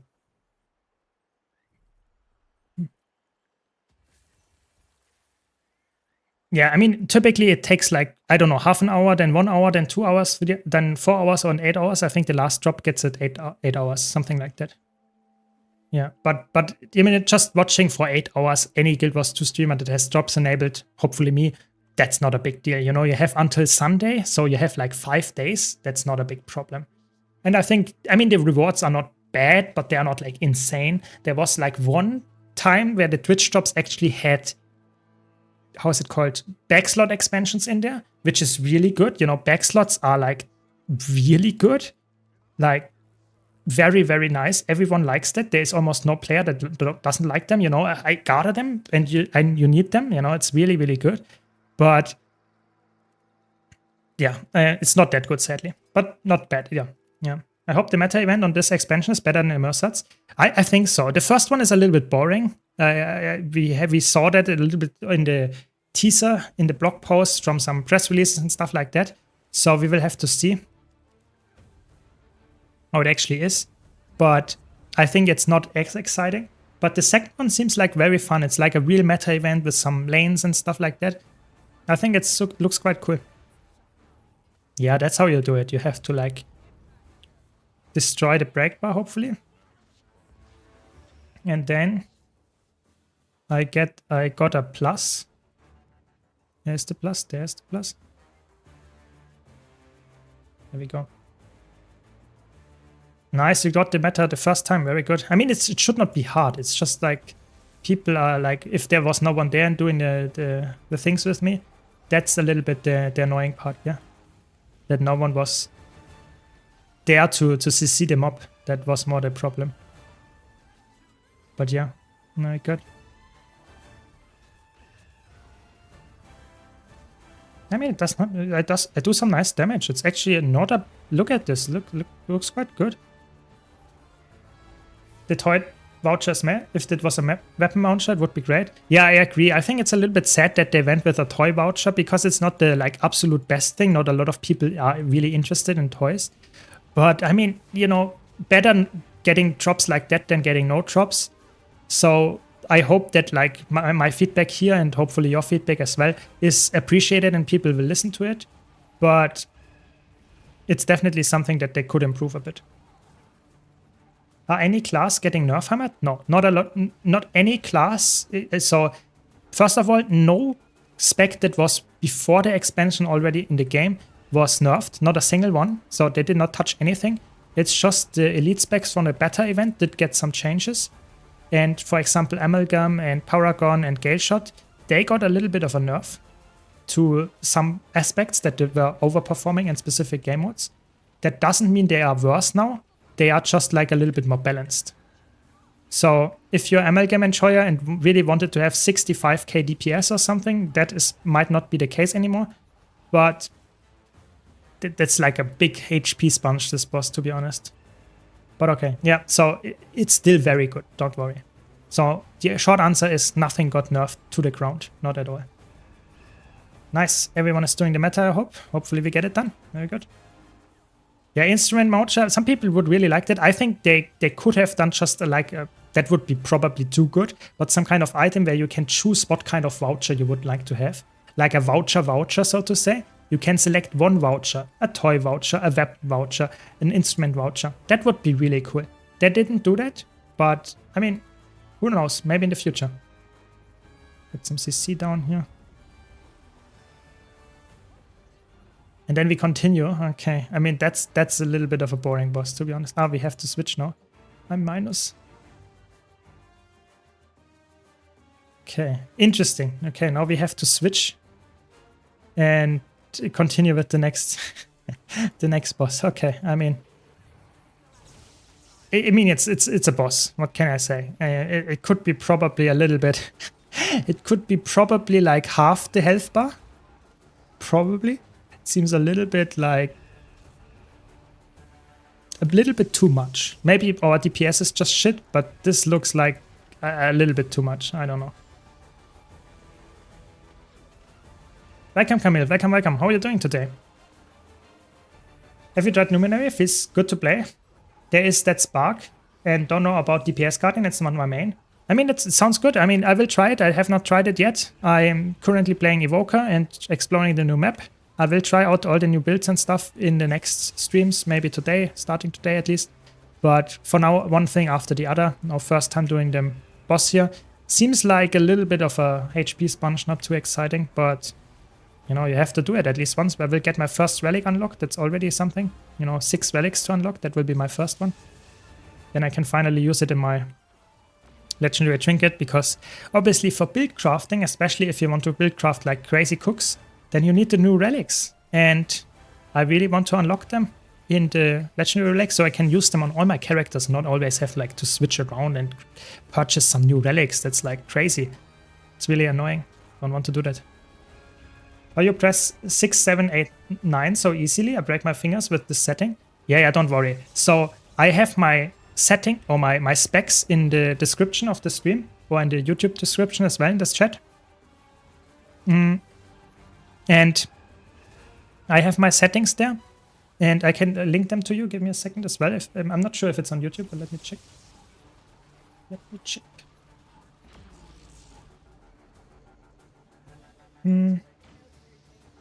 But either way, on Twitch... Oh, wait, I have to swap before I do some stuff. I think I have to swap.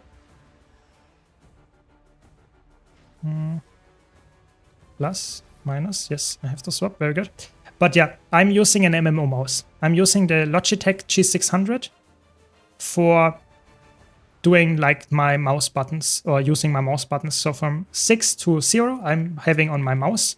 So I don't have to like use the 6 and 0, for, especially the 0 is like impossible to reach. You have to like a crazy hand if you want to reach that. So I'm using a MMO mouse for that. And you can, it's not necessary for Guild Wars 2, it helps of course, but it's not necessary. If you, for example, bind it to X, Y, like those buttons that are close to your W and like your S key or something, then you can actually use those instead of the 0 and 6. But I really like to use those for other actions that I want to push or do. Like for example, special action key, or like about face or something, or looking back. Stuff like that can be very helpful as well. And that's why I use my MMO mouse for that. But it's obviously not necessary. Hope that helps. Tried Ritualist as Minion Master. My dream of having Ghost Corpse Army is fulfilled. Hope to have Minion Master be viable in raids and strikes. I think it will be decent. I'm not sure if a real Minion Master with like minions as utility things is like absolutely the best in slot meta pick, but I think it might be actually quite viable because there are some really good traits that interact with this. So we will have to see. But I think it's quite cool that you can now play this fantasy if you really enjoy it. Please recommend a class and a weapon that will provide good DPS at range so that I can play both Factless and World vs. World. I currently play Untamed with 2 longbows. I want to try something new about range. What is good with range that is in World vs. World? Let's think. You could play some kind of Greatsword Virtuoso. Like full range Greatsword Virtuoso, Power Virtuoso with Greatsword. I think that seems like a decent pick. It is good in World vs. World. It is good in PvE. That's my pick there. Oh, we have to CC this. But, I mean, you can't do that with every class. So if you don't want to play Ranger anymore, you can just tell me which class you would like to play, and then we can like come up with a build that actually works for you there. Okay, now we have to kill both of them. Now my spec shines really, because now I can copy my fire burning stuff to the boss. Look at this. Now I have copied my burning. Sadly, that was not that much, but I could have copied it. What your first go-to new spec? I'm currently playing Evoker, which is the first spec that I started playing here, so that's the one that my go-to spec is. It's also quite nice, to be honest, from the range possibility here. Yeah, I copy some burning. It's not like insane. It's sadly not epidemic, where you could like copy like 30k DPS. Sadly. But it's still good. It's still good. A little bit of AoE damage. It's quite fun, to be honest. I mean, this fight is a little bit like a lot of stuff is happening on the screen, but nothing really matters. It's just like a HP sponge. That's about it. That's a little bit like... I'm not like completely sad about this fight, but it could have been way better, to be honest. Way better. Now we have some more burning here. Very good. Welcome, Track. Welcome, welcome. I'm not really having any main characters. I'm playing like every single class. That's why I'm switching from Mesmer to Elementalist, and maybe tomorrow I switch to another class. I play all the classes. So this is not really necessarily my main. I played Elementalist a lot. I played Mesmer a lot, but that doesn't mean it's my main. So the answer is no, but I don't have a real main in that regard. And that's just the class that I started playing for this expansion here. Doesn't really matter. Yeah, you need to wait a little bit for the World vs. World builds. I'm not sure, you know, the thing is like, at some point I have to start with something, but I cannot like do everything at the beginning. You know, I cannot come up with a full DPS build. I cannot come up with a solo build and a PvP build and a World vs. World build in the first week. That's I have at some point I also have to have some testing time and some editing time and recording time. So it will take a while, but we will get there. One thing after the other. Just stick around, enjoy the expansion yourself. Maybe do some theory crafting on your own. Maybe you come up with some crazy builds. There we go. We did it. Nice, we got the first relic. Relic of the Biomancer, that's one of the best ones, to be honest. Very good. Very nice. That was good. I mean, it's not like the craziest meta event, but... Or is it even a meta event either way? Very good, we did it. Do you have a tip for Virtuoso Greatsword 2 skill? If it's nothing there to bounce, it's shit. Any easy tip for that? No. So, Greatsword 2 skill on Mesmer in general, I can show you that actually when I got into PvP as well. Mesmer is like a really weird spec in that regard. Let's showcase it. Where is it? To find my Mesmer first. There we go. So, Greatsword on Mesmer is the 2 skill, especially with the Bountiful Trades. Bountiful Blades trait. That's what I meant. If you equip that, your 2 skill becomes like giga buffed. It's really, really good. But to make a lot of use out of that, you have to have 2 options. The first option would be... Let's think. Okay. Then the first option would be to be in melee range, which is a little bit counterintuitive if you play a Greatsword, because the Greatsword on Mesmer is a long-range weapon.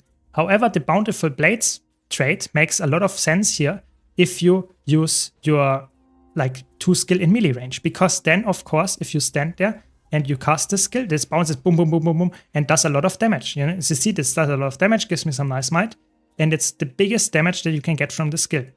The other option would be that you have a clone standing there, and you cast this skill, and it bounces between enemies. Okay, now it bounces between enemies, but it could also bounce between the clone and the enemy.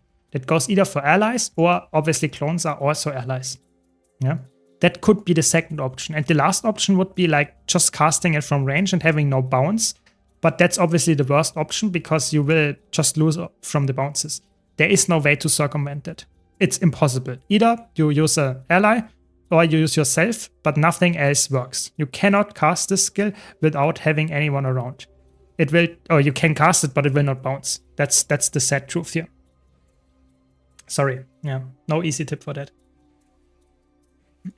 So, what spec do I want to try in PvP with a new relic or something? Maybe. What do we want to try? Paragon. That's what I wanted to try. As a new player, I bought 3 storage expansion with 28 slot bags, 400 gems, best buy ever. Those bags are swapped between characters. Do you know if this sale happens often?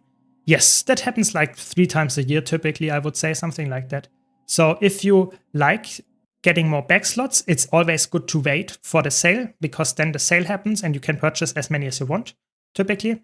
And the best thing that you can get there is like 30% off, something like that. And it's really good. So, support. Let's go for ranked, of course. Paragon instead of Spellbreaker. Paragon. Quickness, of course. Discipline tactics. Yes, yes, yes.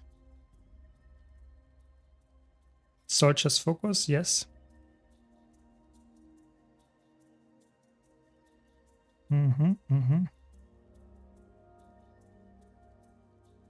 It's just checking.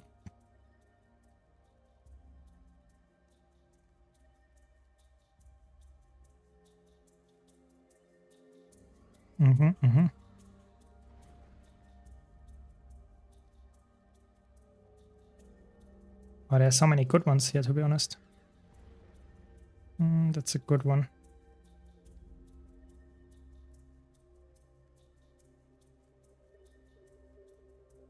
That's good. Banner is good. We have another stun break here. It's also good. It's a lot of good skills here, to be honest. Let's play it like that. Let's play full support. Yeah, let's do it like that. Very good. 4 or 2. So you create something to bounce. Exactly. Something to bounce any illusion or ally to bounce is good enough. Of course, an enemy helps as well. Anything that stands close to it so that you can bounce. Yeah, exactly. The hero point on the northwest looks bugged. Did you get it? I have to check it later. I have to check. I'm currently in the queue. I will tell you when I'm done with this. I just want to mix it up and play something else as well.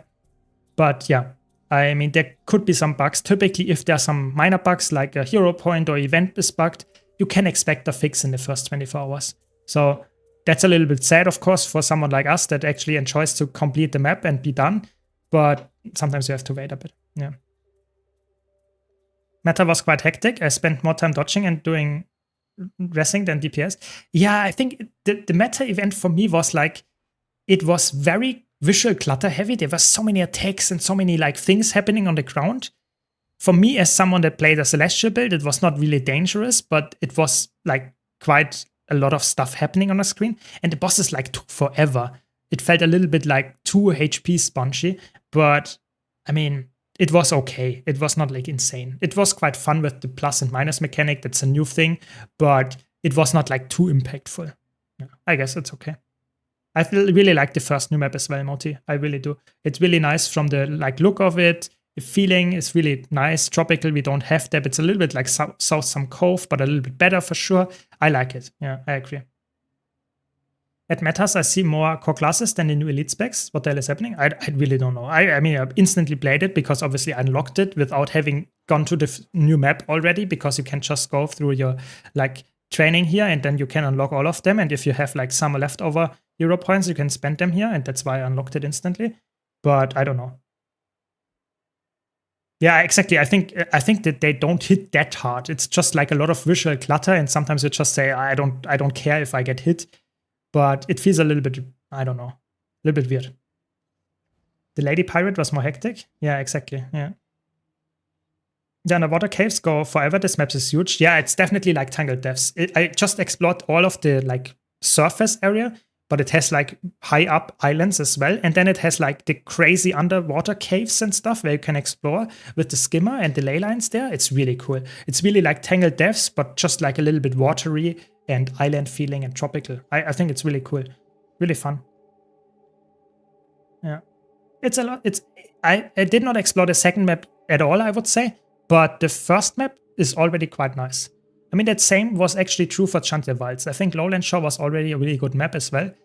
I think it was lacking a little bit of a meta event or world boss. This has at least the world boss that we just did. That's good. But we will have to see. We will have to see what the second map delivers. And of course, for me, as someone that enjoys longevity, is it so that we can continue doing stuff there? Or is it just like once the exploration is done and maybe the quests, you will not return anymore? So we will have to see. But I think they made like said something about 2 infusions, which is always a good way. If there are infusions that you can sell on the trading post from each of the world bosses or meta events. Oh yeah, people go back if the infusion is somewhat nicely looking. Absolutely. Nice call. Very good. Good job. I'm a new player. Does the supply drop, is it worth it with the if you don't like the mount license? So let's go over it. I would say if you are a new player, a lot of the stuff that you get in here, yeah, like mount selector, the 2 heroic boosters, the Blackline outfit launcher, the backpack and glider combo, a lot of this stuff is like very niche. It's just like a cosmetic thing. So I would say in there for a new player is almost nothing that is like worth it for you other than the Blackline keys and the boosters and the equipment template. That's it. Maybe with Divisions of Eternity contract board, which delivers some kind of materials every single day. So I would personally say, for new player, it's probably better to get something else. I have to be honest. 2,400 gems, it's like 800 gold or something. No, it's more. It's like 1,000 gold. It's 1,000 gold that you spend on this thing. This is not even close to worth it if you want anything that is like worth it only. But if you care about the mount skins, the Blackline voucher, or like some kind of weapon skins that are in there, if you care about this, it actually becomes worth it. But if you don't, then you should just skip it.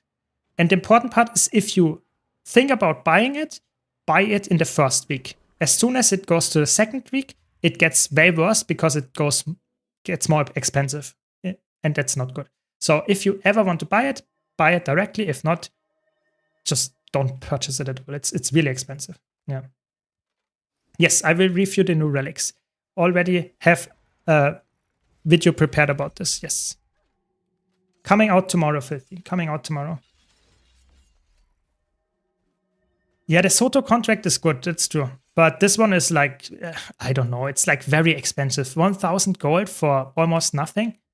That's not good enough for me. I even like, I'm a content creator and I might like want to showcase some of the things in there just for the like how it looks and stuff like that. But even I think about it like, should I even get this? Is that worth it for me?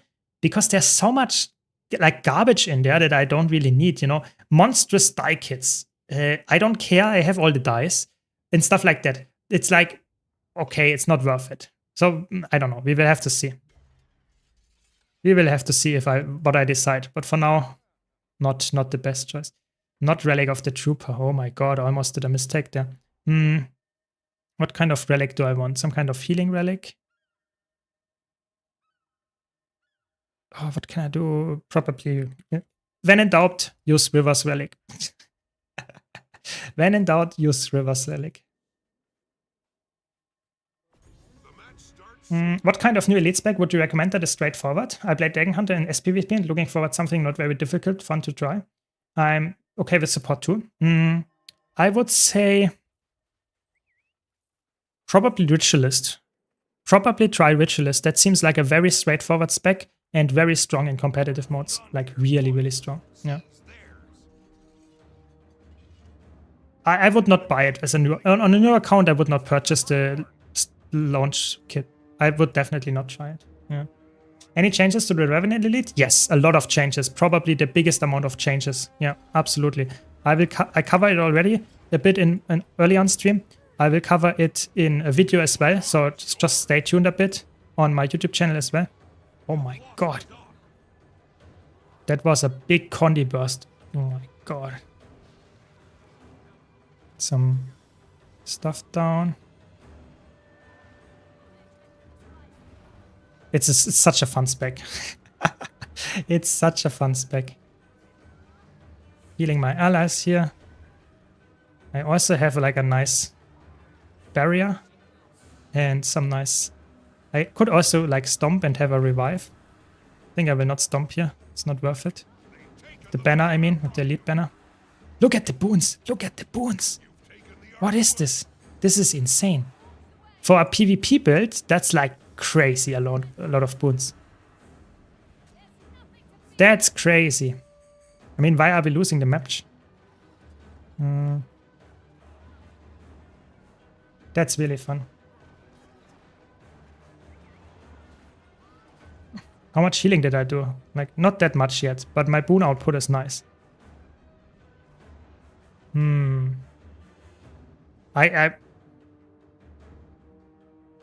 I don't know. My team is like trolling. Why is my team like... thanks. Okay, someone is going there. So now we can help support them here. Hopefully. Very good. Paragon? Yeah, Paragon is really nice. This is currently Paragon and it seems really, really strong in like competitive modes. Like, okay, get some stability here. My team is... I think, how many people are actually there? Like one? I don't even know. I want to team fight. I'm a support, obviously. I don't want to be alone, but my team is like rotating like crazy. Not rotating at all. My team is dying on far. How? The thief went far and died. What? What do we need to do? I mean, at least we get the buff now.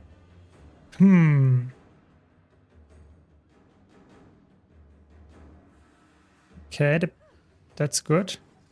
There's one sneaking behind. This is a 101. This is a 2v1. I don't even know. Has the enemy team like... Where is the enemy team? To be honest, I'm not seeing them.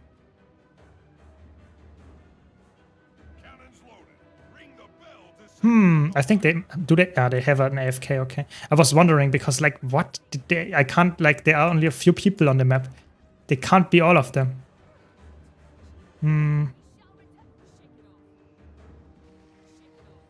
Nice. I mean, I can hold this point forever, my friend. That's not a problem.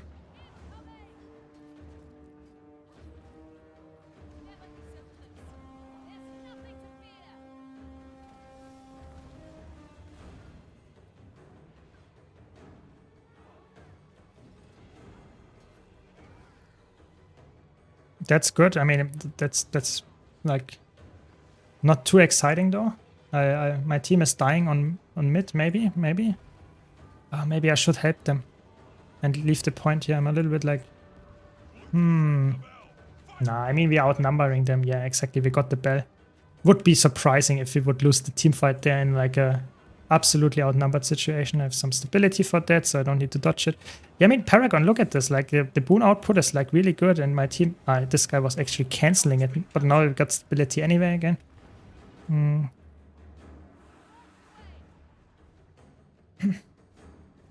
Yeah, the spells feel really nice, I agree. Luminary, there's one thing that feels bad, and that's the no movement. Yeah, I agree. Luminary is supposed to be like Willbender is the fast mobile spec, whereas Luminary is the slow tanky bruiser spec. That's just how they designed it. Have to live with it. Is the new Henji hard? I would say to master, yes. To just play a little bit and have some fun casually, no, not at all. Just try to enjoy it, and I think it will be quite good. Look at how fast I build my automation stacks up. It's really fun. Nice. This guy is actually doing quite a lot of damage. Focus this guy.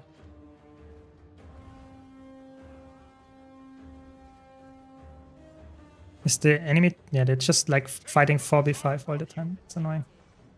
Amalgam actually is the coolest entry spec. Skill animation look cool and you can change your F1 to F5 skills. Yeah, exactly, it's true. And they're not tied to utilities. Yeah, it's true, it's true, it's true. They are surprisingly flexible amalgams, yeah. And let's provide some stability and some healing for this guy. Get some pull, very good. Okay. Bell upcoming, very good. They are all at far, which is a little bit annoying. Get some swiftness here. Is Steve a mean one? I would say the antiquary is not for everybody, but I think it's not a meme one. Ooh, can we get a double barrier? Can we get it? There we go, we got it. Sadly, the other guy already died, which is obviously not perfect. This guy is dead again, we cannot get this then. Just run, run. Oh, they got the pull on me. Oh, that's okay.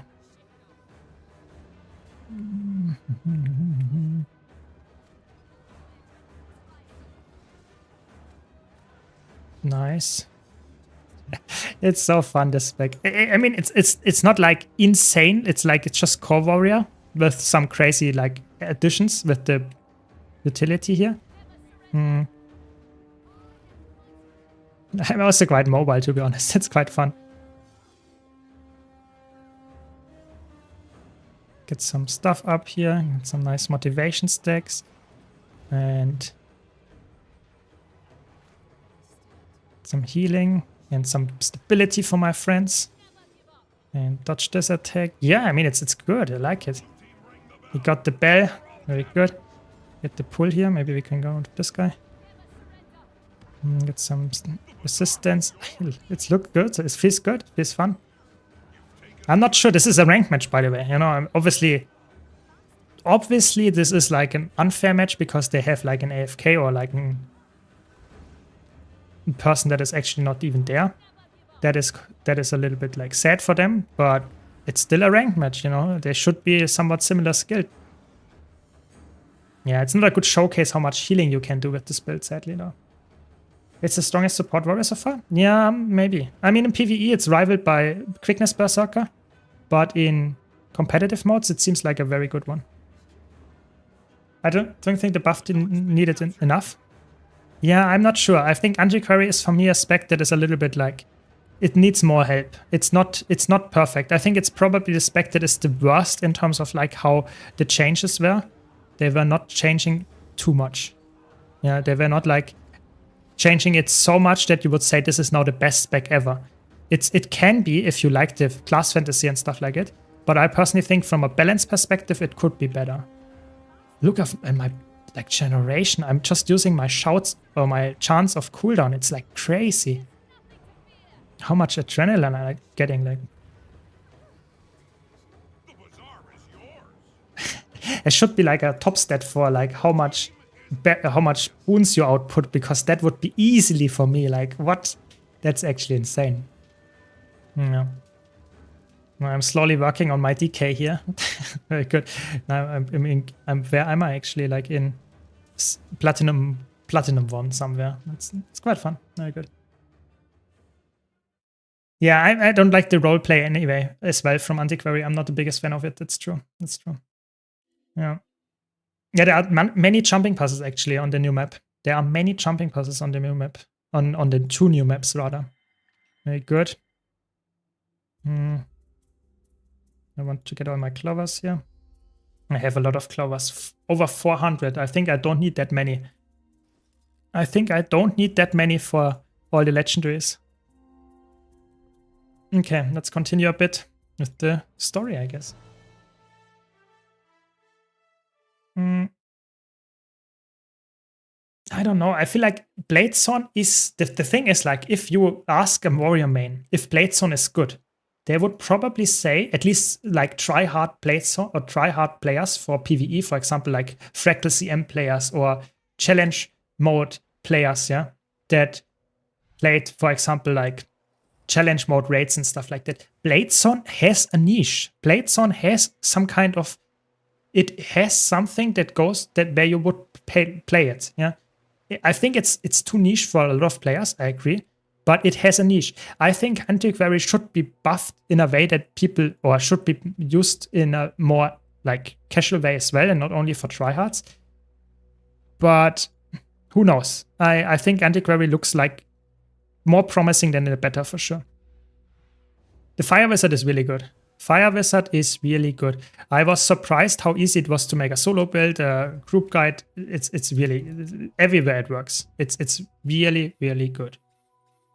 I think there are a lot of the stuff that I want to get is actually in the underground. So now I will just do some more story, I guess. I'm sorry, Skywolf. I'm sorry. I'm sorry. Did you get any new cosmetics, beach outfit, and pearl weapons for the island? I mean, you could for sure. There are so many things that are beach related in the game. I'm not a fashion like enthusiast. I don't change my fashion characters at all. Like it just always stays the same. So I have nothing like I could change, but I don't have not done it yet. So if you like that, sure, go for it. The bikini was in Gem Store just a while ago. I guess that's also something that you could go for. But I didn't. So what do I need to do? Search the area for instructions on how to disable the golem.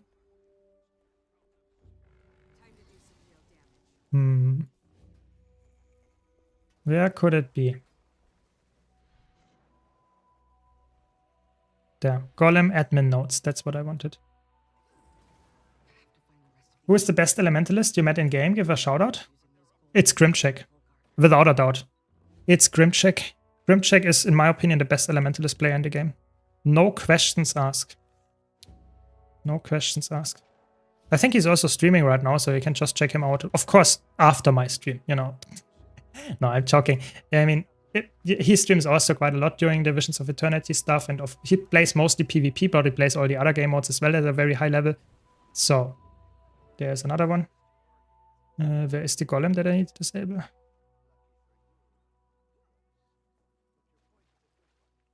Okay, okay. Welcome, Snowdrop. Welcome, welcome. How do you enjoy the expansion so far? The new map, how is it? How do you like it? Was the Messman your team? Troubadour actually felt a little more comfy than support chrono. I mean, that's good then. Yeah, I mean, if we won, so good job there. But either way, I mean, you should play the expansion or the elite spec of the expansion that you actually enjoy. If Troubadour feels better suited for your type of gameplay, then go for it. You know, I think Chronomancer was not for everyone as a support. But in Guild Wars 2 PvP specifically, oftentimes support are very like, you play the best support, typically. You know, if like Spellbreaker is the best support, you don't play support Chronomancer. That's just not what you typically do, because like support is very competitive in competitive modes. Sorry for the pun there, but that's just how it goes. You would never pick something that's like 5% worse than the other thing because it's 5% worse. You don't want to lose because of those 5%. But of course, if you're just having fun, go for the one that you enjoy and don't care about rating. And I mean, Troubadour seems like a surprisingly good spec. And I have to be honest, I will try it. I will try it as well. I will try all of them, to be honest. I just started with something. The first thing that I started now was Paragon, and you could see it's really good. You apparently had more healing than me, so you were definitely doing a better job in terms of healing output. So just press some random numbers here. Okay. No, it wasn't 2. 0. No. 0. No. 0. 0. 0, 3. That's how you really do this, you know, always pressing the same button. 0, 3, 3, 1. No. 0, 3, 3. No, I just did the same thing. 0, 3, 4. There we go. 5, 5, 7, 9, 1. Easy, you know, just have luck, you know, that's how you do it. Golems disabled, Inquest supplies. Okay. Do I just use a link by Guild Wars 2 expansion? Exactly. That's how you do it. Thanks a lot for considering to support me. Exactly. Did they not say we can store the glam somehow in the new expansion? Yes, that will come in 3 months. They don't have it out yet. It will come in 3 months. The fashion template expansion. Yes. Sadly, not yet. Yeah. No, don't want to like say any elementalists they're not Grimcheck are bad at the game. I'm just saying the best elementalist in the game is Grimcheck. That this is probably like most tryhard people would agree to that. That's a like I'm not saying anyone is bad. I'm just saying this is probably the best elementalist out there. It's fine, but I'm feeling down right now. New World is basically dead. They just announced they ceased all the updates to the Amazon layoffs, which is also fucking on brand for this dog shit company to lay off 14k people before Christmas. Yeah, that's crazy. That is actually crazy. I think it's always very surprising if they just say this game is dead. That's really crazy. 9, 8, 8, 2, 7, no. 8, 2, 3, 8, 2, 3, 1. Very good. That's crazy, yeah. Yes, I was actually in I'm living in Bavaria. That is correct. I'm living in Bavaria. Yeah, Troubadour is really fun. I will try it later in some more PvP matches as well. It's just, it's for me a little bit like, I don't like to have cast times on my Mesmer. That's why I'm not, at least in competitive modes, that's why I'm not the biggest fan in competitive modes for this specific spec. In PvE, I think I will like it way more. 2, no, 1, 4, no, 1, 3, no, 1, 3, 1, 3, no. 1, 3, 1, 8. No, the last one, of course. 1, 3, 1, 2. There we go. One more golem. Welcome, Arthur. Welcome. How are you doing?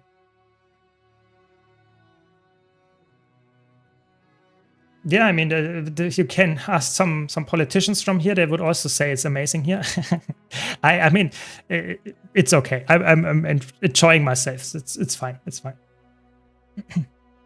How is it working out for you? Full-time streamer and coming permanently? Yeah, I mean, the thing is, I'm like, I have to be honest, I'm pushing, if you maybe noticed, I pushed a lot, English is hard. I pushed a lot of videos that had a rather high amount of effort put into the editing and stuff out.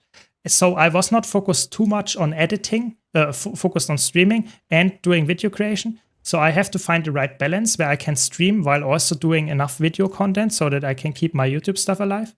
But I think in general, it's working out rather well for now. I actually enjoy doing it. It's a really like fun activity to put out a lot of effort and stuff like that. I don't know. Let me know if you would like to see more streams, less streams, whatever. I'm always happy to get some feedback on that. But for now, it's working out well. Yeah.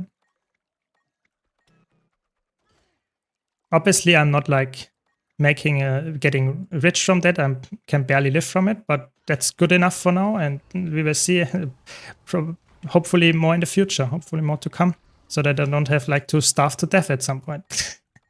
So what was it? Like that was that, and no. 1, 7, 2, 4, no. 1, 7, 2, 3. There we go. Got it. How many story chapters are there with Visions of Eternity? I'm not sure yet. We will have to see. I think they are like probably around like 8 or something, 8 to 10.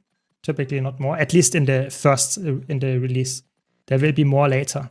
With the other updates. Exactly, Snowdrop. I will not bring up any specific politicians here. No one wants to hear about them. There we go. We did it.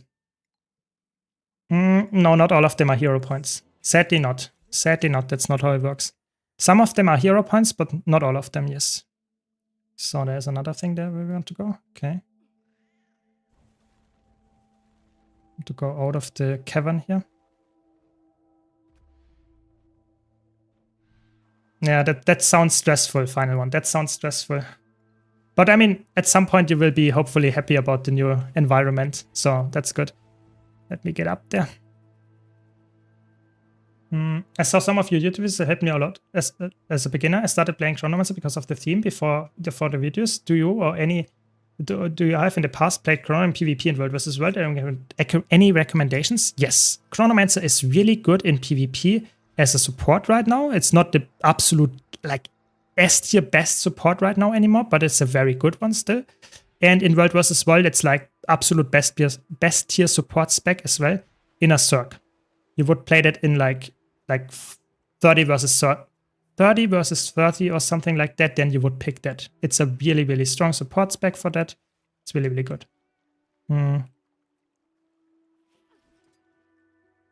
Okay, we have to go in the cavern down below again. It's like really like, it's definitely feeling like Tangled Depths, I have to be honest. Absolutely like Tangled Depths. But yeah, Chronomancer, good pick, good class in all game modes. Best in PvE though. I want to make a Deadeye for mobs farming in open world. Which gear and signets would I go for? This would typically go for farming open world mobs. You would go full Berserker gear or something like that. Very commonly. Oh, now I have to level the mastery. It's crazy. I have to level the mastery. But I can't get it yet. That's a little bit weird. How can you unlock the skimmer mastery though?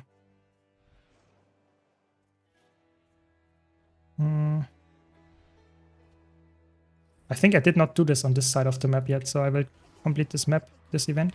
But yeah, I would say it's probably like a Deadeye with maybe a rifle and full Berserker and just trying to one-shot enemies and then go to the next one. It's probably what you would go for. Some YouTubers, they feel a bit too scripted and too less natural. Maybe it's just my brain bugging out as a feedback. Yeah, I heard that feedback, but some people said it's really nice if I script my videos very well. And some people said it feels too unnatural because it's too like focused on the rigid like script. I don't know. It's really hard. I think I cannot please everyone with like with videos being scripted or not. I think I will try to find a middle ground. So for example, I will make tier lists a little bit less scripted because I talk more about what I actually think about those specs, whereas I make some specific guides how to get, for example, the Mystic Clovers or something like that. I will script them more than I do with tier lists. I think that's what is a good compromise there. But it's really hard to find something that works for everybody. And I don't know. It's just like I have to try out some stuff. That's what I'm mainly doing right now. That's good. Glad to hear that, final one. Glad to hear that. Yeah. Are you gonna be streaming some of your theory crafting? Absolutely, absolutely. I will stream like the next couple of days and also on stream do the theory crafting. Of course, right now I'm a little bit more in the exploration and map completion and just like getting the story done of that kind of stuff. But as soon as I'm mostly done and have all the relics unlocked, that's the biggest part here, to get all the relics unlocked, because I currently, for example, have not like unlocked all of the relics, which I cannot get in the legendary relic as well. Even though I have the legendary relic, I cannot get this right now because it is obviously only available after you got the achievement for that, or got it for the first time from PvP or World vs. World reward track and stuff like that. And therefore, I will have to unlock it first, do the story and stuff, and then I will do some theory crafting about it. Welcome, Viz. Welcome, welcome. What do you think about the quickness relic? In my opinion, it's huge. Easily replaces Celerity Sigil? Yes. I think it's like in PvE, it's a very, very strong solo relic. In competitive modes, I have to be honest, I'm not sure if like a lot of builds can make use out of it if they don't have consistent, like a really consistent amount of CCs. The problem is it's very short duration. In PvP, it's like 1.5 seconds. That's like nothing. So you have to CC like almost constantly to keep up your quickness, which is not ideal to say the least. So let's check. Maybe we can check it out in the World vs. World. A second. Yeah, you could run some kind of like CC heavy elementalist, maybe dagger focus or something like that. Even we would have to check it, to be honest. What is the best there? But I was thinking about like going for like a core warrior with maces or spellbreaker with maces that doesn't rely on the quickness trait there, so that you get quickness the other way there. I think that could be something that works. I don't know. Yeah, exactly. Condi 4 Reaper could also work, but I think on Reaper I'm not sure if that's like the biggest important thing to get quickness. So yeah, exactly. It's 1.5 seconds here as well. So it's in PvP and World vs. World, it's only 1.5 seconds. So you would have to like consistently CC enemies. And I think the easiest to do that is probably on a warrior with mace, something like CC, CC, CC, and then you get build some quickness up, because even with 100% wound duration, which is, to be honest, a lot of overkill for just the quickness, you have 3 seconds. That's not like insane, but it's a good, like don't forget, oftentimes when you CC an enemy, the enemy will get more damage because they cannot move. So if you do more damage in this shorter time frame when they are CC'd, then a quickness buff is like a 50% damage increase, even if it's just 1 second. That can be the killing blow. So I think this is already good, but I think it's like only on some builds, because you always have to think about it like that. A relic is a very good thing if you look at it in a vacuum. This is a good relic, but it will replace another relic, and maybe another relic would be better suited for your build. So it will be a downgrade. Even though this relic is an upgrade to the build without a relic, it might be a big downgrade if you have, for example, Sakura's relic that keeps you alive, where this relic does only provide you with some quickness. So keep that in mind. It's always like you have to find the correct middle ground, where a relic is like good for the specific build, but not the like a downgrade to another relic, because if there is a better relic for it, then you should go for the best relic. Hope that makes sense. But in general, the other 2 here are nerfed from the healing number, and this is probably not really that crazy. In general, I think like they are okay. I think in competitive modes, probably the most interesting one is Relic of the Mist Ranger, and maybe Relic of the Biomancer and Okonya build. Those 2 seem like quite easy, good picks. Maybe you can make some crazy Revenant cook with perma resistance with Relic of the First Revenant, but I'm not sure if that's like that crazy good. And Relic of the Scoundrel, I think, is like probably a very safe pick if you just want to do that some more damage. It seems like not as good as Mistburn Relic typically, but maybe, who knows? I don't know.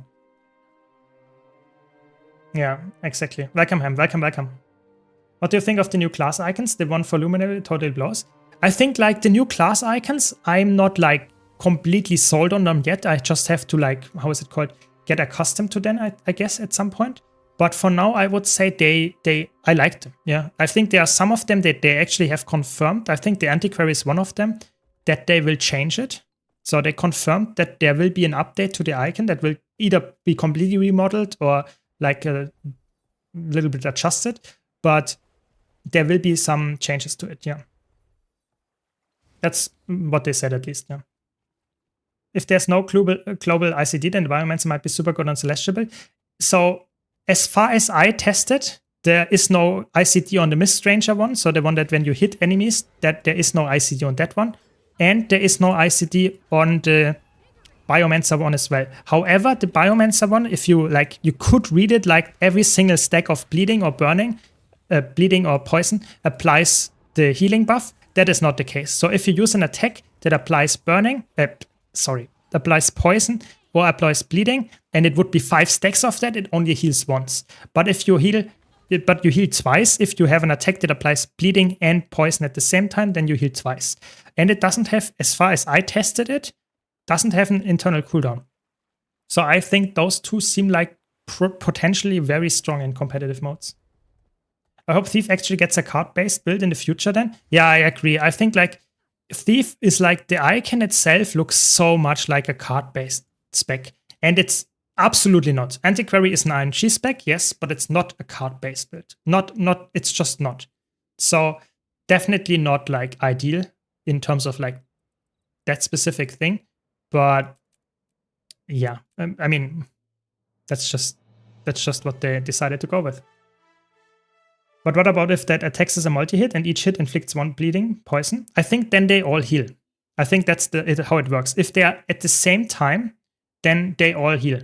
But not like, for example, if you have an attack that inflicts bleeding, and that's why I want to get this relic as fast as possible. If I want to try out like some builds that use the specific relic, I think Biomancer and Mist Stranger relic, they seem amazing, like crazy in theory crafting. If those relics are like really good in like on a build that uses a lot of bleeding and poison attacks and stuff like that, they probably have, I think they don't have an internal cooldown. I really think so. It's crazy, but I think so. ActDPS got updated. Nice, very good. Maybe in combination with Sigils, inflict bleeding poison on crits. Yeah, exactly. You know, like a lot of those, they could be really good. Thanks a lot, Bosco. Really appreciate it. Thanks a lot. VOE hype, yes, it's crazy. Yeah, exactly. You know, we are all hyped. Thanks a lot for the sub. Really appreciate it. Thanks a lot. Hope you're enjoying the stream. Yeah, I'm really hyped and I really enjoy the first map. It looks awesome. I really enjoy it. And I'll get some map exploration going here. And nice. I think I have everything explored. Very good. Very good. Oh, there are some more hero points here. Quite a lot of stuff to explore here. And I have to focus on the story at some point. I have to be honest. Because like, where do I get the Biomancer relic? Mastery achievement? The Biomancer one I already have. Very good. That's the only one that I already have. That's good. I mean, then we can do some theory crafting. Because I was thinking about like doing an easy condition-based Virtuoso. Because Condition Virtuoso is already considered one of the best picks for just raw amount of like, if you need something that is very tanky and very nice, safe. And this seems like a spec that can easily make use out of this relic as well, like easily. What is your thoughts on the new materials for the new legendaries will be? So, I mean, we can check that. You know, there is this vendor here. Let me find a place where the vendor is. Here, there is this vendor with this purple sword. That's the legendary icon. And you can check what they actually need. So they asked, those like 7 things here are needed for the legendaries. So this one you will get for completing like the meta event and you can then purchase it. So that's like, you can get that easily. You can get that from getting the boss here in this one. You can get this one from fully exploring Starlight Welt. You can get it from Shipwreck Sprank exploration. You can get that one for completing the story for the first time. So it's all achievement based. That's it. And then the first one here, you need some vision crystals, some mystic clovers, some tales of adventure, and some unusual coins. I don't have unusual coins yet. I don't know how you get them. Probably some kind of survivalist packs, some map exploration or something like that. And then you get some Gift of the Tides, which you need again. Here, the story progression, then some Gift of Research, some Condensed Might, and some Gift of Condensed Magic. So it's like just a gold sink. What else do we need? We also need, where is it? For the Aqua Breeder at least, we need the Precursor, which you can get from the story collection or collection here, which you just have to like do one step after the other. That's it. So you have the Precursor as well. We will have to see what else do we need for the legendary, because that's, I think, the only those 2 things probably, and the Precursor, and then some third thing. We will have to see what exactly it will be. We will have to find out. But that's the things. Other than that, I don't see any new materials being used. We will have to, like I said, wait until I get some more playtime going. Okay. So, wanted to get the hero point here. It's maybe underwater. Let's check. I'm planning on the ring, Aqua Breeder, and the new spear. Yeah, so the ring will come out with the next expansion. Or next expansion of the expansion, so to say, with the next release. So it will be in like 3 months. There will be the expansion and we will get the ring. Before that, you can get the Aqua Breeder, of course. And you can get the... Is there some entrance here? Probably not. Doesn't look like an entrance. But the Aqua Breeder you can get directly, and the spear or the staff spear, whatever the hybrid, you can get already as well. So, not bad, not bad.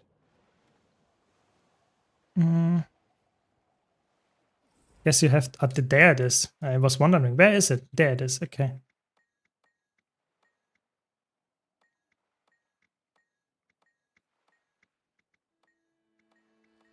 The classic click all through all the things.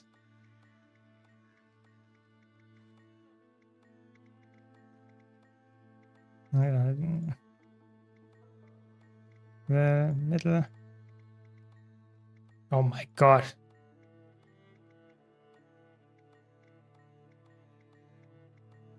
There we go. Very good. There's another mastery insight up there. We're slowly getting there. I think I have so many mastery insights already. It's crazy. Look at this. I can already level the full thing here. I still need to unlock the skimmer at least to continue with the story though. Where's the mastery insight? It's up there. Okay. What weapon combos do you recommend for Gale Shot? It will just probably be, it depends a bit on the game mode, of course, but longbow is a good choice because you really want to have a lot of projectiles and then you probably want to have a sword in the main hand. What else you put? Probably like sword X and longbow. That's probably the weapon combo that you would play on a power-based Gale Shot, which seems like the only go-to option for now. For this build, you can either use the specialized elements if you want to have an easy time, or you can use elemental balance if you want to have like a very interesting concept. I think like all of those last traits can be fine. I personally think this one is the most aggressive one. This one is like the most easy one, and this one is like a very complex one that is typically not the best choice on a power or like a DPS based build that only uses like 2 elements for damage. So I would probably like pick this for damage and this one for like easy time. I just wanted to showcase a little bit of the specialized elements, but in general, it doesn't really matter too much. Any good conduit builds for open world around? Not yet. I will get there. I will get there. Exactly. You can play something like Filthy Points out as well. It's just like you should play what you like because especially on Gale Shot, you always have a ranged option. So keep that in mind. You don't need to go fully ranged and like pick a great like a longbow, short bow and the Gale Shot bow. That's not necessary. That doesn't help you that much. It's way more potent to pick up a melee build weapon like power-based sword X or something like that. Pick another weapon and you always have the long range of the Gale Shot bow. So it's like it's in that regard very, very strong because you always have a ranged weapon in your kit. Always. You don't have to switch things up, which is really, really good. That not a lot of classes have that kind of like flexibility. That's really helping, yeah. What are good pets from Chancellor Wilds for Ranger? So the probably like the Sky Scale, how is it called? Something with Sky Chuck based. This one is good. And the other one that is good is this like shark. This shark. I don't know exactly how it's called, but the shark is a good one as well. Exactly. The only build that matters. Exactly. The only build that matters. Specialized element evoker. I mean, it's fun, and I have to be honest, I think for open world, it's surprisingly good. It really is. I think if you like to play open world and just have to have a safe and easy time, casual time, this is the build that you would play. I really think so.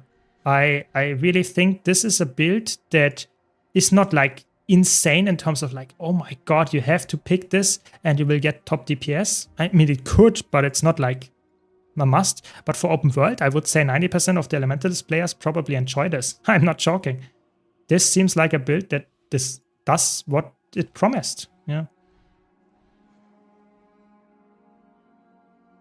If you only like Viper, or if you only have Viper gear for the Ranger right now, then Gale Shot is not the best because Viper is just straight up not playable on Gale Shot. Gale Shot is based on like a power-based build. You cannot make a Gale Shot that is somewhat coherent and makes sense as a Condi build. I'm sorry.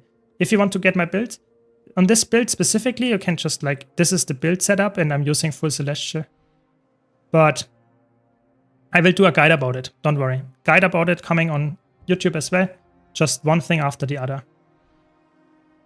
And if you want to see my other builds, you can just type !builds in the chat. So, is the build to Gale Shot similar to the one Pew Pew Power Marksman build? Yes, exactly. That is quite similar, to be honest. Like you play a quickness Gale Shot with a longbow, and you play it very similar to like a Pew Pew Ranger, just using like a longbow and stuff like that. But you will not use the bear. I'm really sorry for your bear bow fans out there. That's not what you're gonna use, but it will be a good spec nonetheless. Yeah, I think this is a spec that people that are frightened of Elementalist because it might be so hard or just not what they like. This is a low intensity version of that. Absolutely. Yep.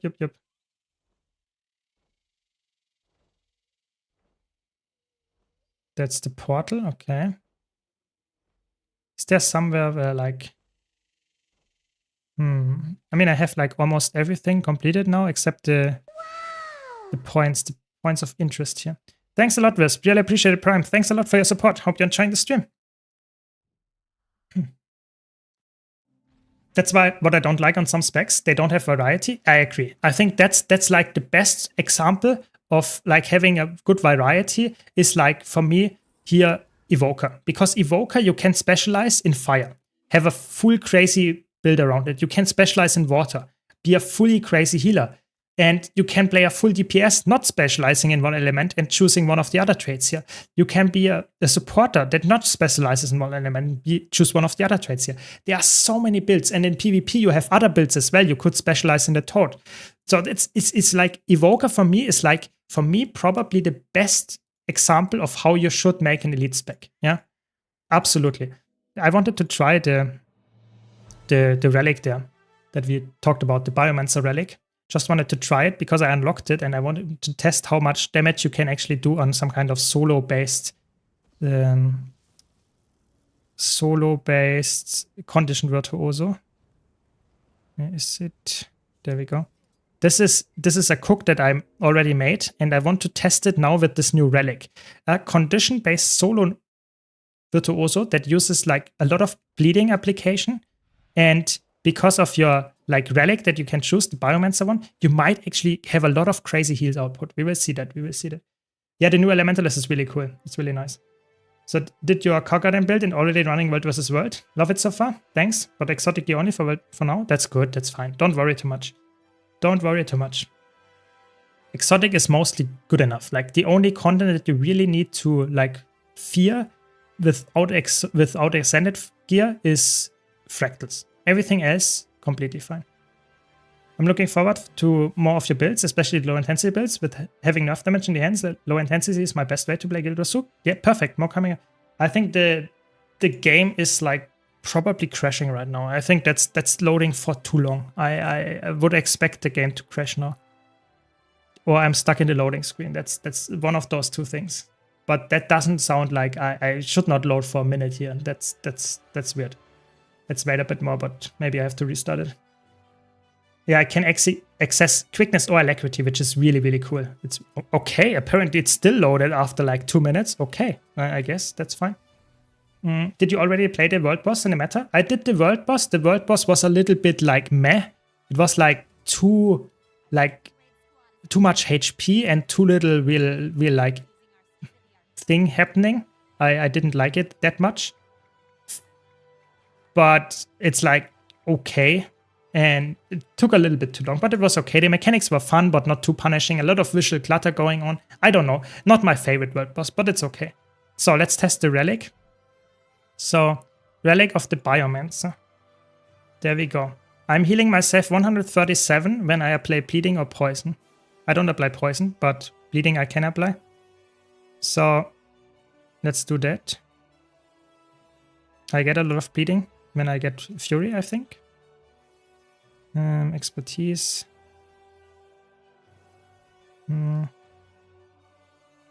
So we want to go with the kimchi pancakes here for some more bleeding duration. And I guess this one. And now we should be at this exactly and 100% crit rate. Yeah, let's try it out. Yeah, have fun as well. My game crashed first time in World vs. World, massive match. I blame Shadow Rework, never crashed before. I don't know, sometimes happens. It's so sad, but it happens. What do you think after seeing patch notes about Amalgam and Evoker in detail? I think Evoker is fixed, it's awesome, it's really good. Amalgam, I think, is like, some people are a little bit sad about it, that it's only like not providing that much of like, it's not the best in terms of like how people expected more. Yeah, I mean, look at this. This is good. This is good. It's really fun. I mean, it's obviously not the highest damage output from a build here, but this is good. This is really fun with all the boons here for Virtuoso, a solo build. I think this is good. And let's try it a little bit longer. I think this like reaches like probably around like, I don't know, 16k damage or something. Let's check what the 17k damage. Yeah. So it's not bad. It's not bad for the sustain here. I think I could even try outlasting the heavy damaging field, to be honest. Holy moly. Let's try that with the heavy damaging field. I think I could outlast this, to be honest. Let's try it. You know, I didn't even go down. I didn't break a sweat. Let's try it again. Yeah. Yeah, sometimes I think it's like the servers are not having issues, but sometimes you have to like expect on patch day that there are some bugs or some DCs. That's just how it goes. But at least you can play it. Yeah, that was the medium damaging field. No problem. Let's now go for the big one. Let's see how it goes. Yeah, it's really good. This is using some Sinister pieces and some Celestial pieces, because the problem is on a Condi Virtuoso that wants to have some kind of boon duration, you want to run like anything that provides you with precision, condition damage, and boon duration, which is not existing as a stat in the game. That's the sad part. It doesn't exist in this combination. So I have to go with Celestial or make some kind of Ritualist mix, but then Ritualist doesn't give me precision, and I really want to reach 100% crit rate, because otherwise my attacks do not apply bleeding. It's a little bit annoying in that regard. So let's get up some damage here and see how it goes. I think I might like struggle a little bit, to be honest, because it's too much. It's too much, to be honest. It's a little bit too much. Because I'm not like outlasting. I'm just like going constantly down. It's too much. The heavy damaging field is too much. Sadly, that's the sad part. That's where you would say like the Immortal Catalyst. That's where they come in. But apparently the medium one is definitely good enough. Definitely good enough. That was fun. That was fun. Just jumped in. I must have missed it. Maybe not. Have you tried the new elite spec for Engineer? No, I have not tried everything yet. I just tried like Paragon and Evoker for now. But I will try all of them. I just want to go through the story first and then slowly go from there and get all the relics. And then hopefully over the course of the next days, we will get to all of them. I covered the patch notes and talked about it. But I think like Amalgam, probably a little bit nerfed, but still very, very strong spec. Evoker, very promising with the traits and the build crafting theory, so I really like that one already. I'm not doing a 24-hour stream, I'm really sorry. I'm streaming longer than usual now, but 24 hours is, I'm slowly working my way up, you know? Maybe next expansion I can do that, but for now I'm happy when my voice doesn't break over the course of multiple hours, you know? Normally I stream like 3 to 4 hours, I'm already at over 5, so I will get there, but not yet, not yet. Hope you still enjoy my stream. Evoker was really fun. What I like about Evoker, I mentioned it just now, is that Evoker, for me, that's why I started as my first character here, is that Evoker has a lot of cool ideas. Yeah, that's why I like it so much. What is going on here? That it has, you have the traits that you can choose depending on what you want to do. Do you want to be a Condi build? Do you want to apply boons? Do you want to heal yourself? Do you want to get like some kind of like specialize in one element? Do you want to get more damage output or something like that?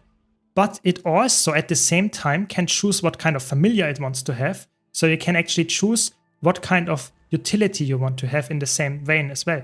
It's so cool in that regard because it has multiple routes to, so to say, choose what you actually want to do. It's not only the traits, it's not only the profession mechanic, it's two at the same time, while also choosing of course the relics, the traits and stuff like that. So I think for me, this one is like, maybe surprisingly, maybe not, a very, very fun pick. Like, very fun. That's why I like it so much. Health comes first, exactly. Health comes first, always. Do you think that some of the builds that Snowcross had made when ANIT first released the new specs are still viable? Yes. I would say if you like, would say about the gear and the trade choices for the most part, I think they will probably go somewhat similar. You cannot compare the DPS numbers though, because a lot of things they might have changed. They might have completely reworked some traits or stuff that was overperforming, underperforming. So I would expect that some of the things are completely changed. But with the gear, I would probably say the gear stays quite similar for most of them. Yeah. So just try it out for yourself or wait until they have absolutely updated it and you can see it. Guaranteed for sure. I've been playing Specialized Elementalist Hair. Been pretty fun, although I don't think it's super good. Can't decide. Yeah, I think the problem is like, if you lock yourself into one attunement, I think you either go into fire or you go into water. The other two, I think they are like too niche. You're locking yourself too hard into one role that you don't really need to have all the time. So I personally would say those two are fine. But I'm just playing the fire one because it's actually really fun. It's so fun. You know, I'm just spamming my fire skills and you can see how easy it is to do damage while also like just surviving like crazy, because you have like, you could also go like for the healing trait here and just lose like 5% damage buff and go for like 700 healing when you use your familiar skill, which you obviously use a lot because you have like your specialized elements. It's really fun. It has a lot of synergy in there. It might not be the best solo build, but it's probably one of the easiest solo builds out there. Yeah. Power Evokers at 50k. Yeah, I mean, I expected the damage numbers to be at 50k. I think that it will probably go higher than that. I would say that it's quite likely that most of the damage builds reach like 50 to 55k as DPS, and they will nerf it down to probably like 50, 48k or something like that. That's my prediction, because like the new benchmark seems to be 50k. That's what the new DPS builds, where they want to go from there. Yeah, but thanks for confirming. Lightning is a good power option too. Yeah, it's a good option, but then you don't want to take the specialized element straight. This is like for a lightning build that is specialized in the hair. No, you will never take this in no game mode. It's just straight impossible. You cannot take this because your air skills are not good enough for that. You want to have good skills in the specific attunement. Yeah, if you can lock yourself in one attunement, you want to have an attunement that is actually very potent. And it's either water or fire for that reason. Maybe earth in competitive modes, maybe, but I don't see that even. So that's why I would say. But of course, you can take the hair in like a full quickness DPS power-based build or something. Absolutely. No issue at all. Yeah, I mean, try out fire and see if you like it. I think it's really fun. I have a lot of fun. I have a blast, sorry for the pun here, doing this, because it's just really good. Perma quickness, perma 25 might, perma fury. It's good. It's good. It's a good one. I mean, this is like a rather boring event. What the fuck is this like timer here? There's like 7 minutes or something. Come on, just let us finish this. I need some Condi cleanses though. My only Condi cleanse is Phoenix.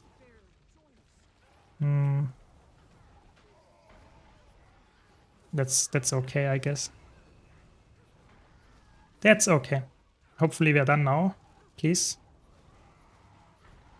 Yeah, there we go. We did them. We did it.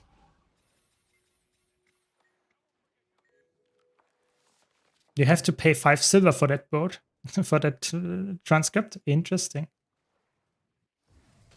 Very interesting.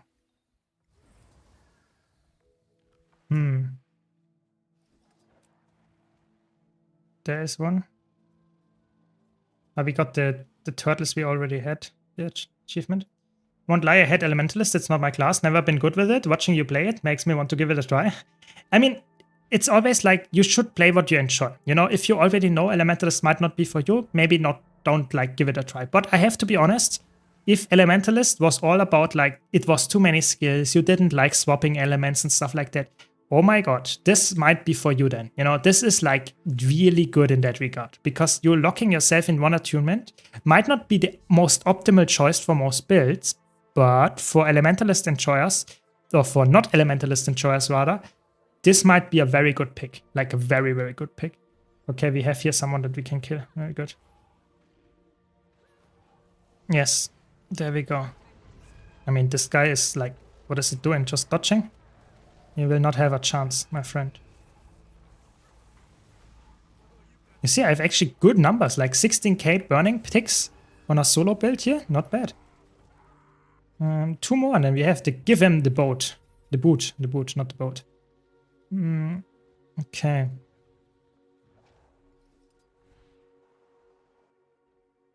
Use the skimmer. I don't have the skimmer one yet, I think. I do.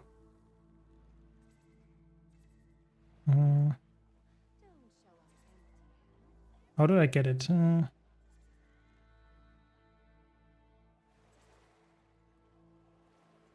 Interesting. How does it even work? Is it on the map?